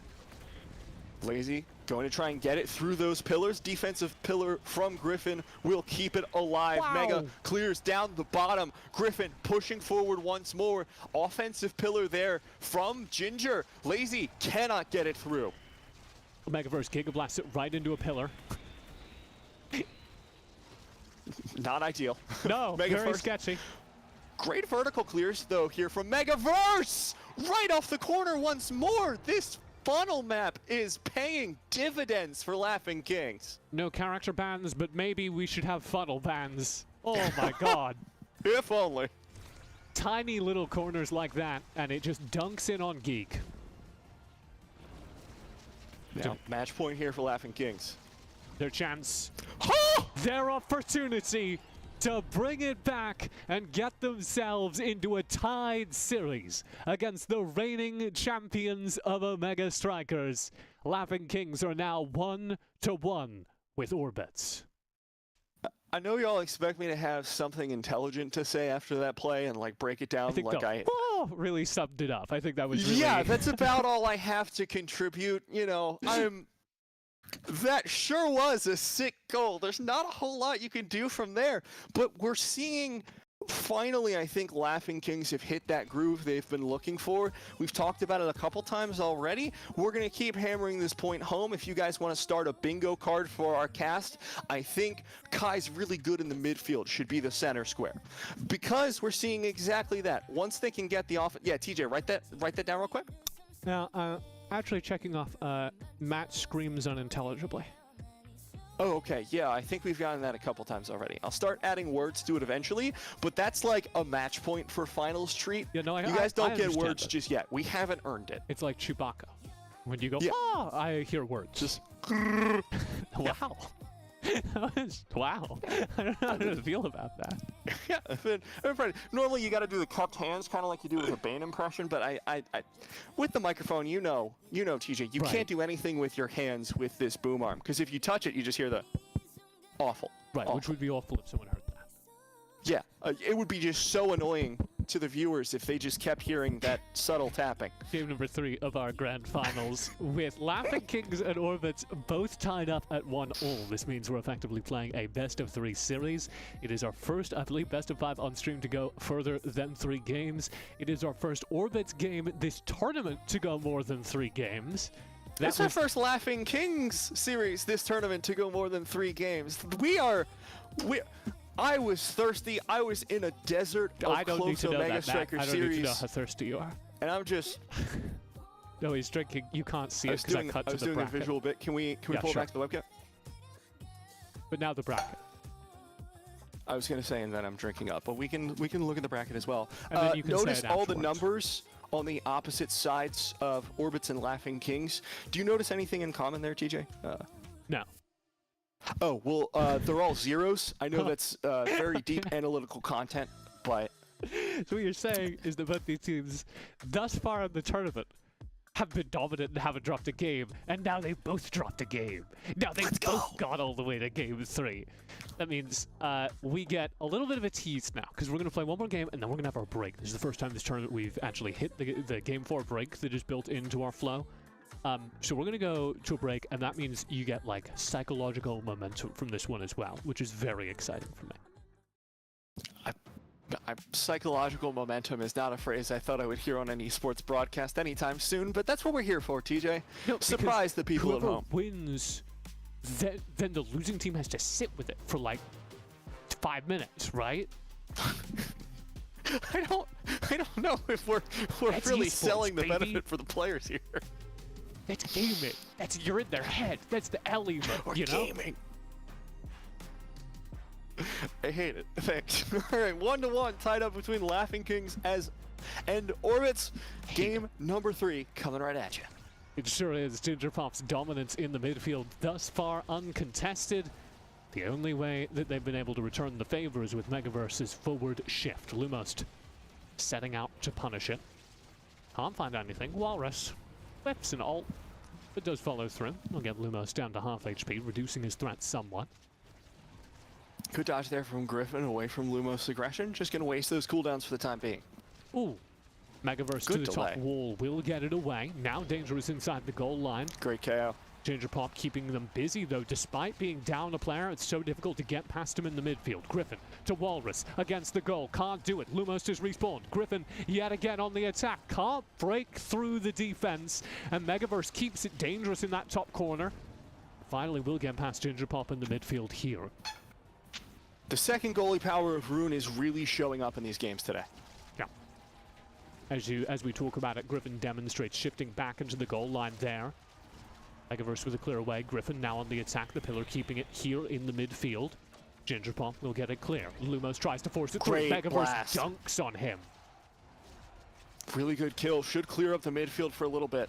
Geek stalling out the play, keeping it clean, and he does. Him and Ginger Pop dominant in the goal arc, as you were talking about, making it so hard to score.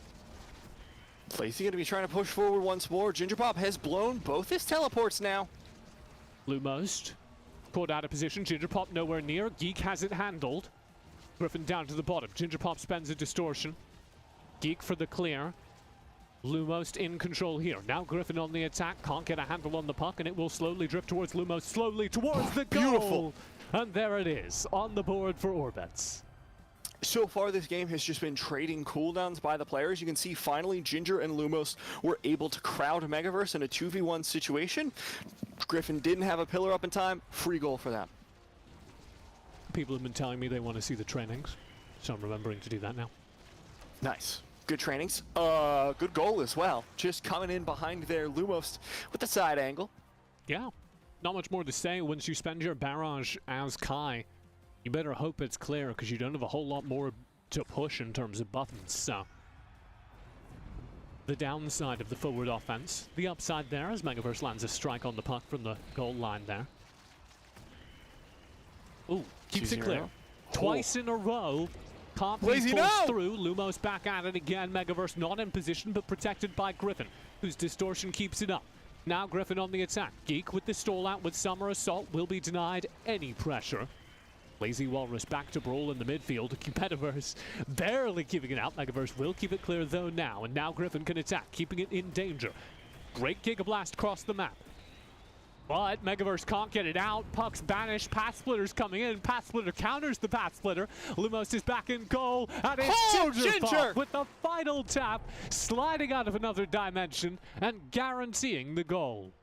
It just gets so confusing when your forward has to help you out on the goal and you end up stacking on each other. There's really no way to time those strikes effectively. So forced into a bad position there by Laughing Kings. Ooh, great dig out. Ginger Pop now on the attack. Geek, good ultimate, will be blown now. Megaverse pushing forward to try and capitalize on the major cooldown down from the goalie. Lazy Walrus staggered, but Griffin through the top corner just slides it through. This is what we mean when we say strike placement. That is just good aim. Beautiful. That is beautiful timing, that is beautiful placement. The spotting of that angle in and of itself is incredibly difficult. Homestretch really helping him out there. Oh, Megaverse, no! Do I push the replay of that? You might as well. So you can see he just couldn't strike because he was stuck in the animation. It happens. Unfortunate. Well, we've all been there. 4-1 now. Game point on the line in game number 3 of our best of 5 series. Orbits 1 away. Good delay there by Mega, waiting until Lazy's back up, and now they're going to be looking for a scoring shot. Lazy pops the ultimate, Geek has blown his as well, so if they can get it downfield, Laughing Kings have a scoring opportunity. Griffin with the pillar, down, Lazy from the bottom corner, sinks it through!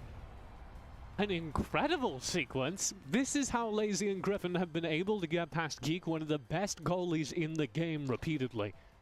Sure, you've got an infinite amount of Dubu abilities, but we have 2 players, and we can construct just as many things. Laughing Kings need 1 goal in the next 20 seconds, or it's over. Time is ticking, and not in the right way. A Path Splitter makes it dangerous, and Lumos gets to walk that one home. It's 5-2 in Game 3, and that means Orbits have a 1-0 lead headed into the mid-series break. That placement from the Path Splitter is just impossible to play around at that point. So unpredictable, and great placement by Lumos there. A lot of people have, I'll say, strong opinions on Homestretch. But you can use it to your advantage, and that's one of the examples. The other example was when we saw Griffin going for that top corner shot. The way he was relying on that extra ledge in order to bank the shot off, guarantee it went in straight, is exactly how you can take advantage of the maps that are not Origins. I promise you guys, the other maps can be good. You just gotta give them a chance. You just gotta give them an opportunity. Just like me, you gotta give me an opportunity, because we're going to a break and we're coming back with game number 4, maybe the very last game of Strike Zone, as Orbits are just 1 more game away from claiming their crown. Laughing Kings need 2 to find it back and win it all. Don't go anywhere, we'll be right back after this. And now that you're here, why don't you stay a while? You always give me a reason, and I don't understand the sign. Oh, I'm loving the freedom you're bringing to me. Won't you stay a while? No, it ain't always easy, and I know you can push me to the line, but you make it worth it. Oh, you're worth it to me. Something that you do to me, you take me over. I'm stuck on your view and your clarity. I've been waiting a long time for you to come around to me. And now that you're here, why don't you stay a while? You always give me a reason, and I don't understand the sign.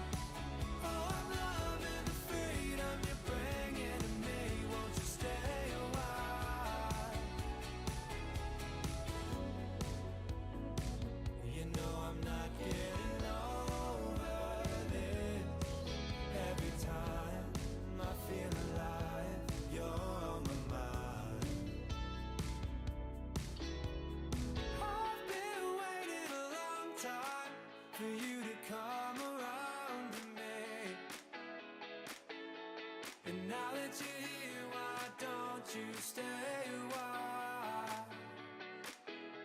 You always give me a reason, and I don't understand the sign. Oh, I'm loving the freedom you're bringing to me. Won't you stay a while? Stay a while.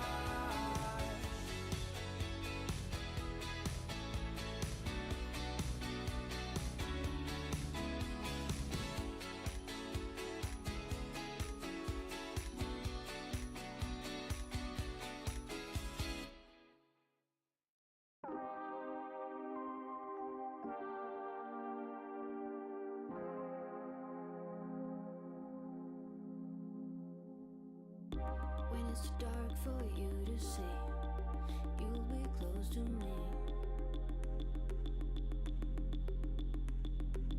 I'll give you an opportunity, a sense of liberty, liberty. Say my name in the dark. Now you're in, haven't you heard? Meet my friends, we're all here.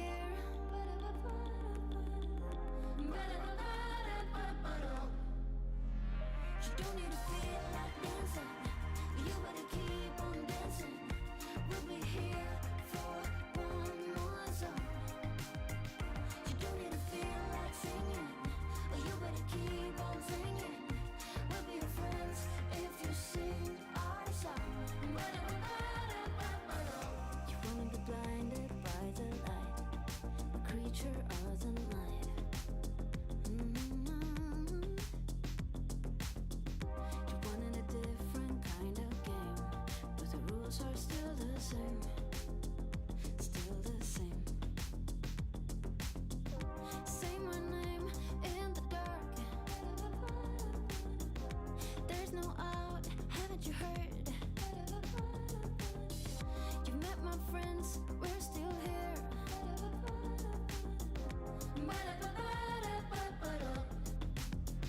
You don't need to feel like dancing. You better keep on dancing. We'll be here for one more song. You don't need to feel like singing. You better keep on singing. We'll be your friends if you sing our song.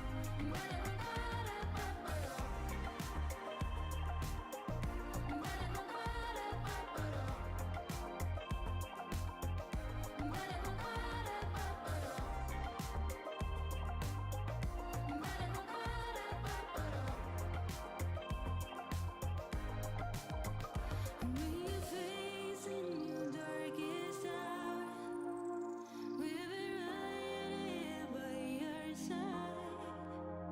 You know all your friends are here, we're watching. As you lose your grip, we're here watching. You don't need to feel like dancing. You better keep on dancing. We'll be here for one more time. You don't need to feel like singing. You better keep on singing. We'll be your friends if you sing our song. All your friends are here and we're watching. As you lose your grip, we're here watching. All your friends are here and we're watching. As you lose your grip, we're here watching.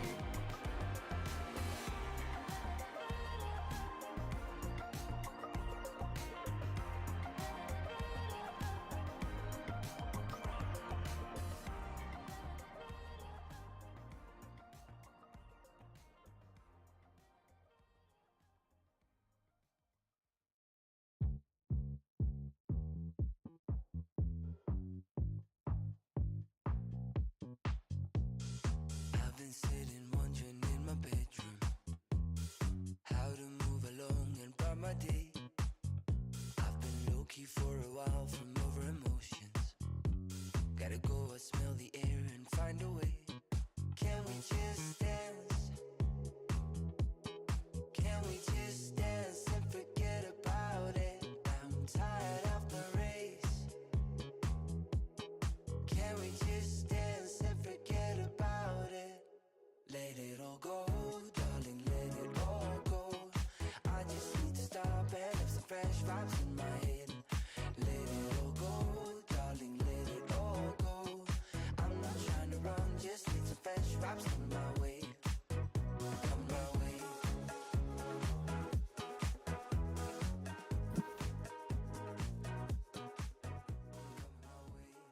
Oh, sorry. You caught me vibing to the break music, TJ. Yeah, can we just go back for a sec?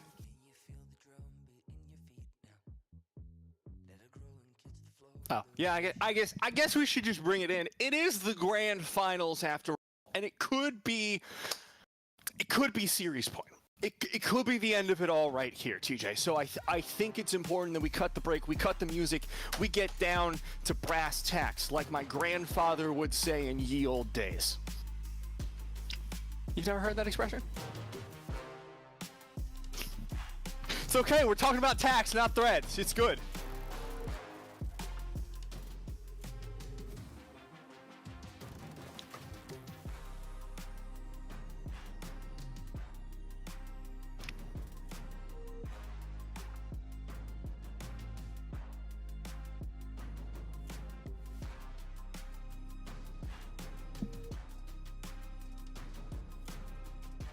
It's going to be an easy differentiator here. The goal for Laughing Kings, get it away from Megaverse so he can use that range to help him out. Center stage is a great place for them to do it because Megaverse is going to have a ton of control.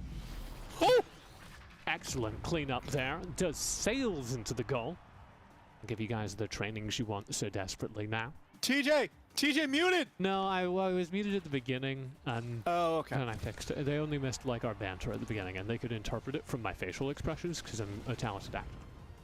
Yeah, we're actually doing a silent movie here today, folks. Well, a halfway silent movie, which is a good, exciting art form.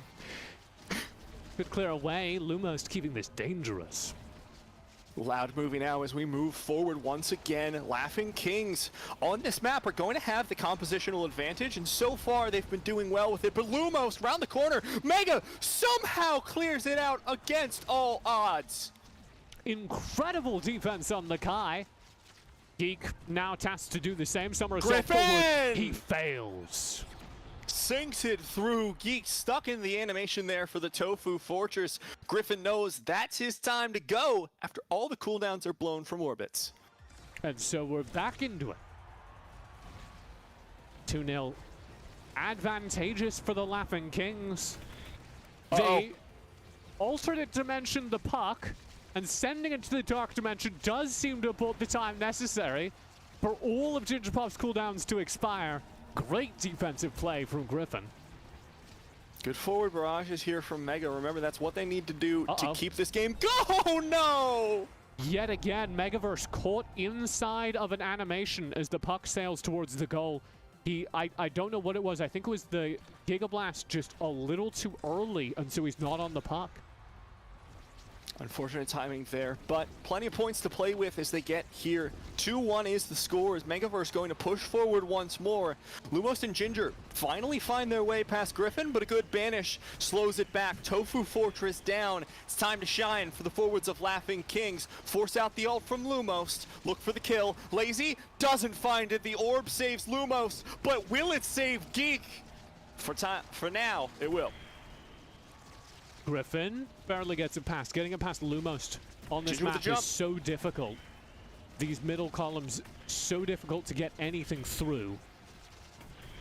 Mega past Ginger. Good pillar. Lumos looks for the dig. Can't find it. Giga takes it out. Banish onto Lumos. He's down. Pillar expires from Ginger Pop. Beautiful patience there from Griffin. Mega back to Griffin. The pillar from the corner. We've seen it work before, but it stops this time. Ginger Pop!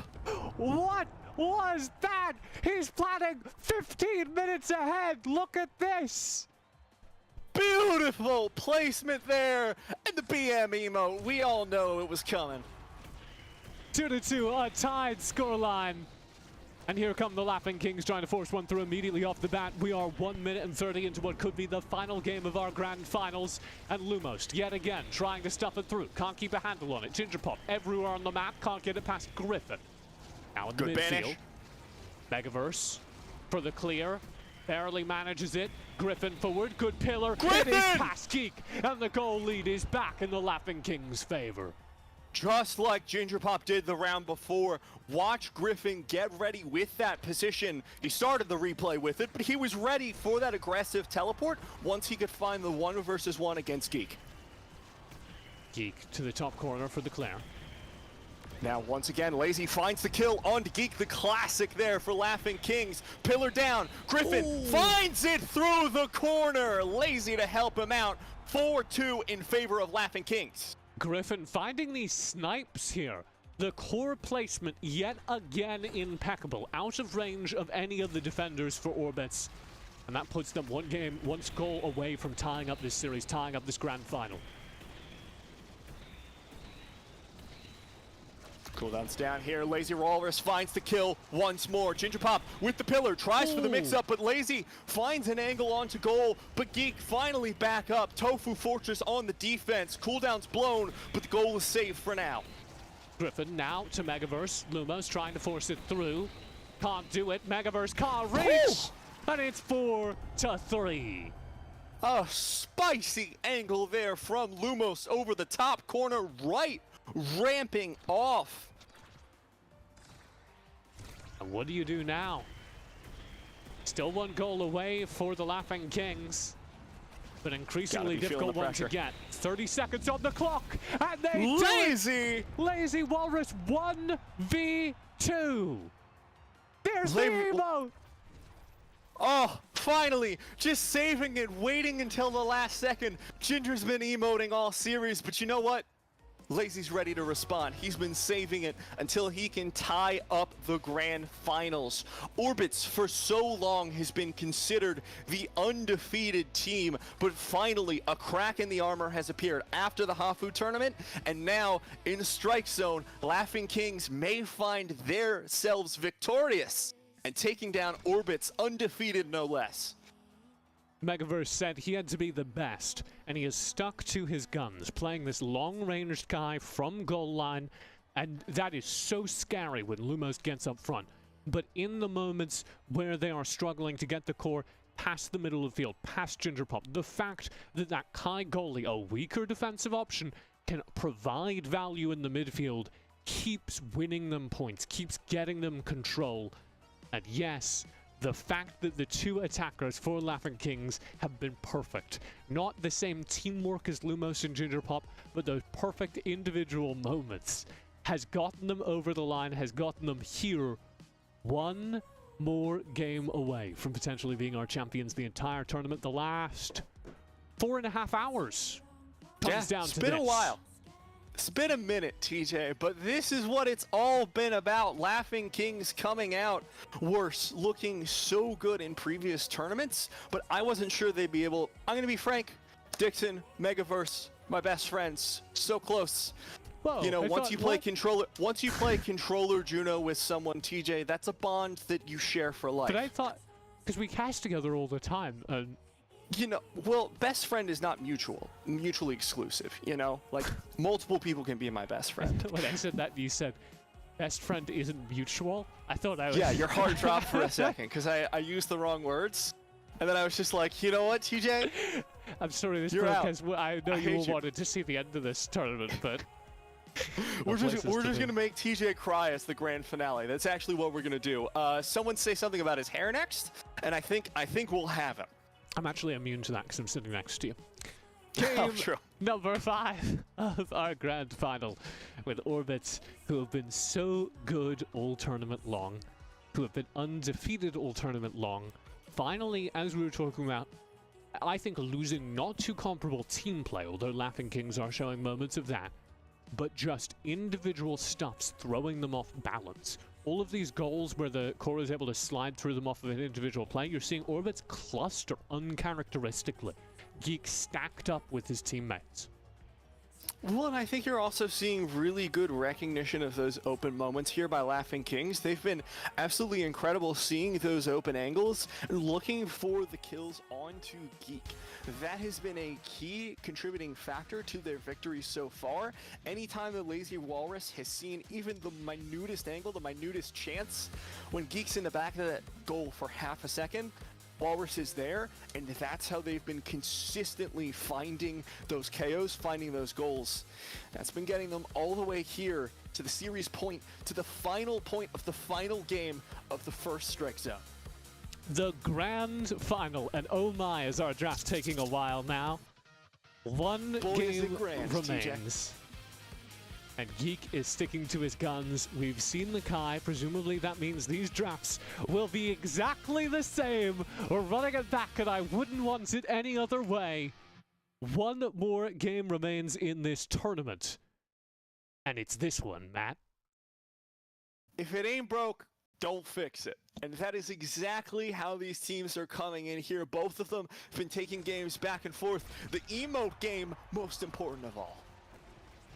Yeah, let me tell you, Gingerpop opened up strong the L emotes before anyone else was saying anything. I was worried he would be undefeated, uncontested there. But now we've got some Juliet hearts in response. What does it mean? Megaverse to Walrus. Trying to get it clear. Barrage gets it past. Geek barely digs it out of the corner. Megaverse forward now. Walrus forward as well. He'll force Geek to spend ult. And now Griffin has to drift back in the midfield. Barrage rips it away from Gingerpop. He warps back into goal. Lumos and Gingerpop stacked up here, which opens it up for Walrus. Pillar denies him.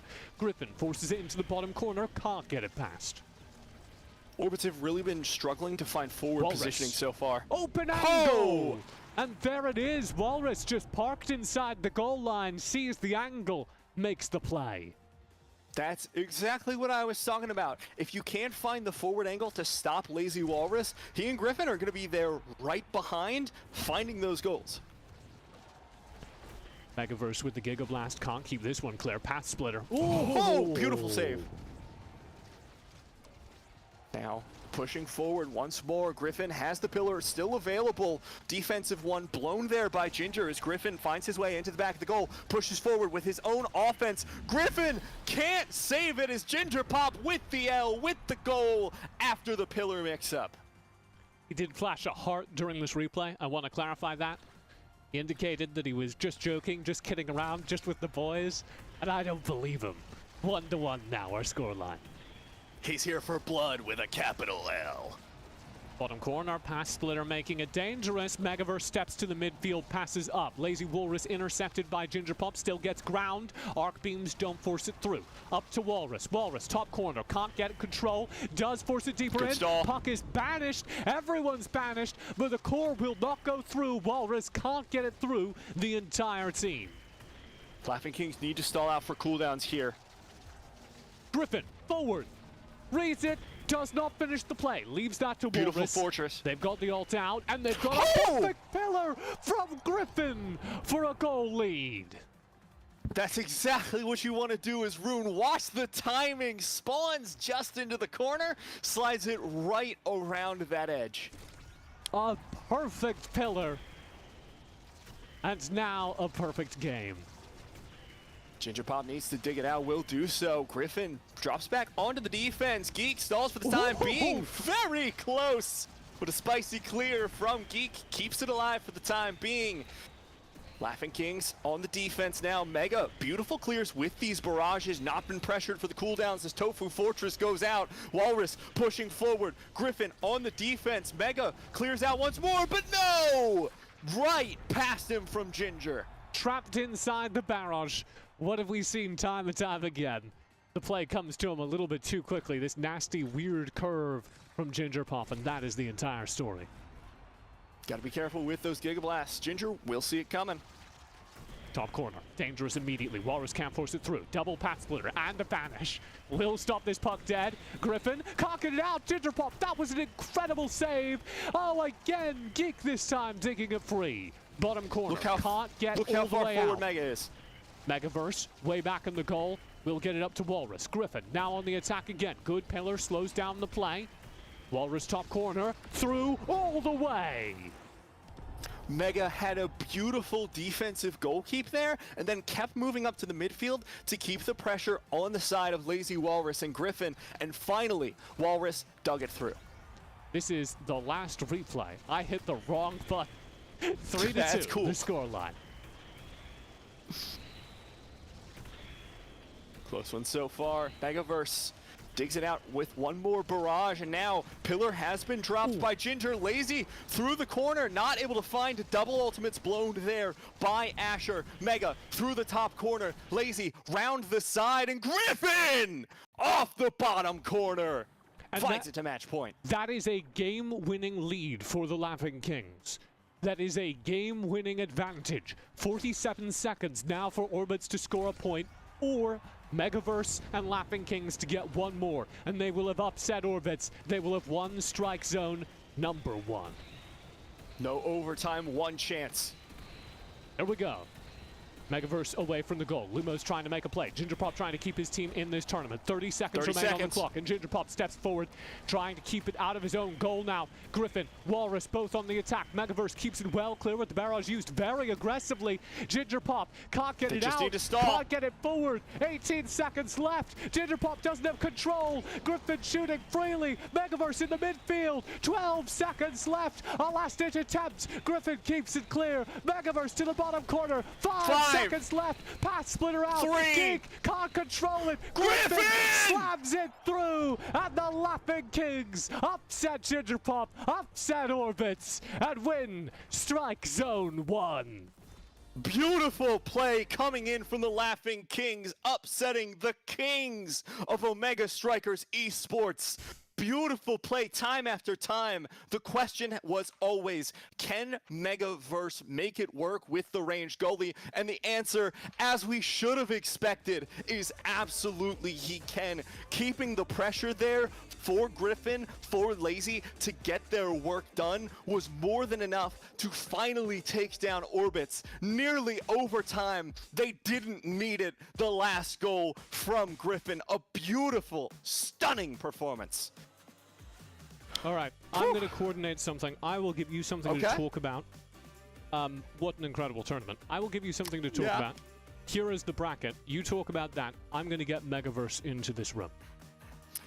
I was really impressed with all of the teams coming into this one. I wasn't sure how they'd shape up. A couple of them swapped up their rosters like Sad Boys, and successively seeing how much stronger that I think Laughing Kings have become over the course of the last couple weeks of competitive. Even though they're running Lazy Walrus, their dedicated substitute, yes, but a substitute nonetheless, who has showed up amazingly. Incredible work there on that Asher, able to keep consistent pressure forward, not dropping a single game until the grand finals. And for me, I think it was them taking Sad Boys that really cemented their place as a strong team in this tournament. Not just strong, but nigh undefeatable. Because that is one of those other teams. You saw it in our trailer. You may have seen it if you were around during previous tests. That was the rivalry.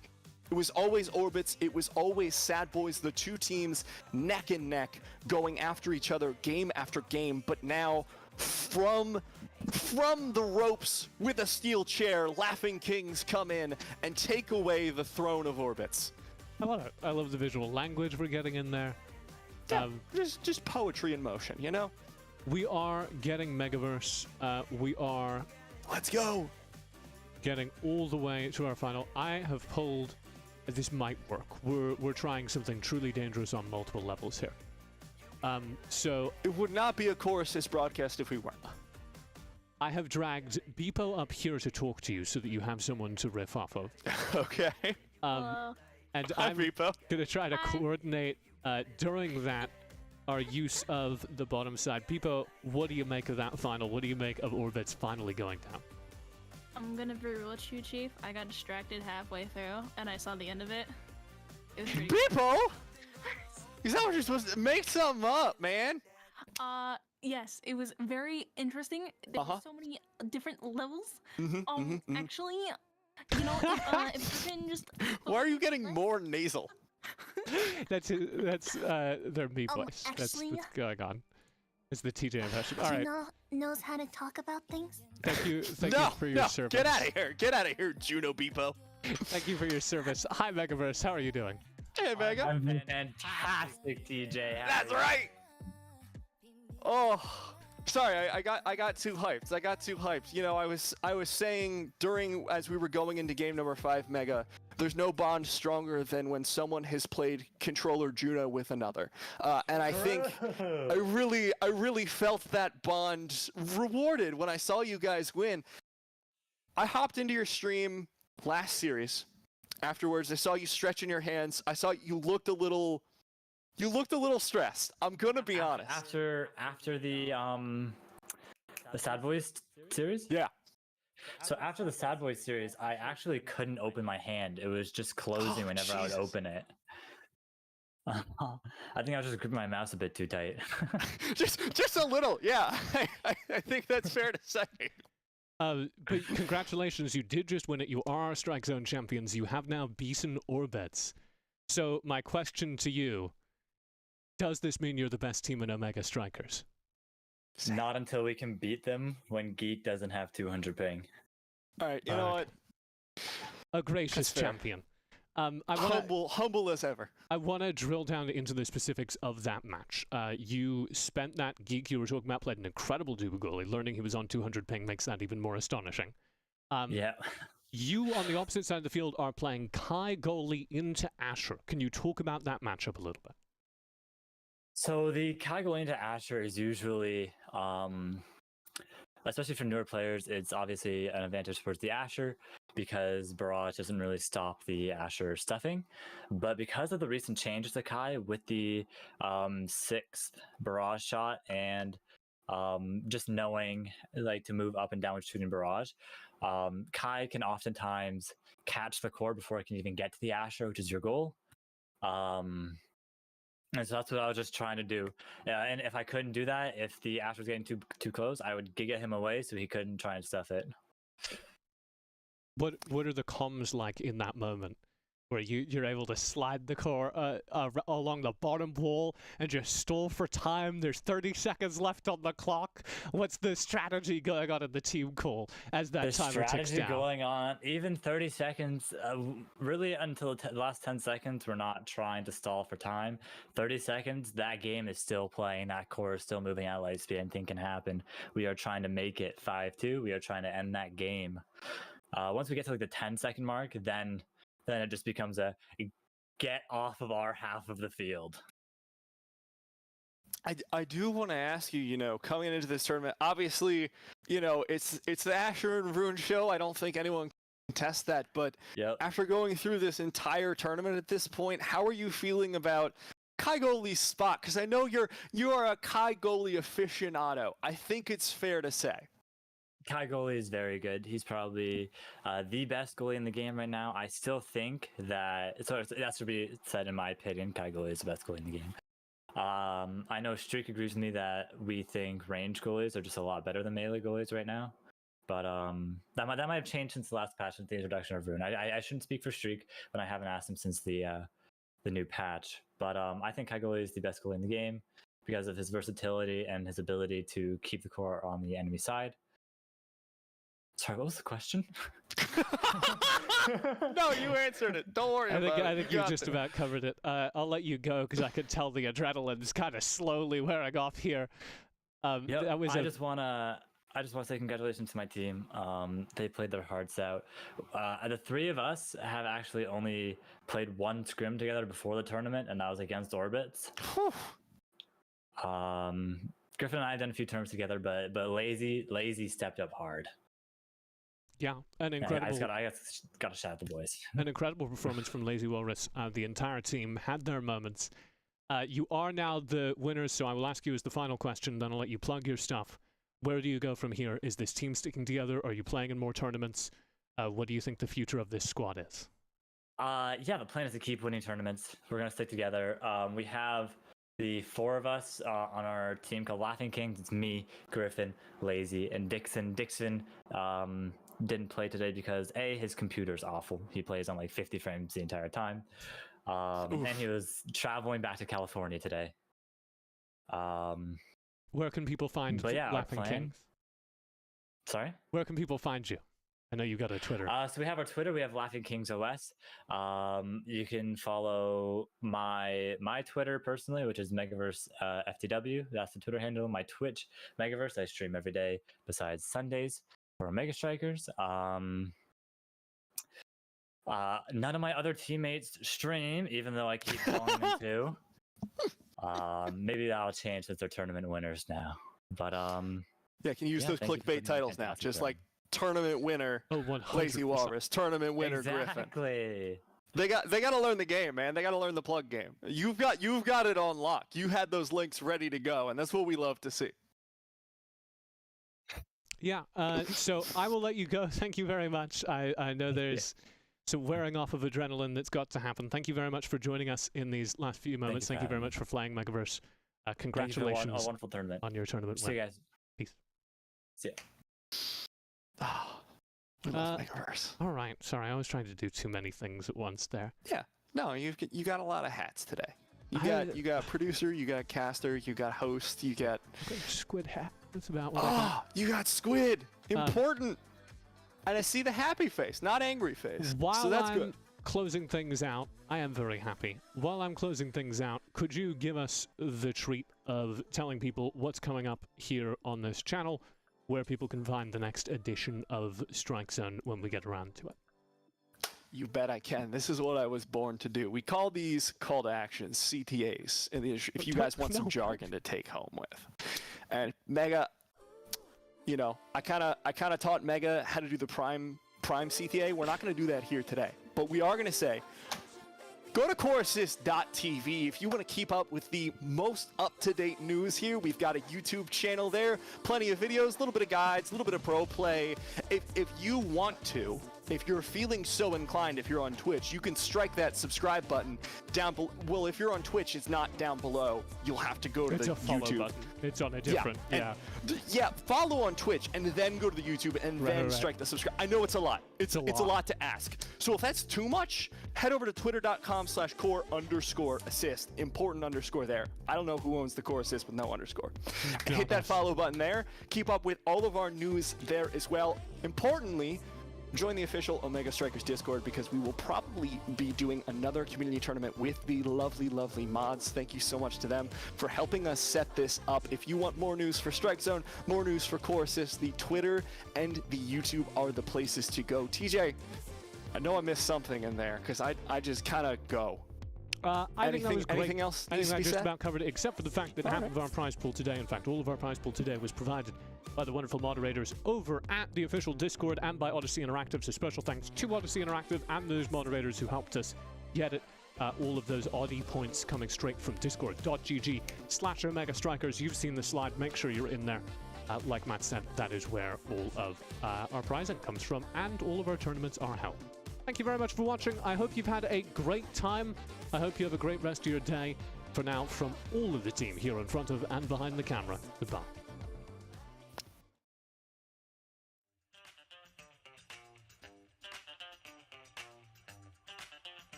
stuck on you.